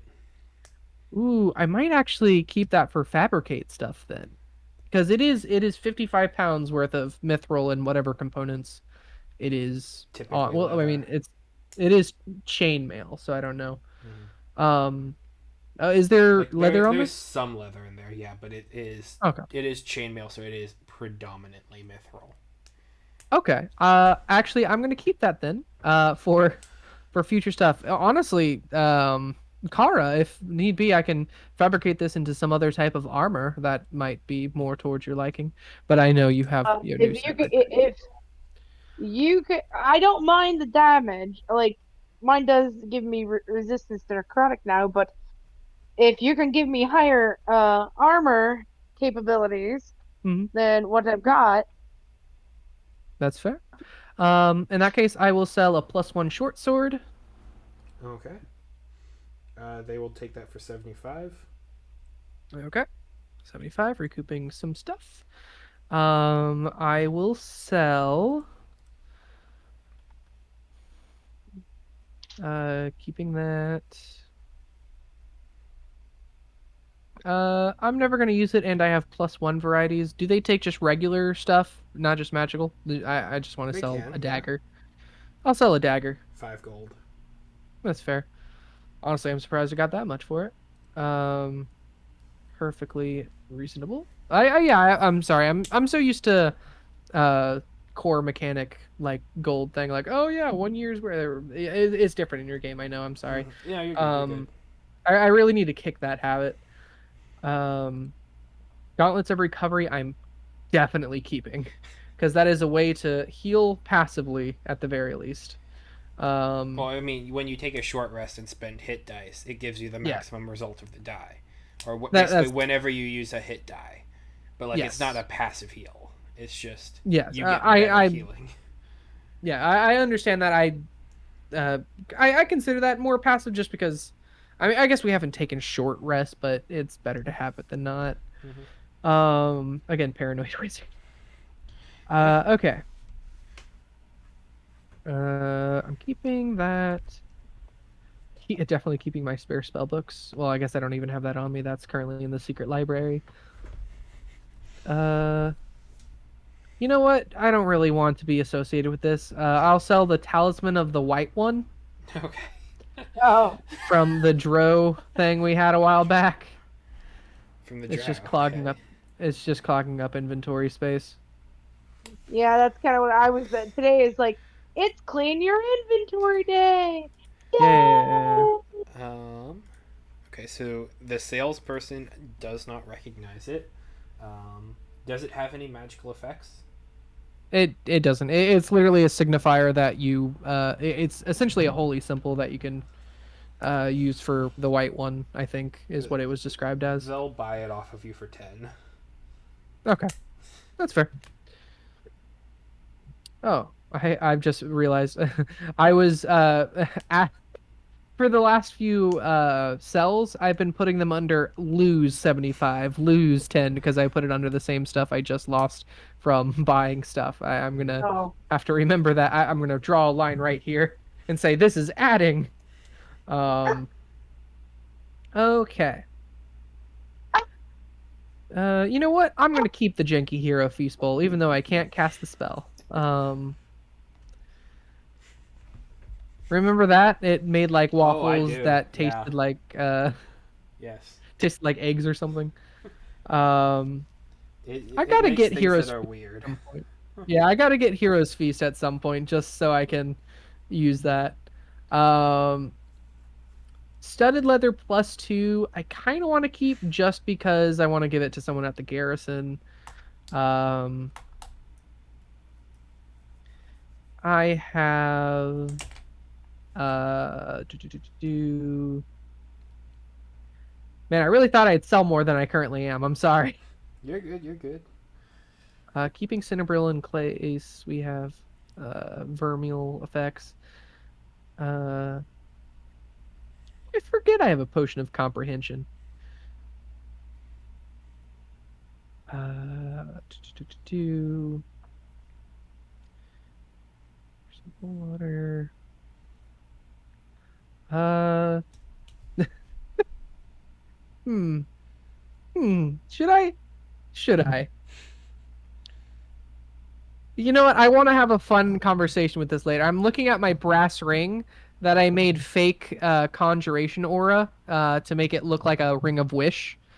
And I'm like, I could sell that here, but I one don't want that bad rap, and two, I want to find something interesting to do with this. I want to do something interesting with it. Um, I just haven't found it yet. Trade it to that hag. Yeah, trade it to a hag for some magic beans. We both get screwed over. Unless it's real magic beans. I don't know. Could be a bag of beans. Meanwhile, Andrew, while I'm looking for stuff to get rid of, is there anything new to the shop? Looking around, do they have like a something that catches my eye in the displays?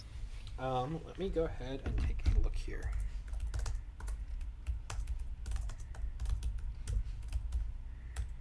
Um, you know what? I'm gonna get rid of that serrated short sword. That deals +1 to damage but not attack. Okay. They'll take that for 15. Makes sense. Makes sense. Honestly, for most of this, I'm just like, you know what? I don't. Echo, knowing his charisma, if he tries to haggle, it's gonna go up in price in some way or down in price by selling. So not really gonna do it. I'm just gonna take price as is. Gotcha, I have a gotcha. bag of teeth. I have a bag of teeth.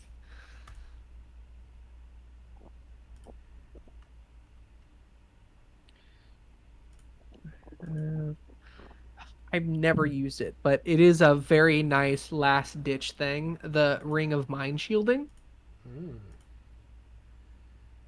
Because if I die with it on, I can put my mind in it instead of dying, which might be a good sort of uh, way to escape death when someone tries to destroy my crystal. Uh, Pearl of Power, definitely keeping. Honestly, I might, after I get my book, I might give this to you, Kara, because you are going to have more use of this than I am pretty soon. Ooh, Pearl of Power, nice. Yeah, it essentially lets you get back a spell that you cast. And because you're a paladin, I don't think you go above like 4 or something, so you can get back any spell as No, of right now. I only got to level 2 right now. Yeah, so yeah, you're great. Um, I'm hoping to get level 3 in the next couple of turns, Some things that but you I can. don't know if I'll get him. Sorry, good. No, no, that was it. Some things that you can find there that they have. They have amber. They have a vial of antitoxin. They have a case of crossbow bolts. They have an ever smoking bottle. They have gloves of swimming and climbing. They have a half plate of poison resistance. Um, they have some onyx, potion of growth, scroll of burning hands, scroll of chaos bolt, scroll of druidcraft, scroll of light, scroll of lightning lure, scroll of mending, um, woodcarver's tools, and a yew wand.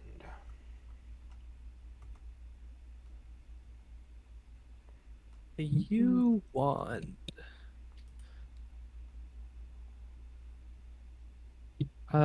You wand is just arcane focus for druids, right? Yep.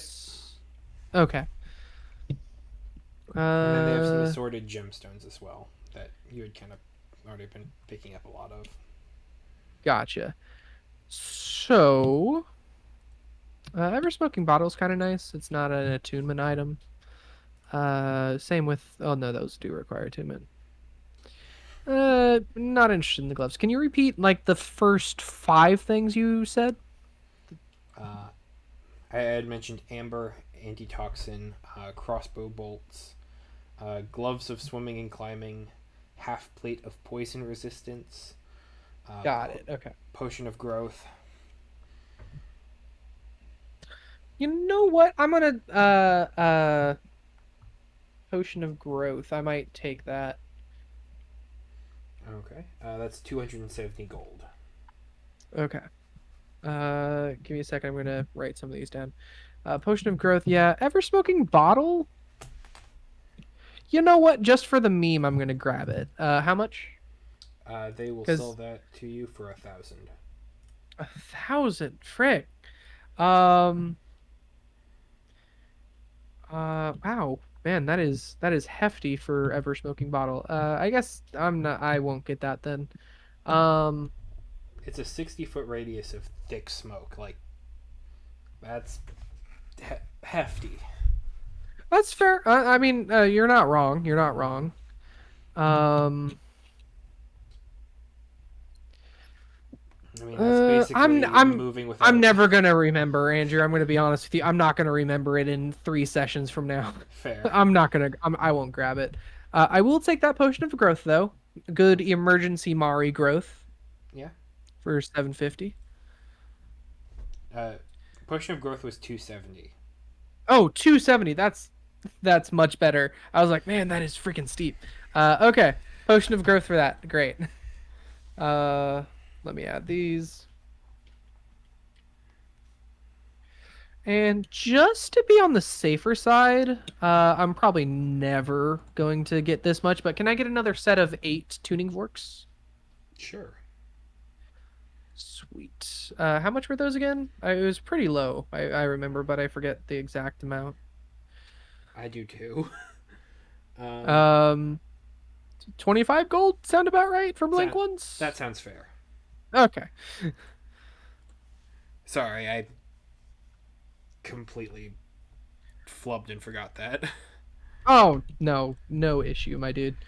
I'm going to turn this 8 to 16. I have currently 3 active for Prime Material, Astral, and Fey Wilds. And then I now have 13 blank ones. Good. The aspiring planewalker. Yeah, better safe than sorry, if we go anywhere interesting. Can I pick up my ordered items? Yep. Sweet. Okay. I'm gonna grab my book and my wand, and I am going to give yet another tip to this person, who I assume is very tired from this rush order, if they're the ones who make it, but I don't know. They are. Um, Okay. I'm still gonna tip him anyway. I will say, here, this is 10 gold for you, just for you as a tip. And here's 10 gold for whoever slaved away and made these within 3 days. I know that couldn't have been easy. Thank you. Oh, happy to help. Okay. Was that everything? I believe that is everything. I might can I just get do you have any diamonds like this amber here for spell components? Not here. Okay, Sorry. fair enough. It was worth a shot.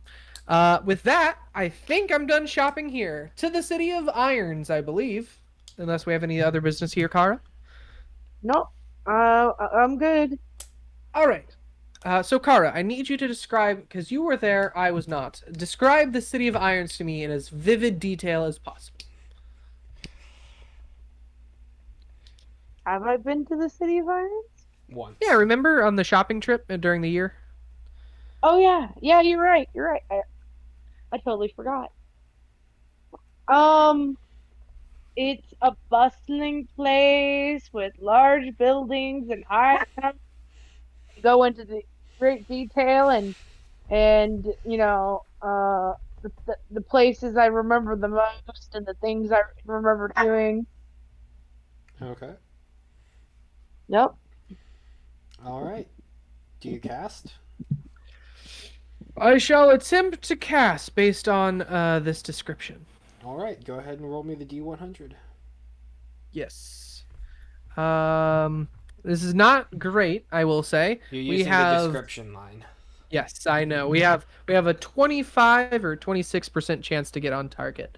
Everything else is going to be fairly bad, but honestly, similar area is not going to be too bad as long as they have like weaponry, magic item shops. Okay, I'm rolling. I'm rolling my D100.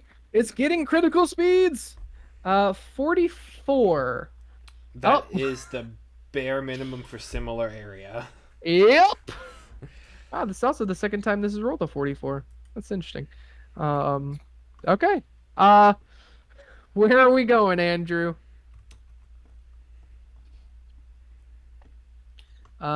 If you need, I can read off this. You and your group, or the target object, wind up in a different area that's visually or thematically similar to the target area. If you are heading to your home laboratory, for example, you might wind up in another wizard's laboratory or an alchemical supply shop that has many of the same tools and implements as yours.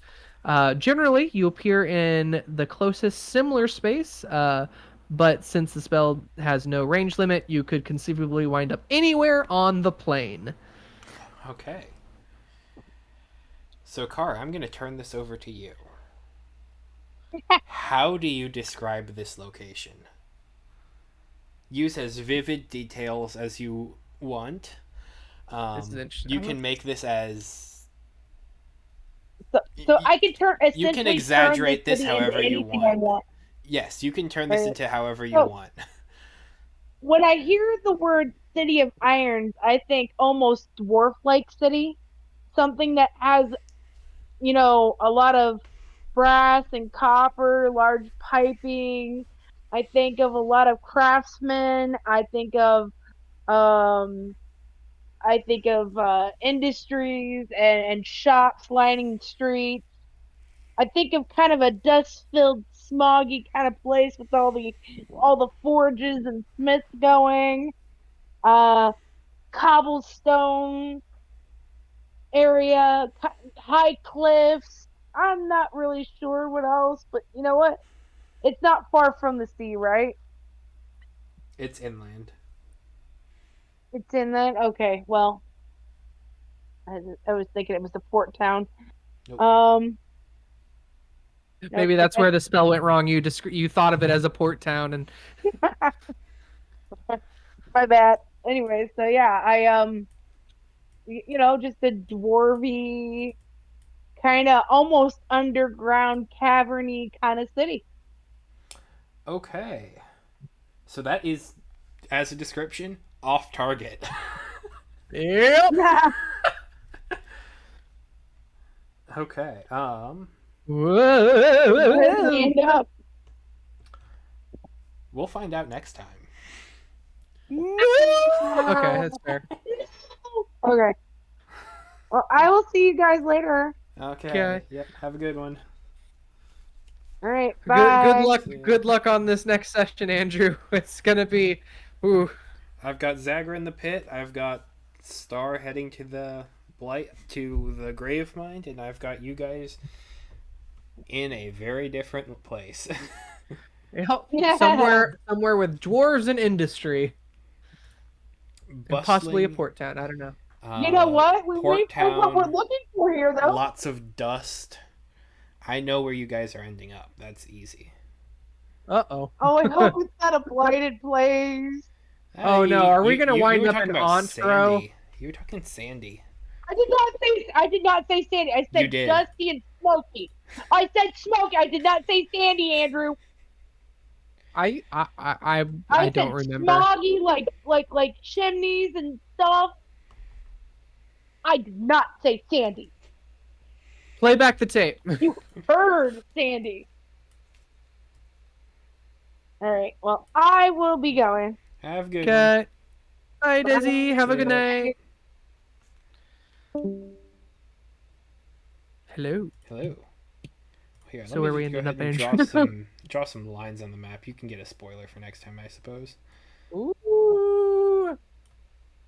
Okay, we're headed this way. We're headed this way.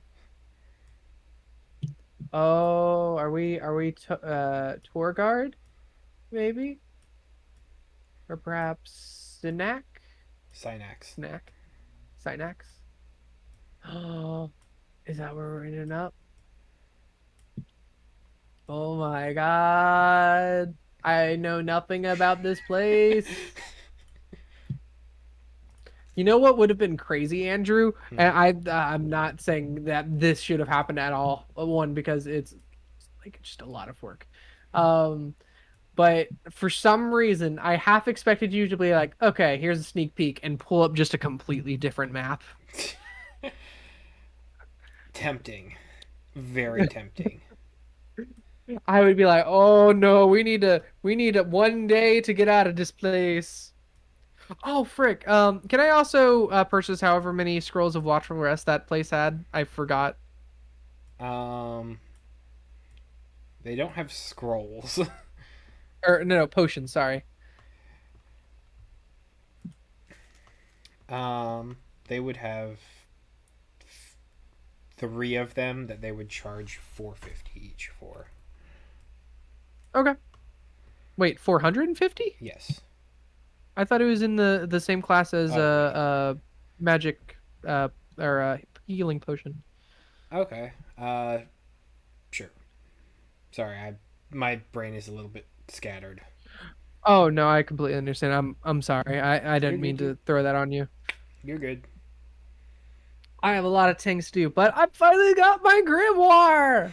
Now the Yeah. question is just do I unattune to the Pearl of Power or Cloak of Wandering Star?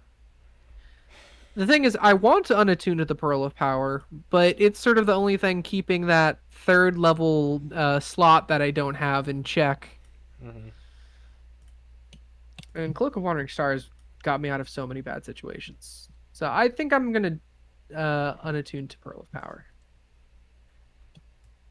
That sounds correct. Heck yeah! Oh my gosh, this Arcane Grimoire is so cool. And I'm gonna start porting spells over, so to use my last spell book as It's got that new uh book smell. yeah, you love that smell, right? That's so good. You gotta love that new book smell. And man, I have so many things because I also can't wait to read Manual of Quickness of Action because that is great. Mm-hmm.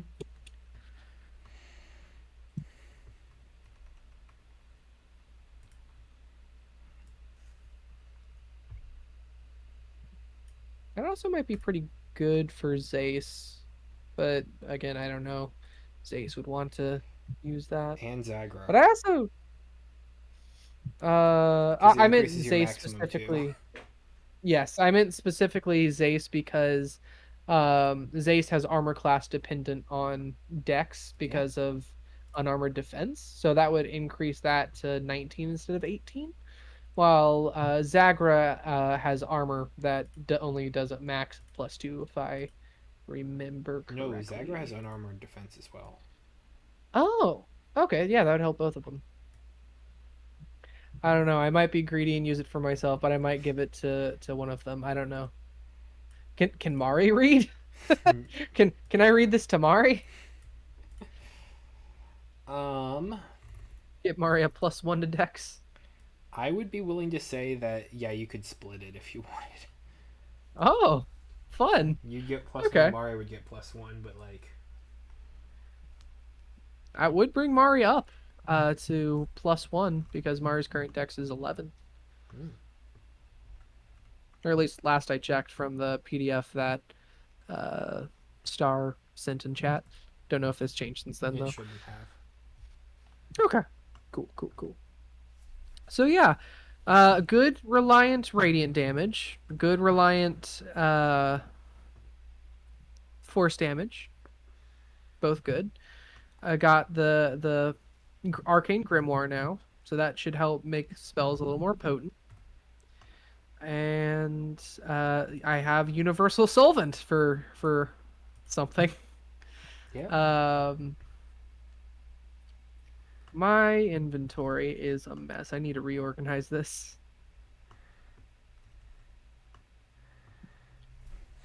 Um,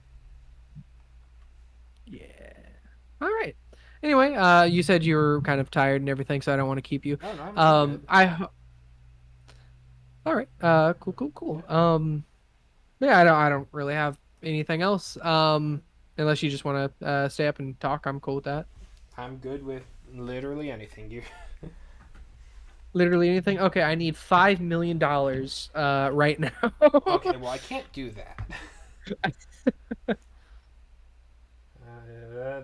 That is something that I would like to. That would ease a whole lot of concerns. Yeah, fair. All right, I re-upped my spell component stuff. So yeah, I'm looking good. I'm ready. I am ready for a fight. Ready for Freddy. I mean, you've gotten a lot of stuff done.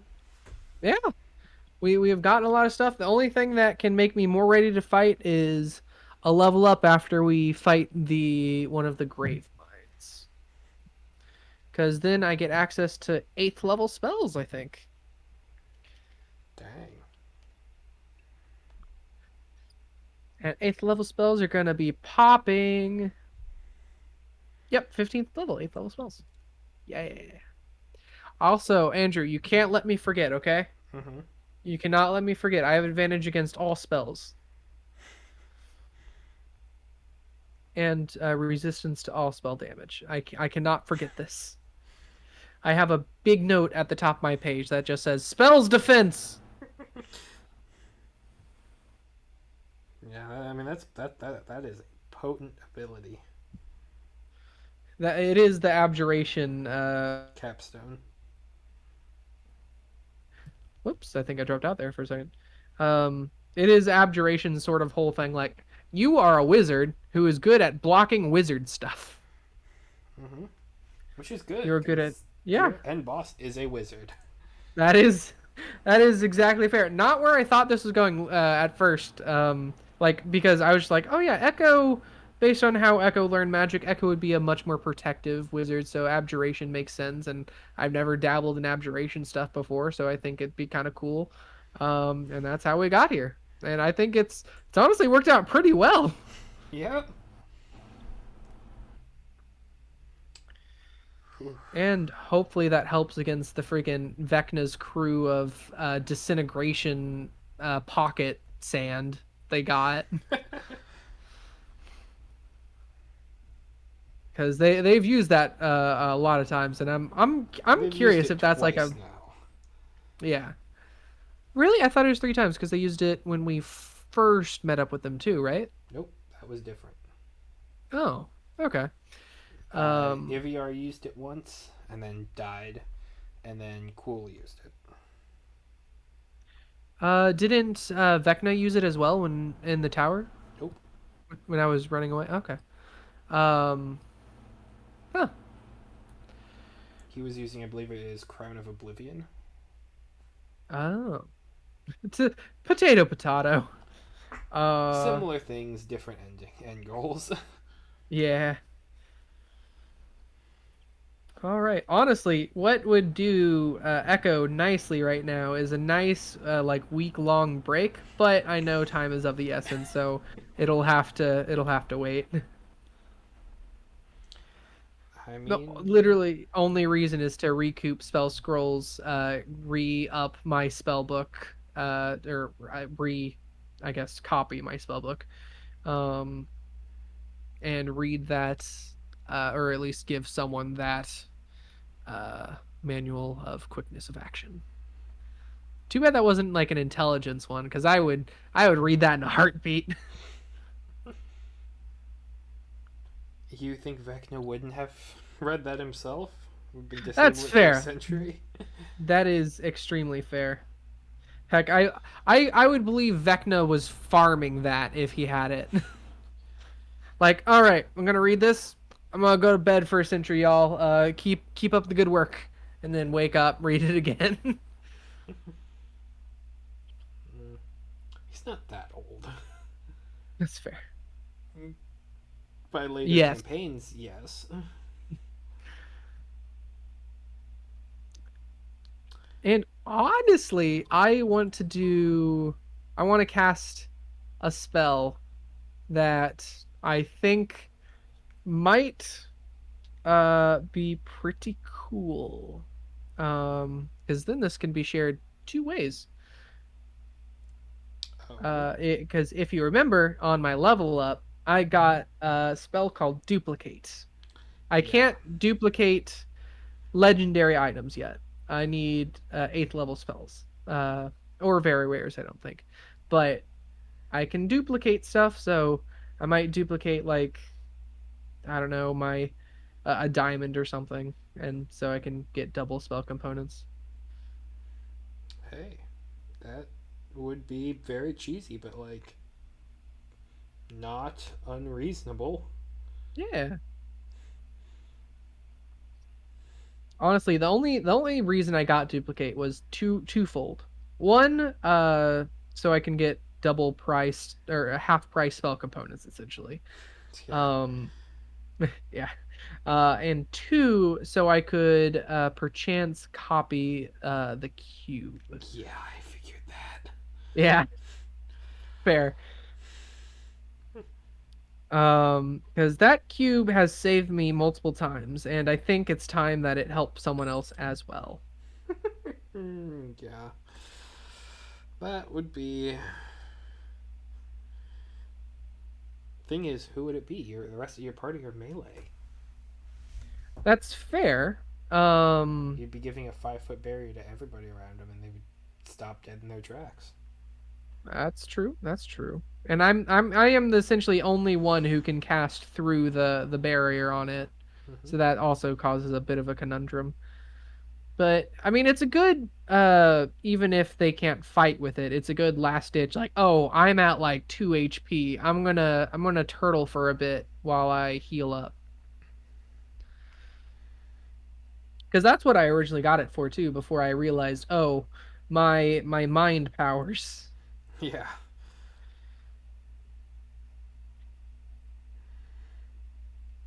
Oh, yeah. Yeah. So, have you? Is this how you expected the story to go so far? Or? Uh, Generally, there's been some turns. Like, Mm-hmm. I figured you would be on your Echo arc right now, or at least roughly around this level period, Mm-hmm. instead of session 3. Fair. That Yeah, immediately the put Echo a Arc did lot come of early. stuff very. That unbalanced a lot of things very quickly, but like I'm fine with that. Mm-hmm. And it was not on purpose either. I was just like, you know what? I'm in this space. I can cast like all my spells at once to get like the 12th level spell and see what this spell does in the book. Mm-hmm. Let's try that, and it worked. I Echo or Catch rather essentially found a way to cast level 10 spell. I think it was actually 12. 12. It was 12. Okay, Genesis is level 12. level 12 spell before getting a level 5 spell, I think. Yeah, I mean, I love that moment though. That was a really cool moment. Even if that led to Catch's death, I thought it was a cool moment. And to be fair, when you were teleporting around the astral sea looking for Kara, it did bring you to the right spot, Oh, just on the wrong plane. oh, that makes sense. Like you Huh. were underneath that giant tear. That's the astral colligation to the other Oh, realm. that makes so much sense. I didn't think of that. Wow, yeah. And that also begs to the question because I always assumed like the planes were separated before now, but it does make sense. They're all like stacked on top of each other, and like you can just go through the tear and wind up in the Yeah, Feywild. Huh. it's a I guess, giant big seam in the stars. yeah. More attunement uh planes a little bit easier because I can go to the astral plane, attempt to go teleport to someone who I know is on another plane of existence and perhaps find the tear for them. Generally, yeah. I mean, it's a big process and very dangerous, but you know, Mm-hmm. I'm also super curious of Synac or Synax, Synax. Synax. I am extremely curious. Have you had that prepared for a while and it's like, yes, an excuse to get them there, or is this going to be like, I gotta write a whole town now? I prepped all of the different strongholds Rockin'. that you could have purchased. You guys got the Seaview Garrison, but one of the places that was offered to you was the Sand Sparrow Hold, Oh yeah. which is Okay. way out here in the middle of nowhere. Honestly, yeah, I think we got a good deal because Seaview Garrison is closer to a few more places, especially like Gresh is right there. Mm-hmm. think Kara's gonna like this place a I lot think Kara will too. because this is very much a dusty brawler kind of old west Ah, style western town where there's that's so cool. lots of open air markets. People are kind of running around, high fantasy stuff. It's also where there's a lot of the. Well, I'll let that come. Yeah, yeah, yeah. Means I've just got to Spoilers, read a spoilers. bit more of my one of my books here, but that's fine.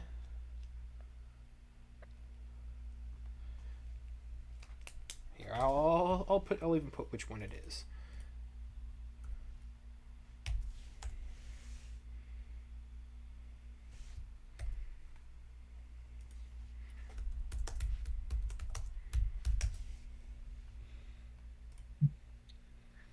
It's a cool box set.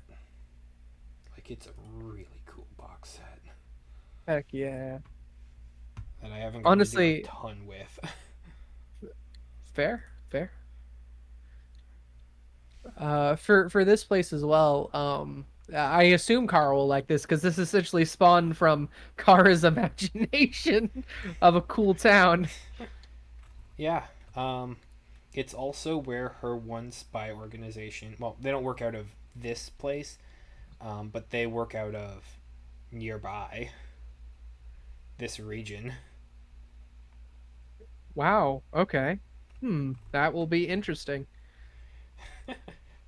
What I also really want to do at some point with teleport is to completely imagine a fake location. Like imagine, okay, a place where there is miscellaneous magic items for the taking uh that are like the highest level possible because that would be a false destination. But you'd still get to a similar area. Interesting. Ooh, red steel. I like the front It's a page or really cool cover. box set. Oh, yeah. That makes sense. That makes sense. I won't go any further or ask for any more details because of spoilers and everything, but it does look like something I'd be wicked into. Mm-hmm. That reminds me, have you ever heard of Savage Worlds? I don't believe so. Uh, Here, I'm going to send a link to something in chat real quick. It is a really cool thing where instead of dice, you have a set of cards, and you go through essentially the story, but you only have like certain like it's more story based, to be honest. And you go through the story in this random order based on how the cards are dealt out, and certain abilities let you look for certain cards and do certain things while also, fighting off enemies, etc., etc. For the adventure deck, which is the official sort of Savage Wilds uh, card stuff. Essentially, you can, whenever you encounter something or you draw to encounter something, you might be enemy. We meet again. Play at the beginning of the game session. A villain of the GM's choice becomes your character's sworn enemy, and you may not soak wounds caused directly by him. Starting now, you draw an extra adventure card at each game session until the enemy is retired. Then there's stuff like Bullseye. Even plate mail has eye slits. Play after damage is rolled to double the total successful attack range, and like that's how you get like your ability stuff. I just think this is a really cool concept. Yeah. This is neat. Oh.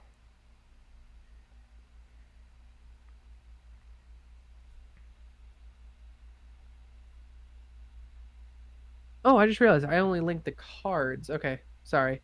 It's okay. Here's the official book if you're ever interested in reading it. I will definitely have to check that out. Yeah.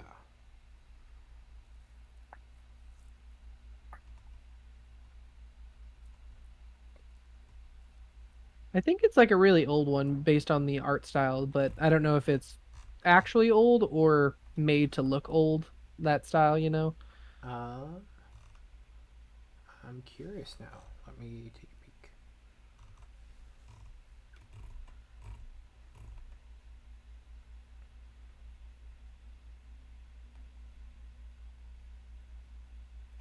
Okay, by the same guys who did Deadlands. That's neat. Oh, I didn't know that.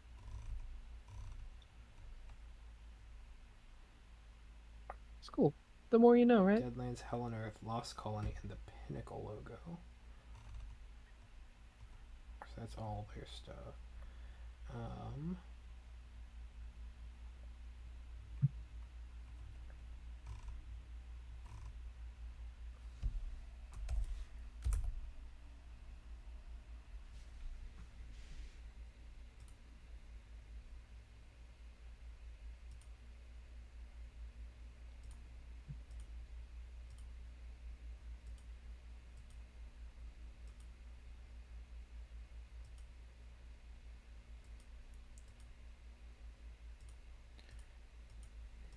just looking to see if there's like a publishing date. Oh yeah, I was looking in the book too for like a a date as well for copyright. I don't see it.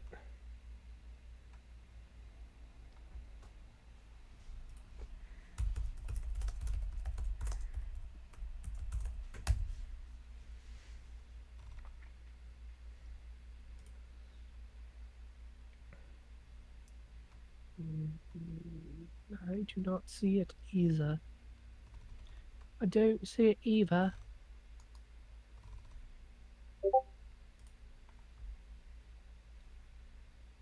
Um, 2003.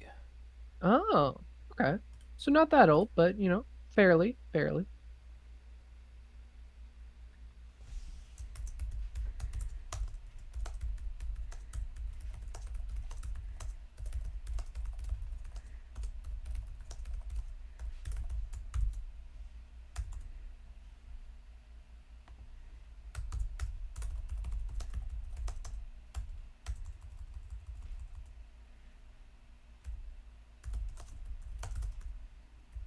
Sorry, I'm just reading through Savage Worlds now. No, it's all good. um, This is neat. yeah, right. I found this one website called the I.eu. It has like a whole bunch of backlogs of pretty much every game for like TTRPGs or even like board games and like setups and stuff, and it shows you like you know all these cool PDFs that you might not have seen otherwise. Non-profit. Uh huh.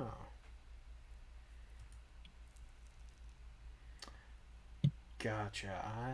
What's this all stuff? Okay, interesting. There's some.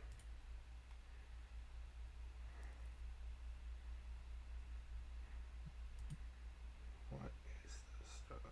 Oh yeah, there's the Doctor Who RPG book collection. Did you know Doctor Who had an RP or a TTRPG? It was actually recommended to me. I was talking about developing my game and kind of how I did time travel rules with some of my scout troop when I was. Well, I mean, when I was more in. After I'd aged out, but like still was very Yeah, close yeah. with that and everything. Um, and one of the other leaders who was a massive nerd and like very cool dude recommended it to me, and yeah, like because he was looking at different ways to do that, um, like kind of have that so that you could actually modify history and then like have that affect the present, like because like there's a funky rule where like if you meet yourself in the past you only remember it after you've gone back to the past to do that so that you can't alter it by Makes knowing. sense. I mean, it makes sense, but I don't like. I personally don't like it, but I get it. Yeah, no, it's one of those things where like it makes sense if you're writing a book or if you're like Yeah.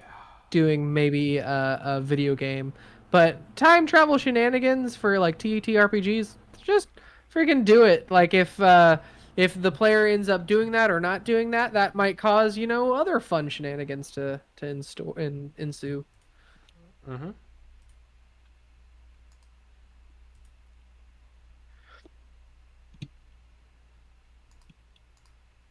Oh yeah, 2 hour war games is also pretty fun.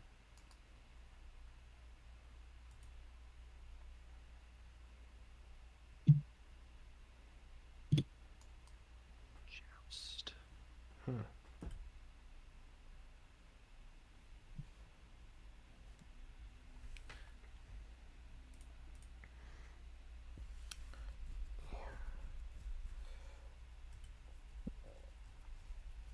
Yeah. The one trap that you got there, that's Yeah.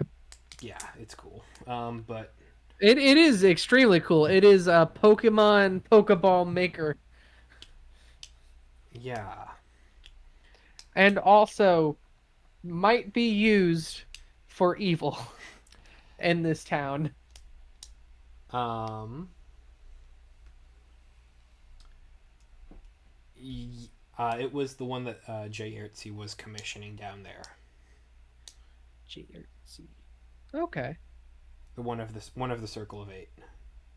She was commissioning this Yeah. thing and didn't want her name to be associated with it, so brought along a couple of people that figured it would probably be fine to just put it under them.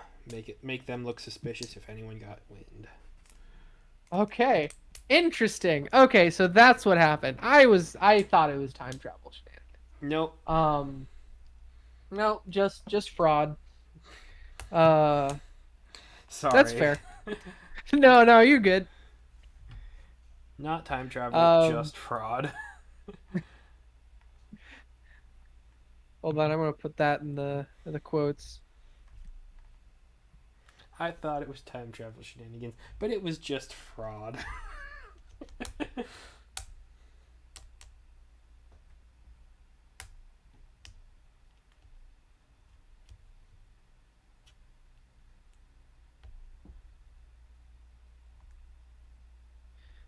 I never know how to spell shenanigans.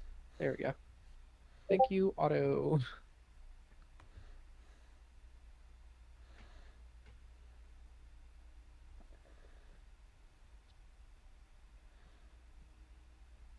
Oh, whoops. That doesn't make sense how I wrote that.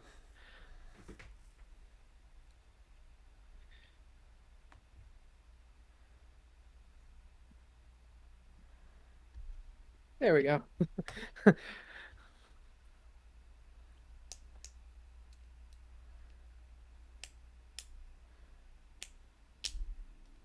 Any particular thing you're excited about for next session? um, let's see.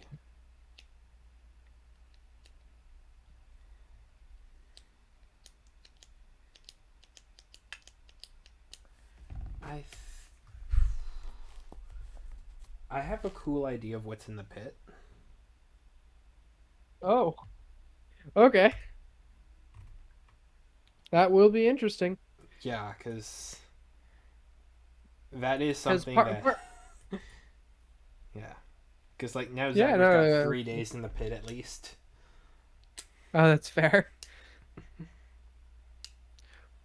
Or it could also make sense. Zagra get out get, and reconvenes with Zace, Mm-hmm. just to make your life easier if uh, the time doesn't make sense. I don't know, because based on how Sarah was talking, Sarah's like, "Yeah, I have a way to get out of this pit just by flying up." I'm like, "All right, awesome." Mm, I wasn't there for some of the pit talk because I was in the bathroom at the time, I think. Yeah, the pit closed. Y- Yes, I do remember that. But I thought Sarah had some way to open it back up or something. I don't know. I mean, we did mention that it's the same pit that you guys called the Sarlacc pit from. Yes, yes. So, yeah, there's a way out. It's not exactly to. To be pooped out from the Sarlacc. Yeah, Oh, that's fun. That's that's just neat. it's also got eggs down there, so that's fun. Oh yeah, eggs. Eggs is nice. Eggs is nice. And it was a I need. Morkoth, but no one cast spells at it, so that's nice and lucky. Mm-hmm. Mm-hmm. Does the Morkoth have like a spell protection or reflection or something? Reflection. Ah. You Okay. throw a spell at it, it will. It can deflect it and turn it back to anyone. I guess I'm glad I decided to fight with Vecna instead then. Mm-hmm.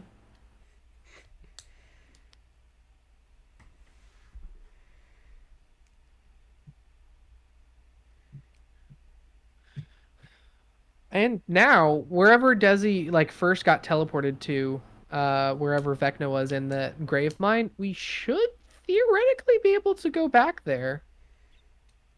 Theoretically, because we now have the tuning fork for that plane, Mm-hmm. and that allows the plane shift allows you to essentially just wind up wherever you want. So hopefully we can just be like, okay, now let's go to the main danger and just boom, boom, boom. Know what I mean? I know what you mean. Picking up what I'm laying down. I think so. Oh.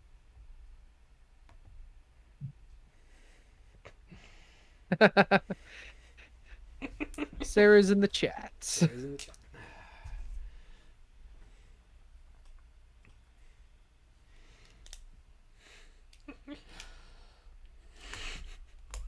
Just fraud.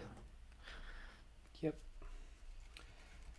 Look, she genuinely thought she was going to pick it up when it was ready. Um, that just didn't end up happening. Yeah, She no, died. I mean, fair. No one Why expects why another in death. my name of it, everything though? Just random coincidence? You guys went down there when she was placing the order, and so it's No. easy to modify memory to say, no, you guys ordered it. I wasn't here. Oh yeah, that makes sense. Huh. I gotta try that next time. I don't actually think I have modified memory. It was one of the things where like I was thinking of getting, but I instead opted for like disintegrate or something or teleportation circle. I can now cast Magnificent Mansion legally, Andrew. The Tailspire map I made is not for nothing now. Yeah.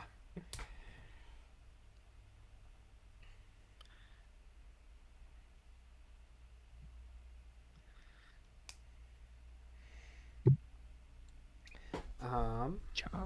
Oh. Oh, question, Andrew. Do you Yep. like Settlers of Catan? You know, I've never actually played. Oh, okay. Well, maybe I had like a primer of it when I was much younger, but like I don't remember. Just Fair. I, like It's essentially I mean, I hate referring to it like Risk because I'm not a big fan of Risk, and I think I like it is Risk to an much extent. better. It is similar to Risk, like in the fact that you're sort of expanding your territory and like trying to compete with resources for other players. Um, I was never a fan of Risk personally, but it does draw comparisons. My dad has a computerized version of Risk that rocks. Nice. Like you have the whole battlefield map there. You select your territories, and you have to strategically move. Like It's like fully 3D animated. It is awesome. And like that's the risk that I knew how to learn how to play. Like I never learned how to play the board game. I learned how to play that version on the computer, and it's awesome. That's fair. That's fair. I have a couple of those. It is very interesting, right? Going from like the niche sort of expansion from a game, like, oh yeah, we want to expand into, digital environment, and we make this one like sort of crappy computer clone or whatever, and it's like, yeah, I based the entirety over that, and I just think it's neat. Yep, that's the thing. Whoa, what? Why is it $70 at Sears? That's when it's like Oh yeah, board games are expensive now, like freaking. it's 11 Oh, bucks on Amazon that's fair. as a used game. All right, Andrew, I'm going to teach you how to play Catan. Ready? Okay, Okay. So here, I put a link in chat or in your private DM chat. sure thing. This is sort of knockoff Catan, but it's exactly the same and free and online, and it's great. Okay. Say, Um,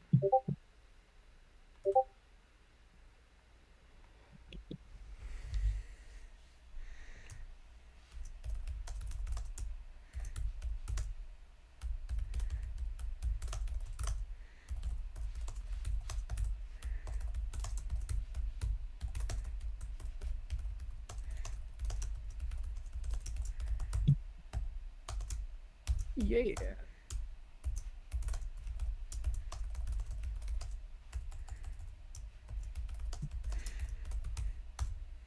And what's interesting about Catan as well is there's like a billion expansions that changes the game, so it always kind of keeps getting, interesting.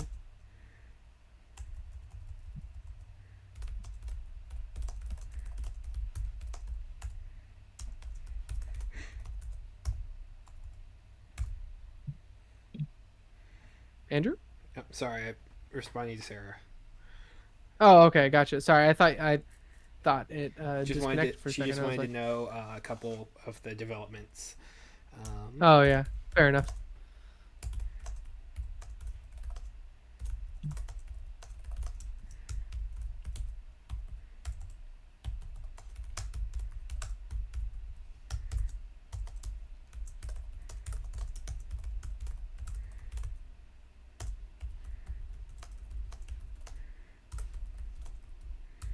All right, I assume you're Millie one. I am not in. I don't. Oh, okay, so this is random. My bad.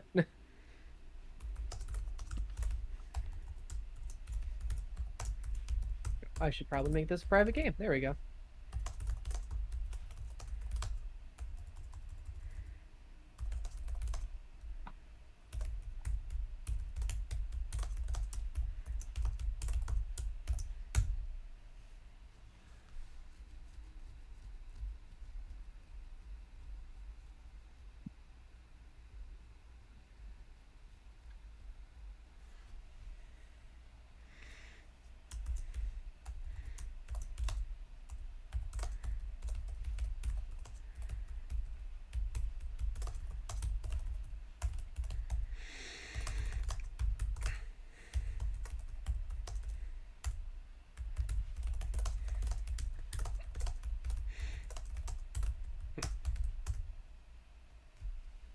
Okay, sorry.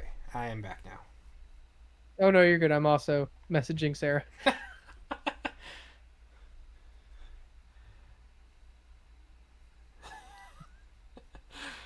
Oh boy.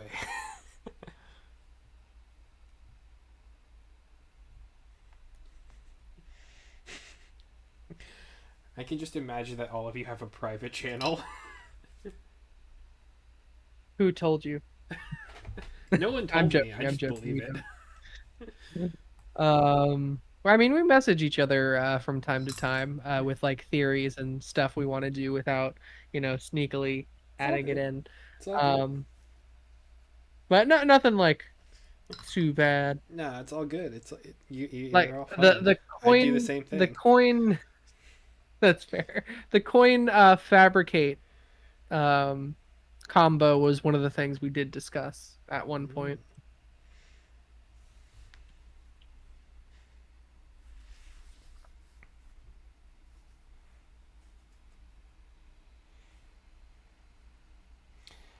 I should also mention, just for the sake of it, because Kara never got names for both the settlement that she was at, nor the person she was talking to.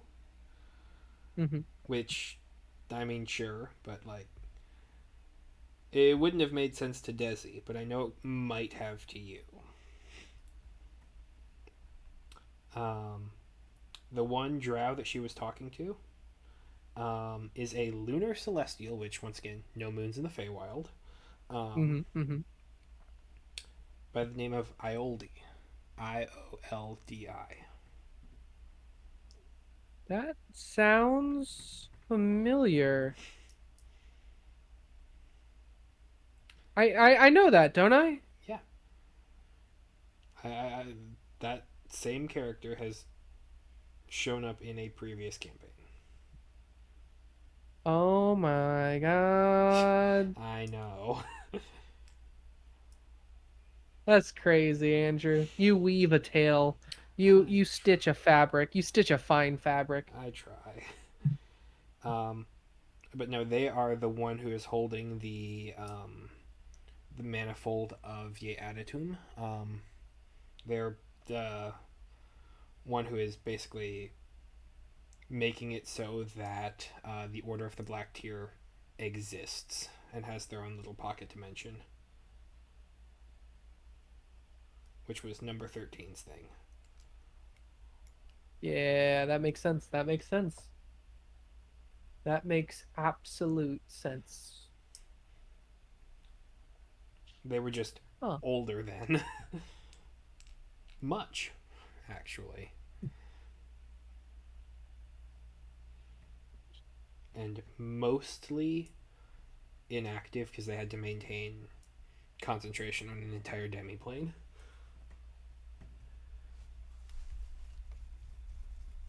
Yeah. I see it. That is that explains a lot actually as far as background stuff. Huh. I've always been curious about what happened to number 13 eventually. Like as far as that story cuz how that session or how that campaign ended was number 13 got memories back to being Noel. Mm-hmm. Um and was looking for his town slash wife, and on this sort of interesting adventure that he was now roped in on the organization. But I think that's about where we ended it for a reason or another. I Yeah, forget. you guys ended like right before what would have been a boss battle, Yeah. with the other members of the Penumbra Syndicate, and it was like right at the hangar doors to the one Dragonfly um, landing pads. There were several Nothics. Actually, maybe I have the map. I think I might still have that map. I've got to see now.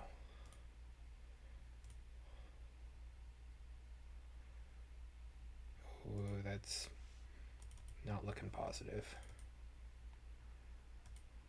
Oh, I get it. It's fine. I hang on. believe me, I've already lost like so many maps already.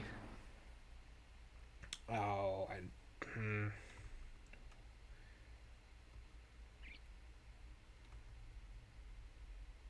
these are just standard maps, most of which we've used.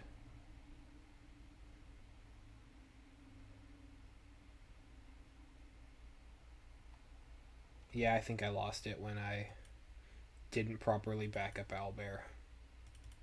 Sad face. It's all good.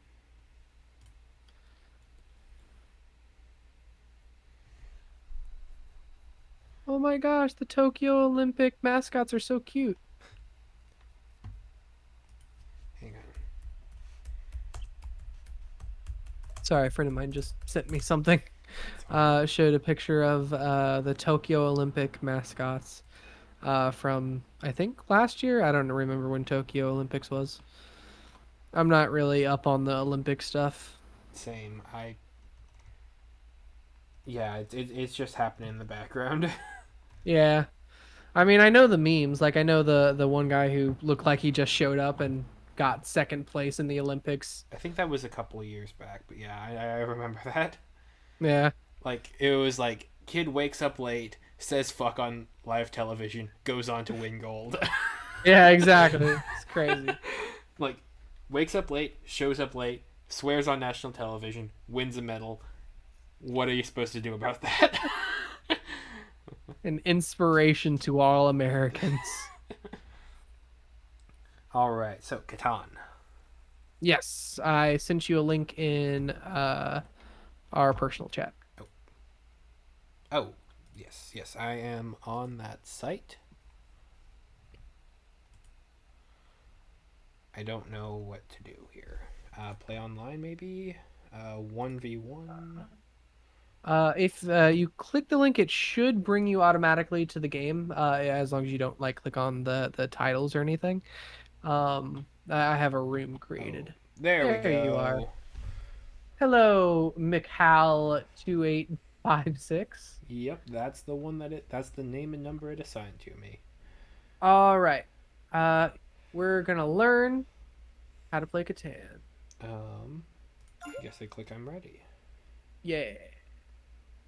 Okay. So this is how the game works. Before anything starts, you place two village tiles somewhere on the corners of this map. For instance, I'm gonna go right here. And these essentially base what resources you're going to get when those are rolled. Like whenever the dice read a 9, no matter whose turn it is, I will always get 4. Or I will get 1 wood from it. If someone rolls a 6, I will always get a brick. A quick cheat is all the numbers in red are going to be the most commonly rolled numbers. So you can place your houses next to those. On the bottom right, you will see sort of grayed out stuff right now because we haven't started playing proper, which is a city, a house, a road, which is just like the line, development cards, and all of those have different material costs. The goal of the game is to get as many cities and houses and cards as possible. The first one to essentially get 10 points wins. Okay. So I And what's placed also there. Yes, and you can now make a road leading away from you. Essentially, roads let you build more cities because you cannot, or build more towns, cities, houses. You cannot build a house directly next to a another person's house. For instance, since you put yours next to the 659, you can't place one going from the 1165. It Okay. has to be at least 2 roads away. So, for Okay. instance, you could do the 6, 11, 3. I believe right now you're seeing all the stuff that is available and is not available to you. Gotcha. And I also like how the rules of Catan are placing houses, where it essentially goes for 2 of us, it's, or let's say for 3, it goes first player, second player, third player again, second player, first player. So you going first is nice because you get the pick of the lot, but that also means you're going to be stuck with whatever is going to be the dregs of the very last thing. And by going in the middle, you have a nice little thing of like, okay, I don't have first pick on anything, but I can set my rules of like what I want to go to. Okay. Okay. Okay. A quick strategy for Catan, as far as just general Catan rules go, is don't place houses next to like low resource yields, like this 2 at the very top. Um, that will only get rolled if the dice read double ones, which we're rolling 2 dice each turn. You'll see. So that's a really low one. Threes are really low, and you'll see like little dots. That's how Oh. many chances you can get to roll on those. Okay. Okay. So I'm Yeah. basically getting a lot of low roll stuff here, which okay, I can make that Yeah. work. And let's see, I'm gonna go since I have wood, brick, and wheat. I kind of want to diversify and get something rock and sheep. Uh, so I'm gonna go right here. It also prevents this wheat because it's so low. As long as I get a three, I'll get two versions of that resource because I have two houses like next to it. So now I'm gonna roll, and I got a 8. So because I got an 8, everyone who's next to an 8, ergo both me and you, grab those resources. Now, I have enough to trade in resources for a development card. I can also trade with you. And another like sort of goal is essentially either getting longest road or largest army, which will give you 2 victory points each. And you make roads by getting trees and wood, and you make cities, or you see on all the resource stuff. But I'm going to trade a sheep, a wheat, and a rock or an ore for 1 development card that are essentially wild cards that can do multiple things. And then I will end my turn. Okay, so I want to roll the dice. Yes. 10. Tens. Yep. Neither No of us biggie. have anything on tens, so nothing happens. And what happens then? So right now, I believe you in your hand, based on where you put your stuff, I believe you have 2 sheep, a wheat, and a wood. Correct? Yes. So with that, you can't really make anything. You can offer to trade me if you think I have something you'd want. For instance, if you're trying to build a road and you think I have brick, you can trade me like a sheep for a brick, and you might be able to make a road and then eventually lead to another house or something. It's fairly slow early game because none of us have resources, and usually it's preferred to be played with like 3 people, so there's a variety of resources around. Um, but as of right now, you can't really do anything on this turn. Okay, so I just push the end turn button. Yes. Cool. And that's an 11. Okay, I can't do anything either. But I'm going to play my wild card, which is Monopoly. I steal all cards of a single type of resource from every player. So if I, for instance, this is a bad move by the way because I already have sheep, but if I say sheep, I steal all of your sheep cards. And now I Cool. have 3 sheep, which don't really do anything. However, if you ever get 4 of 1 resource, you can trade all 4 of 1 resource for any 1 resource from the bank. Um, if, say, no one's wanting to trade with you. And you should see all these like little boats around the sides, right? Mm-hmm. That say like 3 to 1, 2 to 1, and like has wheat, stuff like that. If you make a house on one of those ports, like one of those sides, you can trade to the bank instead of 4 to 1. For instance, to the left of your top left blue house, if you put one right there, you'd be able to trade 2 bricks for any 1 resource at the bank. Um, Same with the one at the bottom left. You could trade any 2 ore for a 1 resource. And then the question marks is any 3 of the same resource for 1 resource. So it's like it helps you out if players are being stingy and don't want to trade with Gotcha. you. Awesome. Sweet. I got some wheat. Yeah.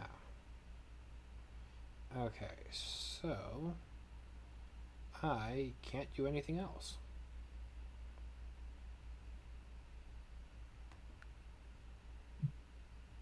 Yeah. Okay, I'm a roll. Ooh, 6. We both have brick now. Which means you should be able to build a road. Uh, I can't, however. Comma but let's say how much wood do you have? None. Oh, you don't have any wood? Gotcha. Okay. So Wait. essentially like Wait. if What's the tree? tree is wood. Okay. I actually I have two. Oh, okay. So, for instance, I really want wood. I am fairly certain you have wood, and I'm like, okay, I'm gonna offer you a trade. I'm gonna give you 2 sheep and a wheat, and I request a wood. And I'm gonna put that out. You should see at the very top right corner. I essentially offered a trade of 2 sheep, Those two wheat sheep for that you one stole wood. from me. Yeah, and you accepted. Great. So you get those, and I get that one wood. And I'm going to use this to build a road right here. Now, that gives me the option to eventually, once I get enough resources, ergo another wood and another brick, to build right on this corner and be able to get the wool port open, which means I can trade 2 wool for any one resource. Hmm. 6. Nice. Should be More able to brick. build a bunch of roads. No, because I just traded my wood. Oh, yeah, that's fair. Sorry. No, it's okay. I was just trying to explain trade mechanics You're good. You're good. and road placement.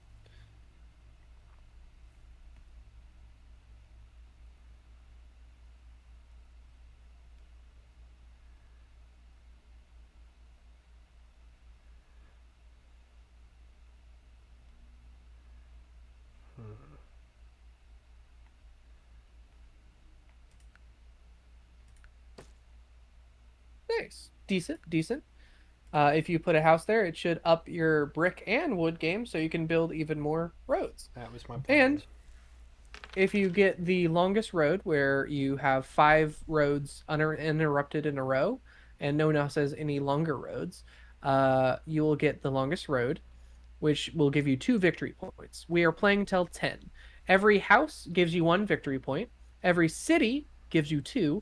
Longest road will give you 2. Largest army will give you 2, which you get largest army by trading in these resources for a right here. I will play it next turn to show you. But you can essentially trade wool, wheat, and an ore, or sheep, grain, and rock, to get one of the random resource tiles, which do, as I said, random effects. In this case, I got the knight, which allows me to move the robber any place. And I'll explain that on my turn.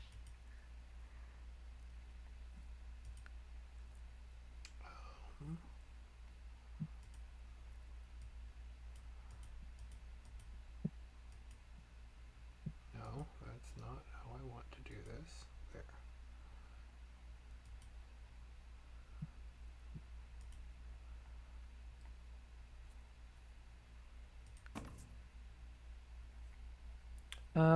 Do you I have would do that. However, I have no wood to give, sadly. Okay. Um. I will tell you right now, I have brick and sheep. Fair. So I end my turn then. All right. On the off chance this happens, and it would be great if this happens, but you should see the board right now and see like the most common stuff is the best place to place them. You should notice there is no 7, the most common rolled number in dice. That's fair. 5, 6, 7. Oh, perfect! It's like the destiny wanted me to explain this. So, on the bottom right, there is a tile like no other that has a little gray guy. That is the robber.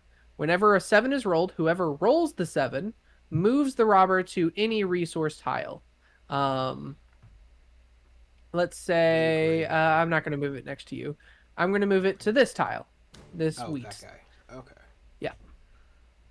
So that means if 10 ever gets rolled and you have a house next to this wheat, you will not get resources from it. It essentially blocks people from gaining that resource. And if you place a robber next to someone, you can steal 1 random card from them. Okay. And I believe that is all of the robber stuff. But as I said, I just got a development card last turn that I'm going to play, and I can move the robber again. So I'm like, okay, I see that you're coming towards this brick, so I'm going to place this right here. I'm not going to put it next to you just because I don't want to rob from you.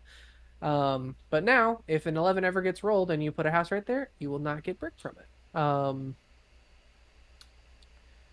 Yeah, and that card I just played that let me move the robber. If I get 3 of those, I will get largest army and earn 2 victory points. Okay. 3. Heck yeah, 3's been rolling a lot lately. That's good. That's something I've been wanting.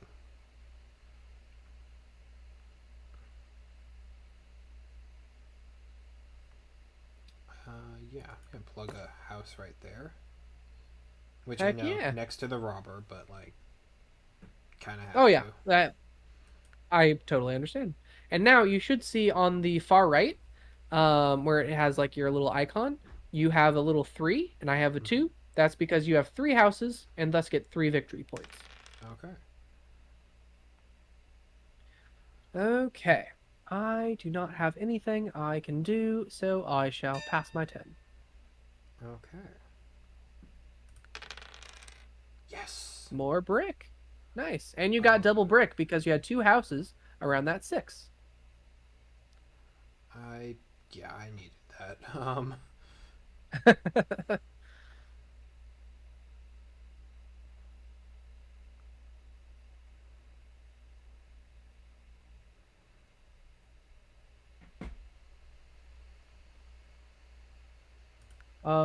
As of right now, just some advice for yeah, that was what I was gonna say. A pro strat would be to go that way because then you can claim a house right there, Yep. and you can start getting ore in. Just don't have. It's all the wood that I need. Just need wood. Fair, fair. Just need wood. I totally get it. I also am in needing of wood. I don't have a port open, and you don't have wood, so I can't trade with you. I'll just get a resource card then, because I keep getting a wheat, uh, sheep, and ore. So I'll just start doing that so I can get longest, or not longest red, largest army. Oh boy, more wheat. Um, Remember, if you get any 4 of 1 resource, you can trade that to the bank for any 1 resource of your choosing. I'm gonna do that. It's a terrible deal, but like, I gotta. Yeah, exactly. That's what the bank is there for. Oh, and now I need wheat because of course I need wheat. So that's the end of my turn. All right. Okay, I'm gonna play this, and now I'm just gonna show you. I won't put it on your wood because you're looking for that, or wheat, That would but I will be place it here. that would be the strategy. So, as you saw, because I put it next to one of your houses, I stole 1 card from you at random, which was a brick. Yeah. Now, the last thing about the robber, you should see that you have like a hand, right? Like all of your cards and resources. If you ever have more than 7 cards in your hand, and someone rolls a 7, like anyone, you have to get rid of half of your cards, rounded down. So 7 would be 4, or no, rounded up. Sorry, 7 would be 4, um, 10 would be 5, etc. So it is encouraging you to purchase things rather than hoard all of your stuff at once. Okay. Oh, hey, Oh, 7, you get to move the robber now. Um. Place it next to one of my guys, and you can get that nice brick back. Yeah. Um.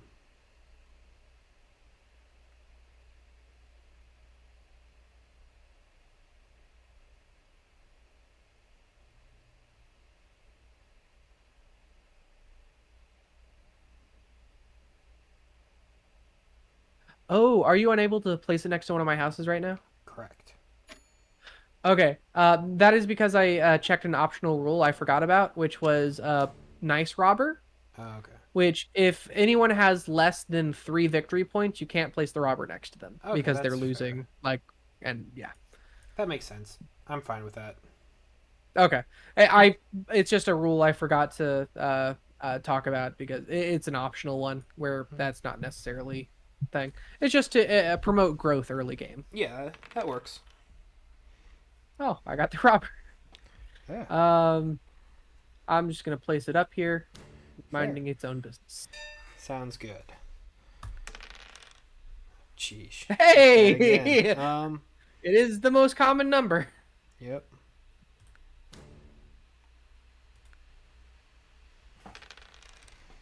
Oh, Hey. thank goodness. um. Okay. Just because I'm going for largest army, I will trade 4 brick to the bank for a single sheep. Unless I will instead trade 2 brick for 1 sheep if you have a sheep you're willing to trade me.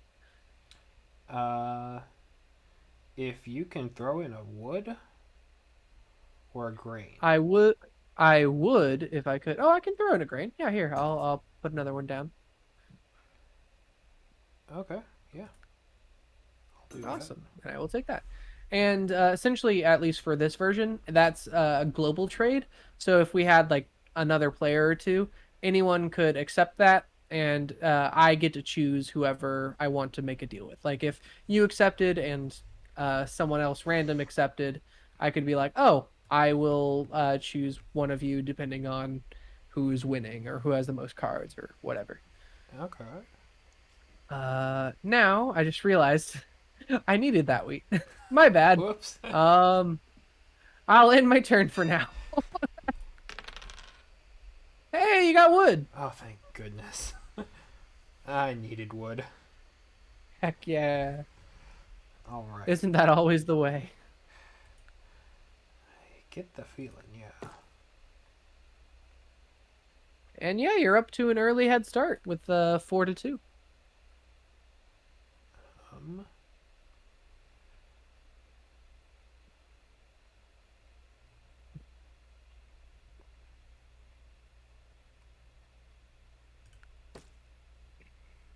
I should also mention there is a such thing as like strategic blocking, right?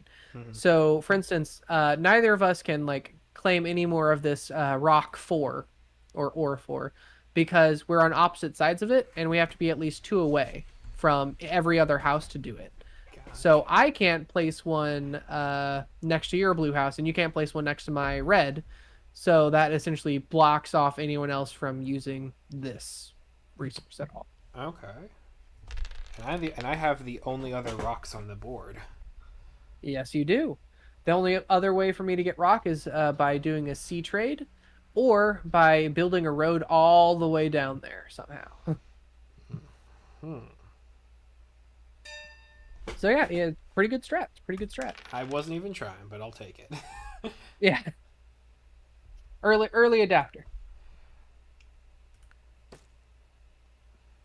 um,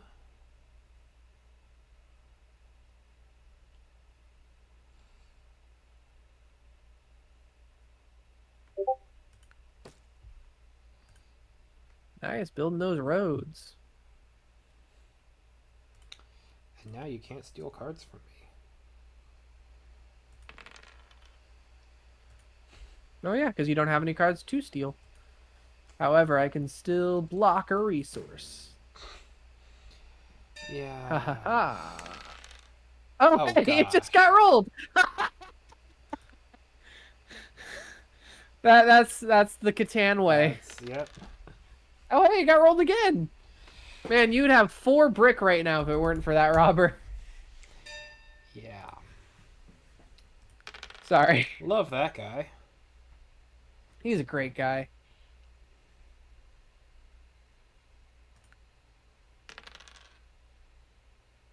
All right, I will trade brick for a wheat if you have it. You know, since you keep stealing, I'm sure. Fair enough. And then I will grab another resource card. Oh, good. I'll explain that on the next turn. Because whenever you get a resource card, you can't play it same turn. Okay. As is just a thing. All right. Hey, I actually got wood. That's nice. That's just nice. Okay. So now I'm going to play road building resource card, which lets me place 2 roads anywhere I want, as long as they're connected, of course. So I'm going to place one here and place one here. And we're gonna fight for this spot, I think, or this around wood. Um, and I will end my turn.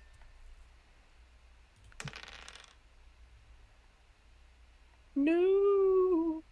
Oh yeah, I still only have 2 victory points, so you can't place the robber next to me. Heck yeah.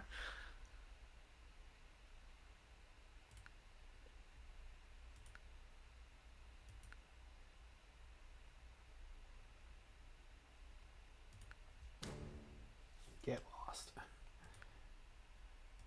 Frick that one sheep resource in particular. Mm-hmm. Uh, dang. Okay, I wish that were me. Wish I got that much. Can't really do anything.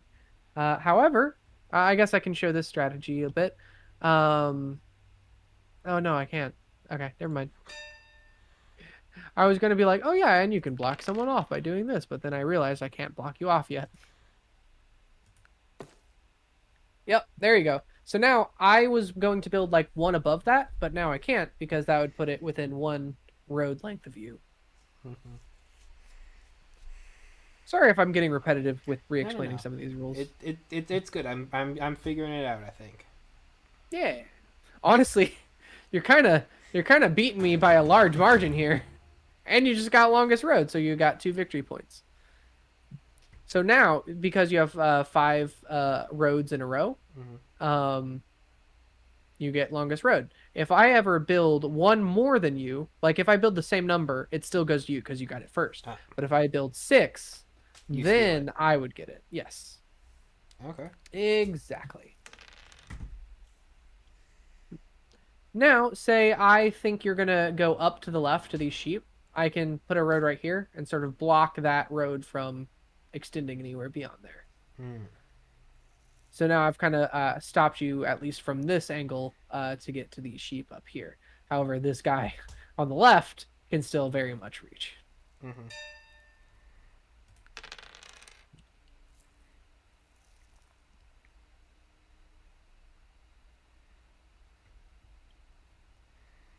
I'm a wee bit short on wood. I'm a wee bit short on everything. I have sheep and that's it. Hey, wood!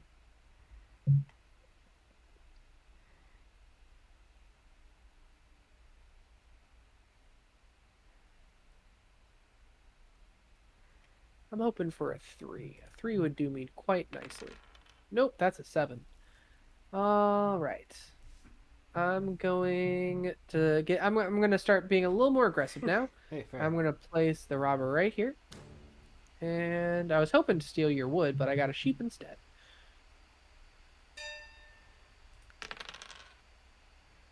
Hey, brick. That's good.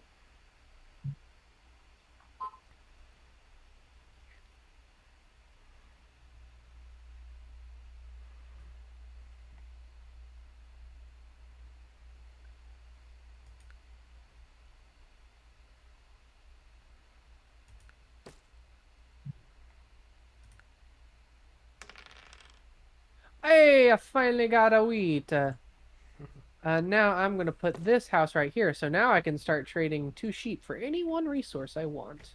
Which right now, honestly, I'm going to go for wood. Because I have not been getting enough of that. And then I'm going to trade these 3 for another development card. Wow, man. I keep getting all the variety of development cards so I can explain them. That's so nice. I think that's it. All right. Now I'm going to play my Year of Plenty, which essentially is a development card that lets you pick any 2 resources you want from the bank. Right now, I have no wood and no sheep, which doesn't necessarily mean I'm going to grab those, but in this particular instance, getting a wood or a brick and a sheep, sorry, uh, will allow me to build a house right here. And thus gets me more sheep, so I can trade sheep more often to get any resource I want.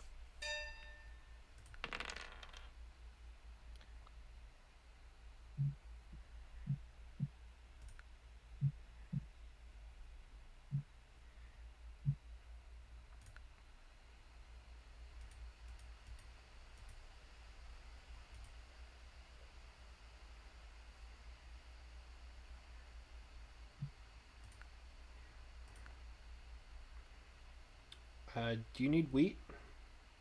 I do not. I have plenty of wheat. Hmm. I could use an ore or two, but honestly, I don't have anything I can really trade except wheat, and I think you have plenty of wheat too, so does not Do you have matter. wood? I have 0 wood. I will tell you right now, I have 3 wheat and 1 ore. Hmm. Okay, well then I can't trade. Uh-oh. I'll buy one of those. Wait. Oh, did I turn? Oh, ha! I turned down the victory point, so we only had to go to 8.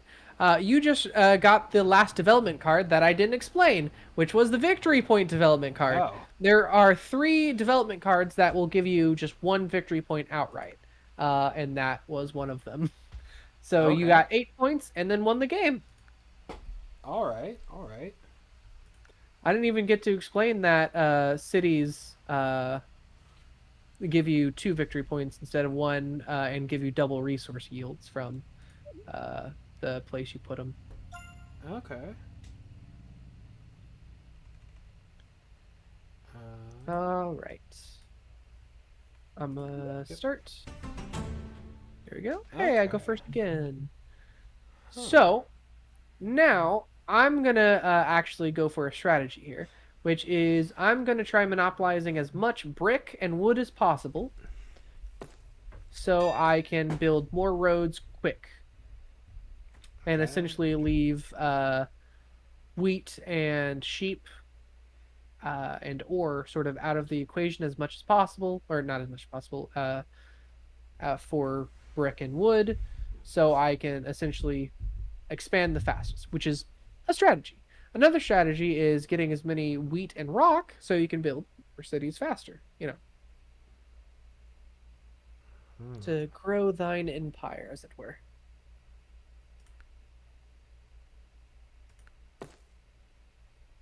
Nice, nice.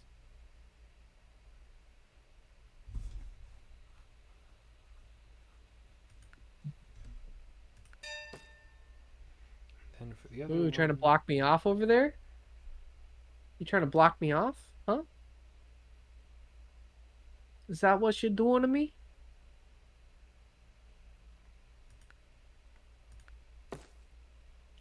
You're blocking me off. I can't believe it. I think I'm beginning to figure this out. Yeah, no, I mean that was a very good strategy. Uh Based on my strategy of wanting as much brick and wood, you not only block me off from moving pretty much anywhere to the right and up, but you also monopolized a really good brick resource right up there that I would have otherwise wanted to claim. Okay. All In right. that case, I'm going to change my strategy up a little bit and just go for pretty much all resources I can. Hmm. Do I want to grab the wheat here or the sheep here? Oh, this is a good one. I'm going to put mine right here. So essentially, Just if get it. any of these numbers are rolled, I get it. And then I have a path to the wheat bank right here. So that'll allow me to essentially get yields of that wheat quicker and push out more random resources. That makes sense. I will say that is a risky strategy because I've played that strategy many times. It almost never works. I don't know the math behind it. I haven't done the math, but pretty much never works. All right. Now, I have turned Kind Robber off, just to show. True. I can now place this here, and I can steal a thing from you, even though it's 2. Okay, you can do the same if you get a 7. Ooh, I'm so close.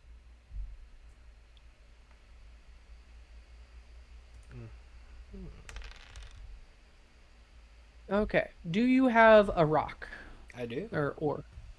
Do you want wheat? No. Okay. Do you want brick? No. Dang it. Okay. Never mind then. I can't really do anything else with that then, because I have a lot of wheat right now, but I'm not yet at the wheat tile, so I can't really do anything with it. Just really hoping for a 5 for some wood. Same.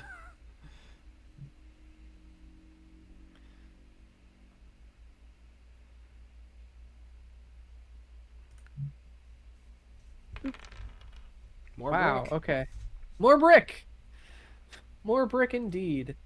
All right, I'm going to trade because I assume I'm going to get more of that. I'm going to trade 4 wheat for 1 ore. Seems like a waste, but it's better than having a larger hand and getting the robber.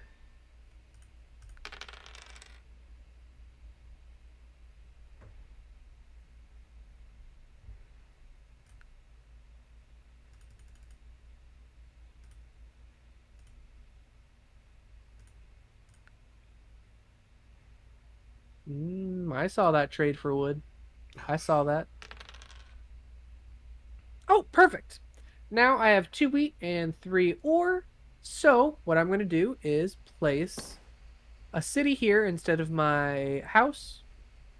Essentially upgrades. So now it offers me 2 victory points instead of 1. And if, say, 4 gets rolled, I will get 2 brick from that. If an 8, I'll get 2 rock, etc. Hmm. Gives you double resource yield, baby. Yeah, like just now, I got 2 wood instead of 1. Heck yeah, that paid off already. I mean,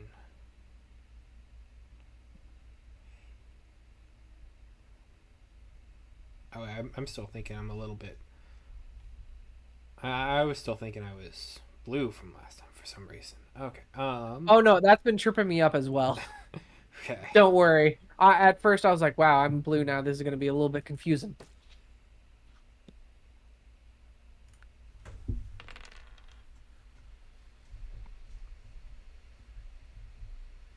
So I see you're coming this way. So what I'm going to do is do a little block off right here. Okay. This is going to be my wood. That's not Fair. your wood. That's my wood.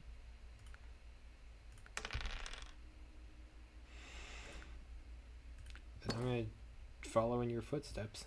Do that. Heck yeah. I will say we have created somewhat of an issue for ourselves here. Because as you see, based on our placement, neither of us have any way of getting sheep at all, except for trading to the bank, Yeah. which is a bit of a conundrum. Because sheep allow you to get both development cards and more houses, but for now it's fine.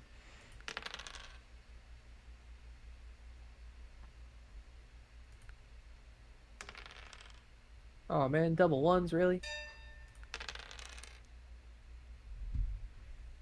It's not bad. Robber! I will move the robber. Here. Hey, I got the wood! Thanks, man. I appreciate that. I'll put this right here. Tee up for some nice house placement.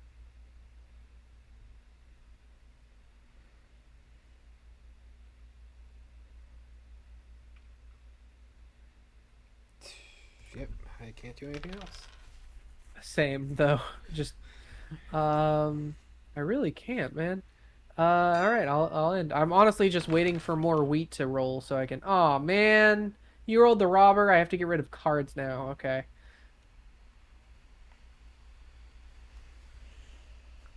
There.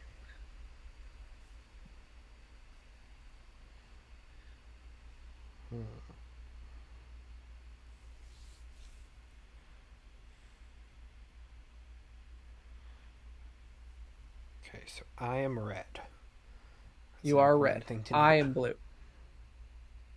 If you want to maximize the damage of the robber, I would pick the 8, 5, or 4 next to my city, because that would not only stop me from getting 1 resource, but 2. Yeah. The 5 and 4 though would Unless stop you... me as well.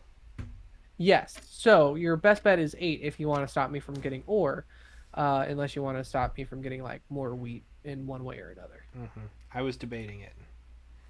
Yeah. See, you're getting it. You're getting it. And see, right there, I would have got 2 ore, but I did not because the robber was right there. Thank you, Catan.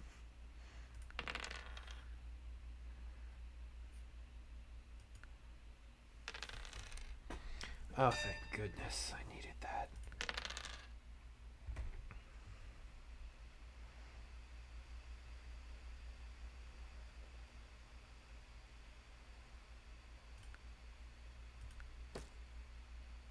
Nice.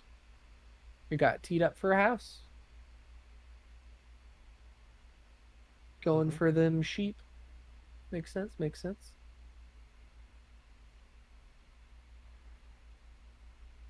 Sheep are extremely valuable right now because neither of us can get it. Mm-hmm.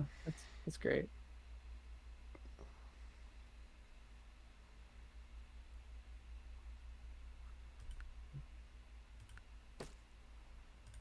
Ah, you clever. You very clever. Because if I could get enough roads to get right here, I could totally block you from getting your house put down. But because of that, you essentially secured a location that you can get sheep. So that was a good move. That was a good move. Appreciate it. Thank you. But I can't do anything with that. Yep.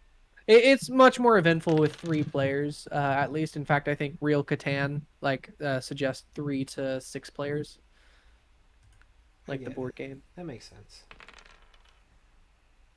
because that way, trading, you always have competition, and it goes a little bit faster with resource stuff.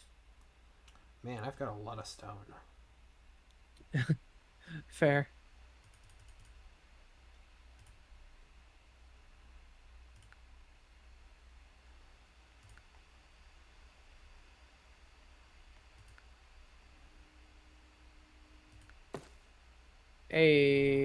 Nice. Oh, Good yeah. move. Good move.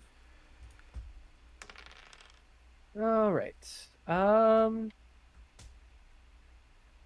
I can't really do anything. Uh, I guess I'll just put a road here so I can secure longest road.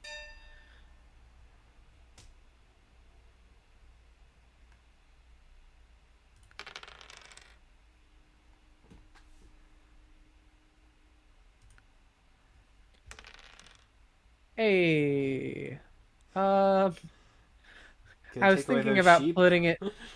I was gonna think about taking away the sheep, but you know what?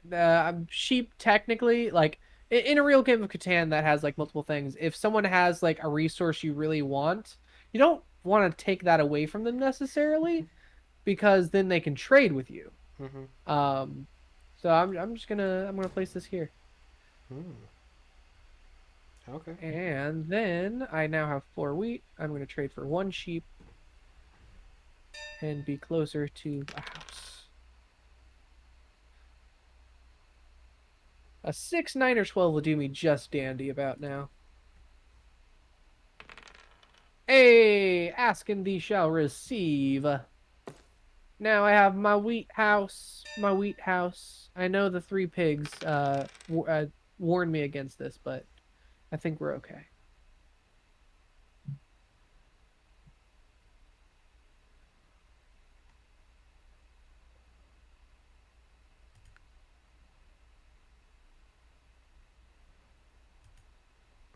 That would be a play out of spite.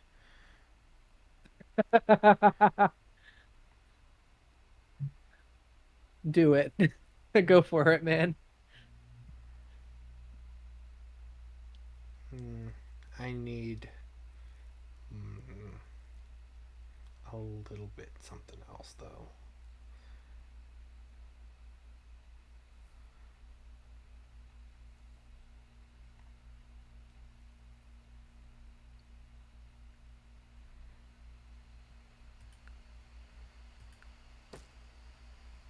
All right, all right.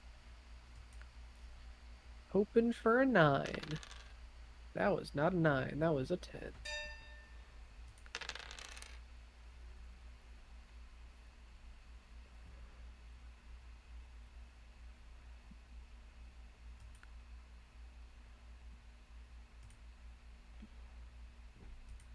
Say, you have any wood you want to trade for?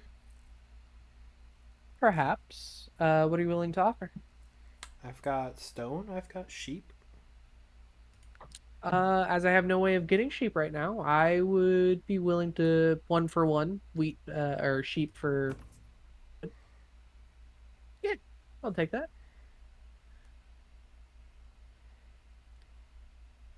Now you should see like a little check mark at Oh, the where the deal is. You have to click that. Yeah.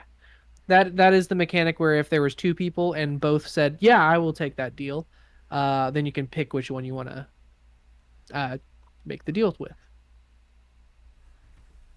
okay. Okay. Okay.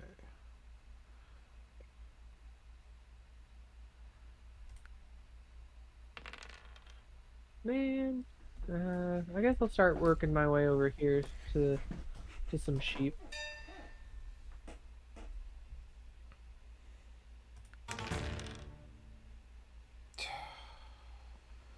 Hey, you have now found the wonders of rolling a 7 when you have a large hand. It sucks.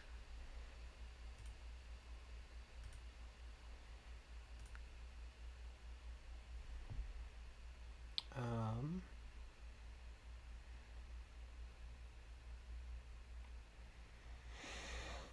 Hmm.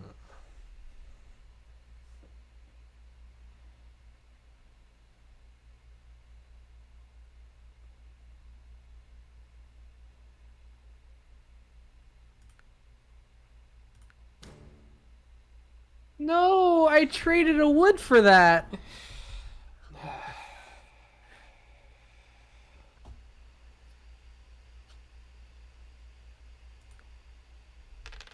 I have no cards. Well, I have 2 cards now. Okay.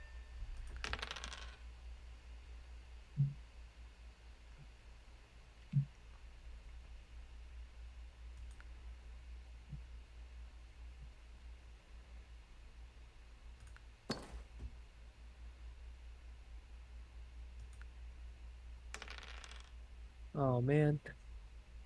Uh. Look, I'm biting myself a little bit on that one too, just because Oh no, it's fine. that is my thing as well. But Yeah, I feel you. I have so much wheat now. I have so many bricks. Do you need bricks? Uh, you know what? I'll take some brick. I'll do some brick trading for some wheat. Okay.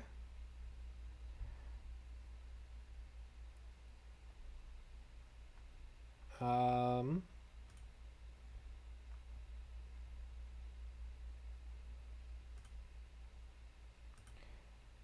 Do you have I any will wood? I will say, I have 5 cards. Every single one of them is wheat. Sorry if That's that's okay. disappointing. All of my cards is wheat except one is brick now because of the trade. Okay. Okay. Okay. All right, time to start some bank trading. Uh, that for some wood. And then this for a sheep. Now I can place this here, so I at least have an option to get some wool.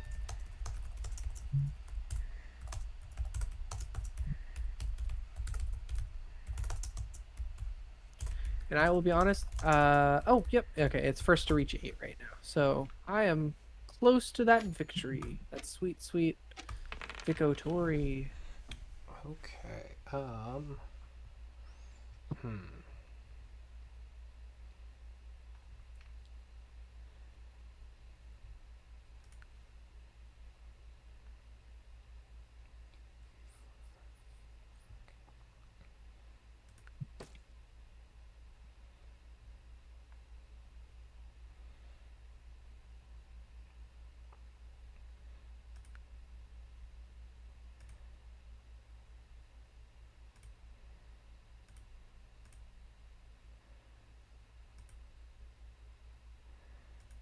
You don't have any wood, do you? I have but 2 grain, sir. Fair. I am a simple grain farmer. Nothing else to spare, I'm afraid. Oh.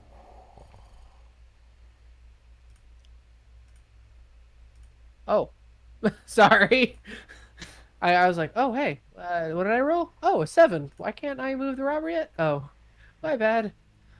Um, I'm gonna put the robber back in his robber spot over here, so he doesn't take nothing from no one. Well, I got some of those back. Hey, I got some brick too.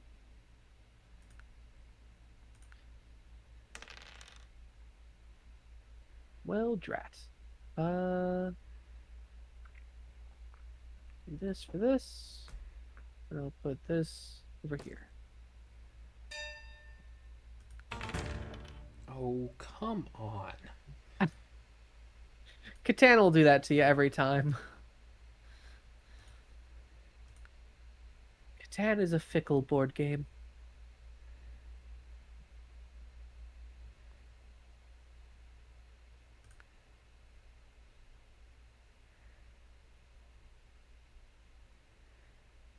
Thing is, I want to stop you from getting wood, but the only way to stop you from getting wood would also stop me from getting wood, so I can't do that.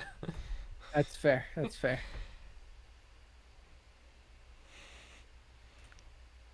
Classic conundrum. Oh, hey. Another 7. Um, I guess I'll block this sheep.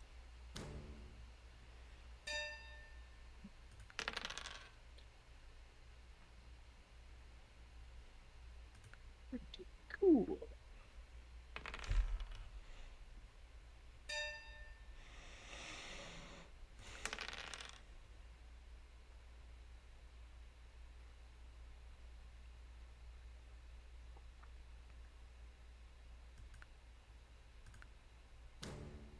No, not my wood.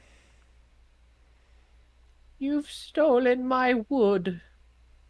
How dare you?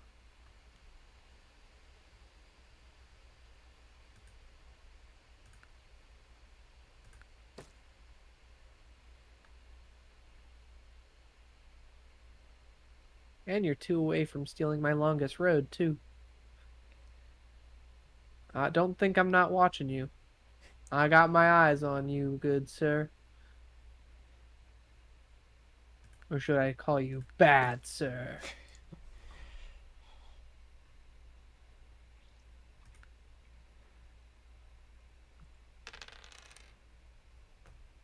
Okay.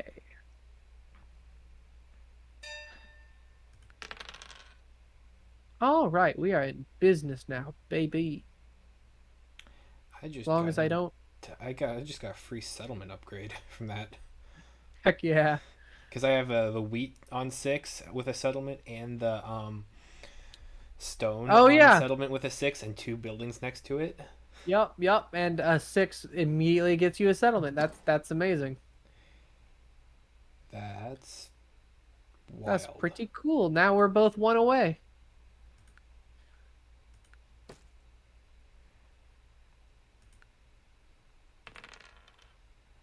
Eight. That does nothing for me. Andrew, what do you got? Brick.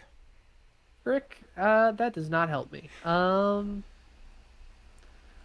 right.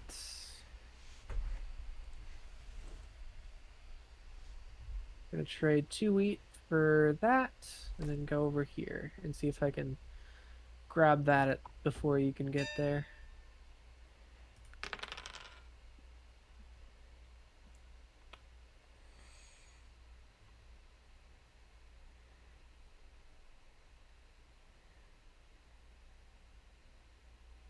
Oh, hey!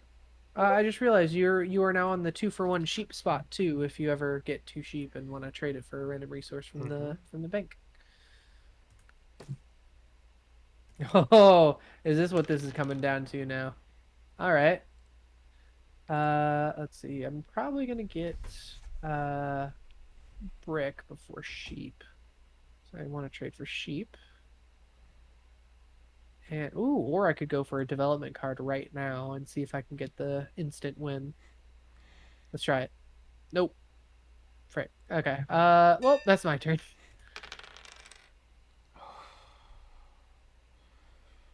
lot of brick. That is quite a bit of brick in it. And you have no use for brick. I have no use for brick. Right now, I am in need of wheat, or not wheat, sheep, and How much wood. oh, okay. Development Are you? cards are how much? Sheep, wheat, and ore. Yeah.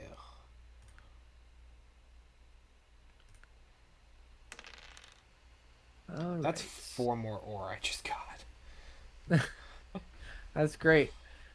Too bad you're not on next to like the ore trade right over here. Um, how can I do this? Don't know if I can yet. No, I kind Ruh-roh, of like Reggie. him where he is. Haha, but you have to move him. Take that.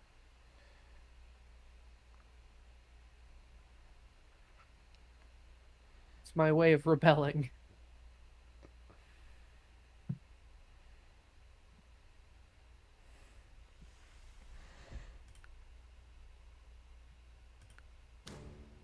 No, not my brick.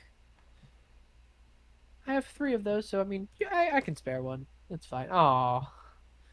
I can still place a settlement there, though, so it's not totally blocking me off from a win. It's just blocking me off from get to the ore.